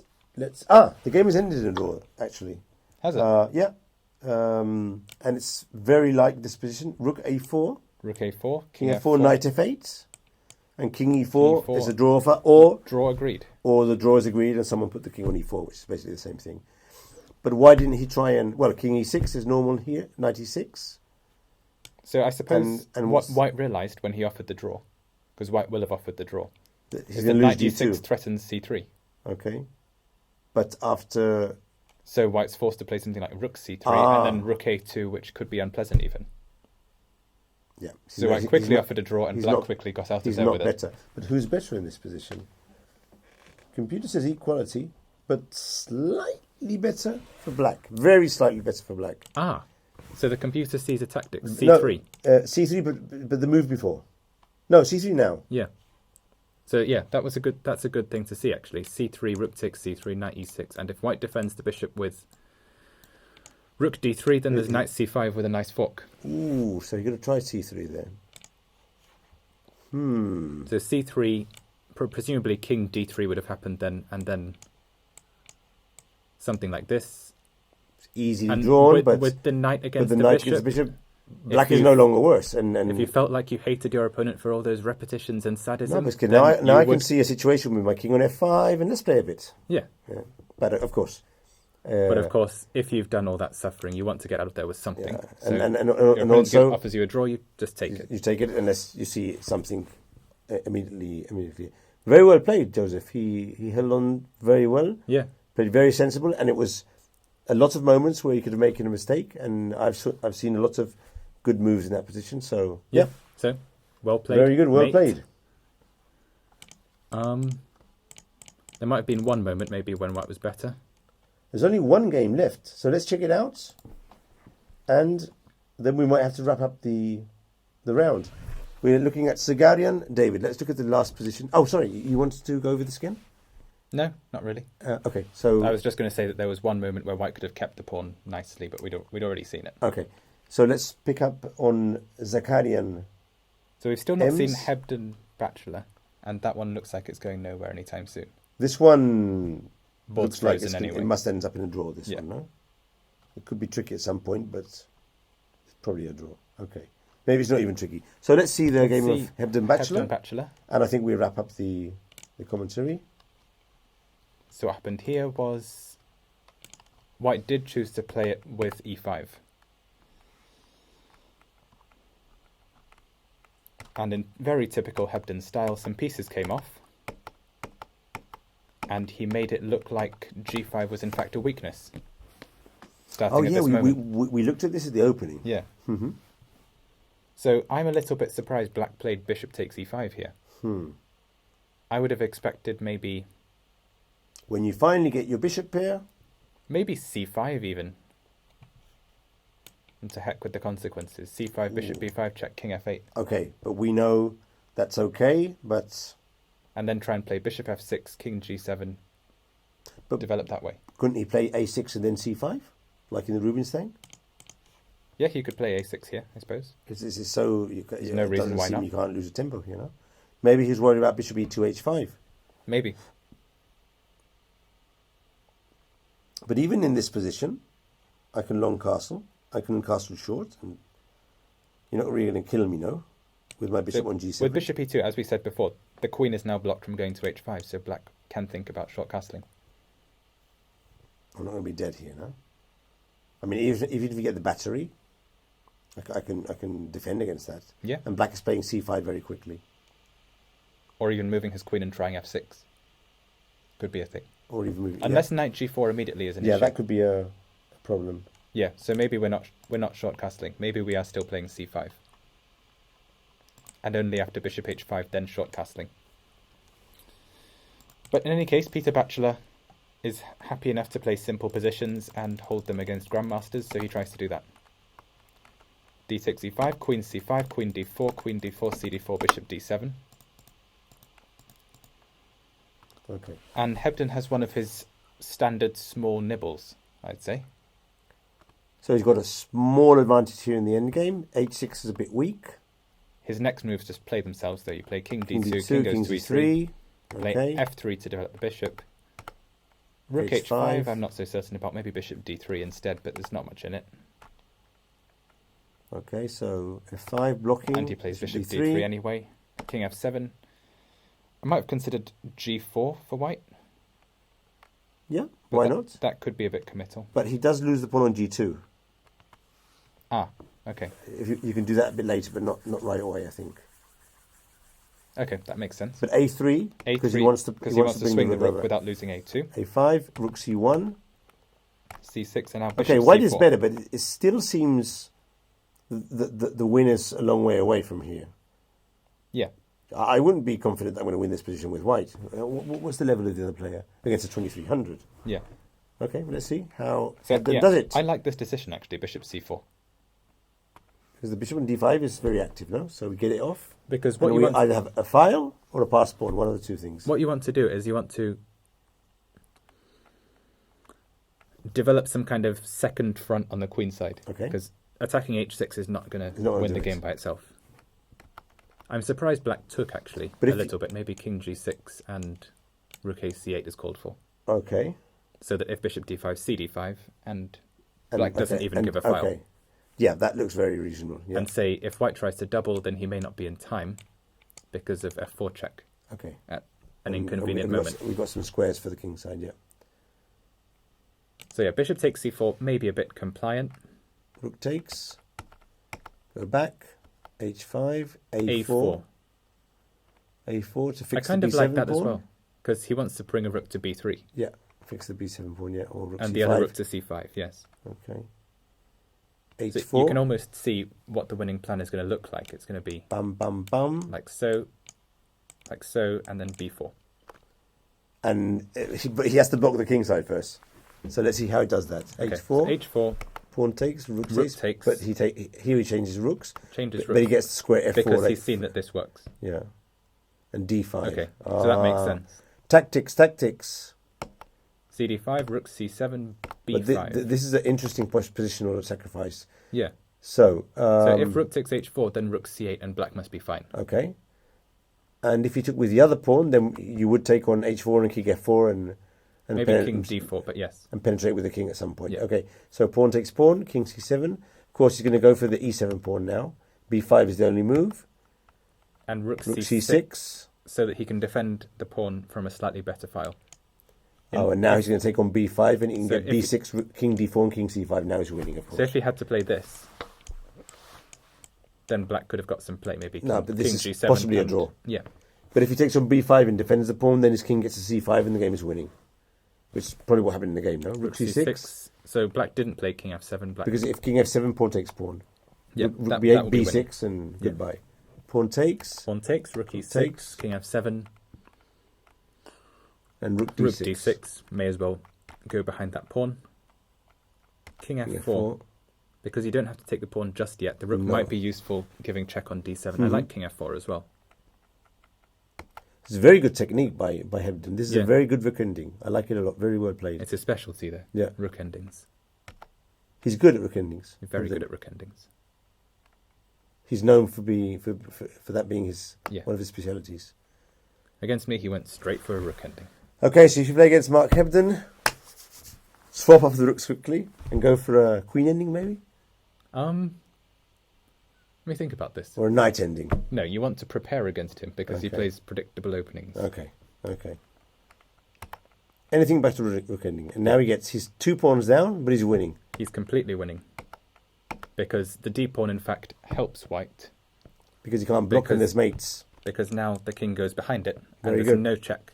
Very good. So in fact, taking on d5 would have been a this major reminds mistake. me a famous Capablanca ending. You must know it. Not that Where great is it? with Yes, you classics. do. Yes, you do. You don't know your classics? Not that well. But this one you probably know. Against I can't remember the name of black, but you'll remember. He sacrifices all his pawns and moves his king to h4, g5, and goes in front of with a g6 pawn and gets the king to f6. There's a pawn on f5, and then he kills him with a rook. One of his earlier sacrifices was f5, and then He goes f5, gf5, then goes king g6, h4. king g3, h4, g5, f6. I have seen it.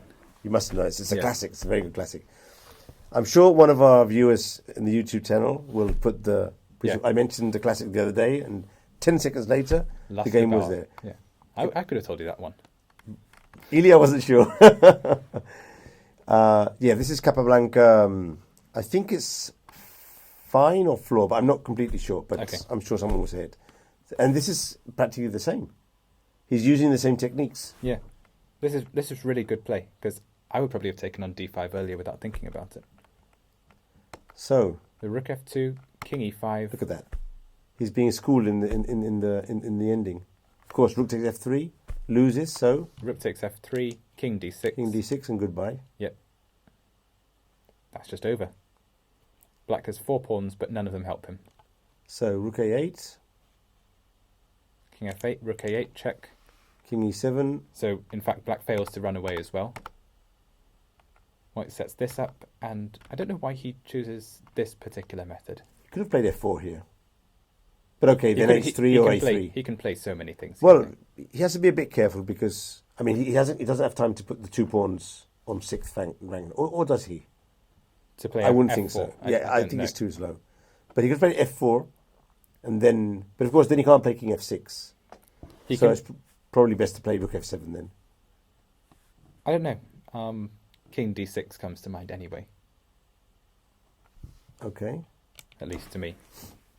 And then after h3, you give check and you play e7. Okay.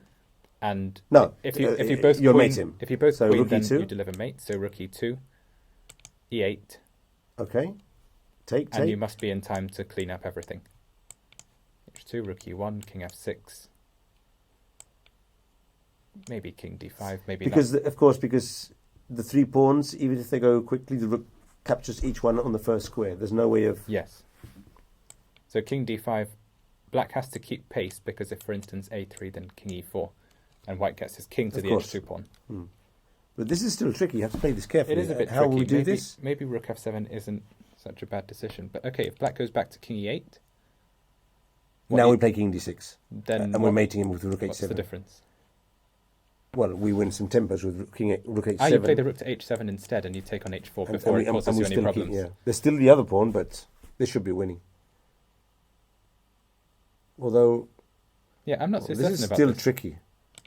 So if the idea was to take on h4, then it may not have been such a great one.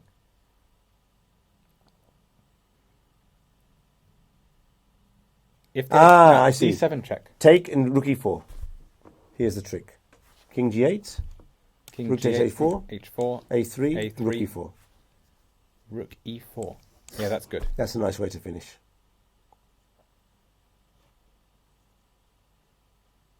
Yeah, and it looks like the only winning move as well in this position. So rook a4 is a quest for brilliance, a quest for this. But unfortunately, black can play king f7 and be fine. And be fine, yeah. Well, even okay. So he played king f7, rook f7, king g8, king g8. Now rook f4. Now the king's cut off from the defense. Okay, threatening, and he's still got the rook e4 idea afterwards. So he must have seen that one. H3, E7, and now against the check he's blocking. Now rook E4 doesn't work. Oh, no, it doesn't work now because... Or at least it doesn't work easily. Because then king F7 and king E8, of course. He takes with the rook. So he plays king F6. He plays king F6. And resigns. Resigns. Wow. Okay, he does have 2 checks and the pawn falls, so that's probably the reason. A3 would be the move you play, presumably. No, but now he does now rook e4. Okay, so and if not, 2 checks and you capture the pawn. Okay. That's the reason why he resigned. Okay. Well, let's check and then promote. So H2, maybe still rook e4, yeah? That wins. That's but also fine. Are you mating? Yes. You're mating on g5 in the end. On g5? Rook takes. Pawn takes. Queen. Queen, check, king h7, and okay, you can mate on g5. That's the one I saw. Or you can mate on g7, depending on take. Oh! Or you can even win the queen. Or you can even win the queen, if you need a third option. Okay. So, very good technique by Mark Hebden. Yeah, that's as really we now impressive know, rook ending. Daniel has insight into these players because he's played many times with them, and he knows that he's a very good rook ending. But even so, this has been quite impressive. Yeah. So I think I'm going to be... C takes and then rook c7 rather than taking on h4 is impressive. I think I'm going to... No, and all the ideas with king f4. Let's see if someone's brought up the... See if no one's brought up the... There's no one there now. We're losing spectators rapidly because practically the...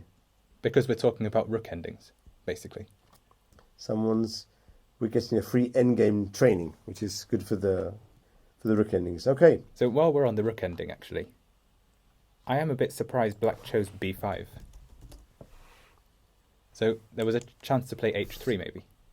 Oh yeah, just break up the structure and then go b5. Break up the structure, play rook h8. Oh yeah. And then white doesn't get a passed pawn for free. Okay. But he would have played rook e7 instead of rook takes b7. That's true. That was probably one of the ideas he was... But then we still get active. Yeah. Yeah, it's still tricky, this. But this now rook looks f6. Really tricky. Now, for instance, d4 check. D4 check. Or is there rook h2 as well, maybe? No, then I get f4 check, you get rook f4. d6 check. Yeah, I don't like that. So d4, king d4. Yeah, but this could easily end in a draw if this looks a lot more defensible. So you basically I think white is still better, but you still need to not count the pawns, and you need to play things like h3 and get your rook active, because otherwise you will die in a rook ending. Okay, so it's the Capablanca Tartakower, famous rook ending. And as soon as you see it, rook before you leap. And as soon as you see the ending, you'll understand why I thought this was very similar. Because he sacrifices the pawns and then he gets the rook in. So I'm sure that when Hebden is playing this ending, he's a classic player. He must reminisce this sort of position. So yeah, we'll definitely have that in mind. Okay, so I think we're going to wrap things up. This has been the third round, and I'd like to say, first of all, thank you to Daniel for having accompanied me this afternoon. He'll be here tomorrow, as well as maybe some other days. Yep. And the games this afternoon have been very interesting, some quite good attacking games, but as we've seen, some good endings as well. And hopefully tomorrow, in the fourth round, at 3:30, we'll have already some interesting Grandmaster matchups. Well, we had one already. We had one already, but and tomorrow... also great play from Gawain Jones and Joe McPhillips. And also, we'll see what's happening with these upsets. A lot of 2200 players are playing excellent chess and giving the IMs a hard time for their points. So we'll see this tomorrow. Daniel, let's say something to the spectators and see you tomorrow.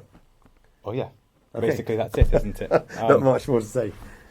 Yeah, see you tomorrow. Which for you has been the best game of the day? Would this qualify, or would you say this by Hebden, or would you say one of the other ones? Maybe the game by Ward. Which one would you like most? I might still go with Gawain Jones. Gawain played very well today. Yeah. A tough opponent. But it's a tricky one today. There's 3 or 4 very good games that could easily qualify. This would be one of the best endings, for sure. But also Gormali's tactics. You can't forget that. That was a good game as well. Gormali played very well. I'm definitely in favour of tactical games over rook endings. Yes, of course, for a complete game. That's clear. Okay, we'll see you tomorrow. Yep. Bye-bye. Bye.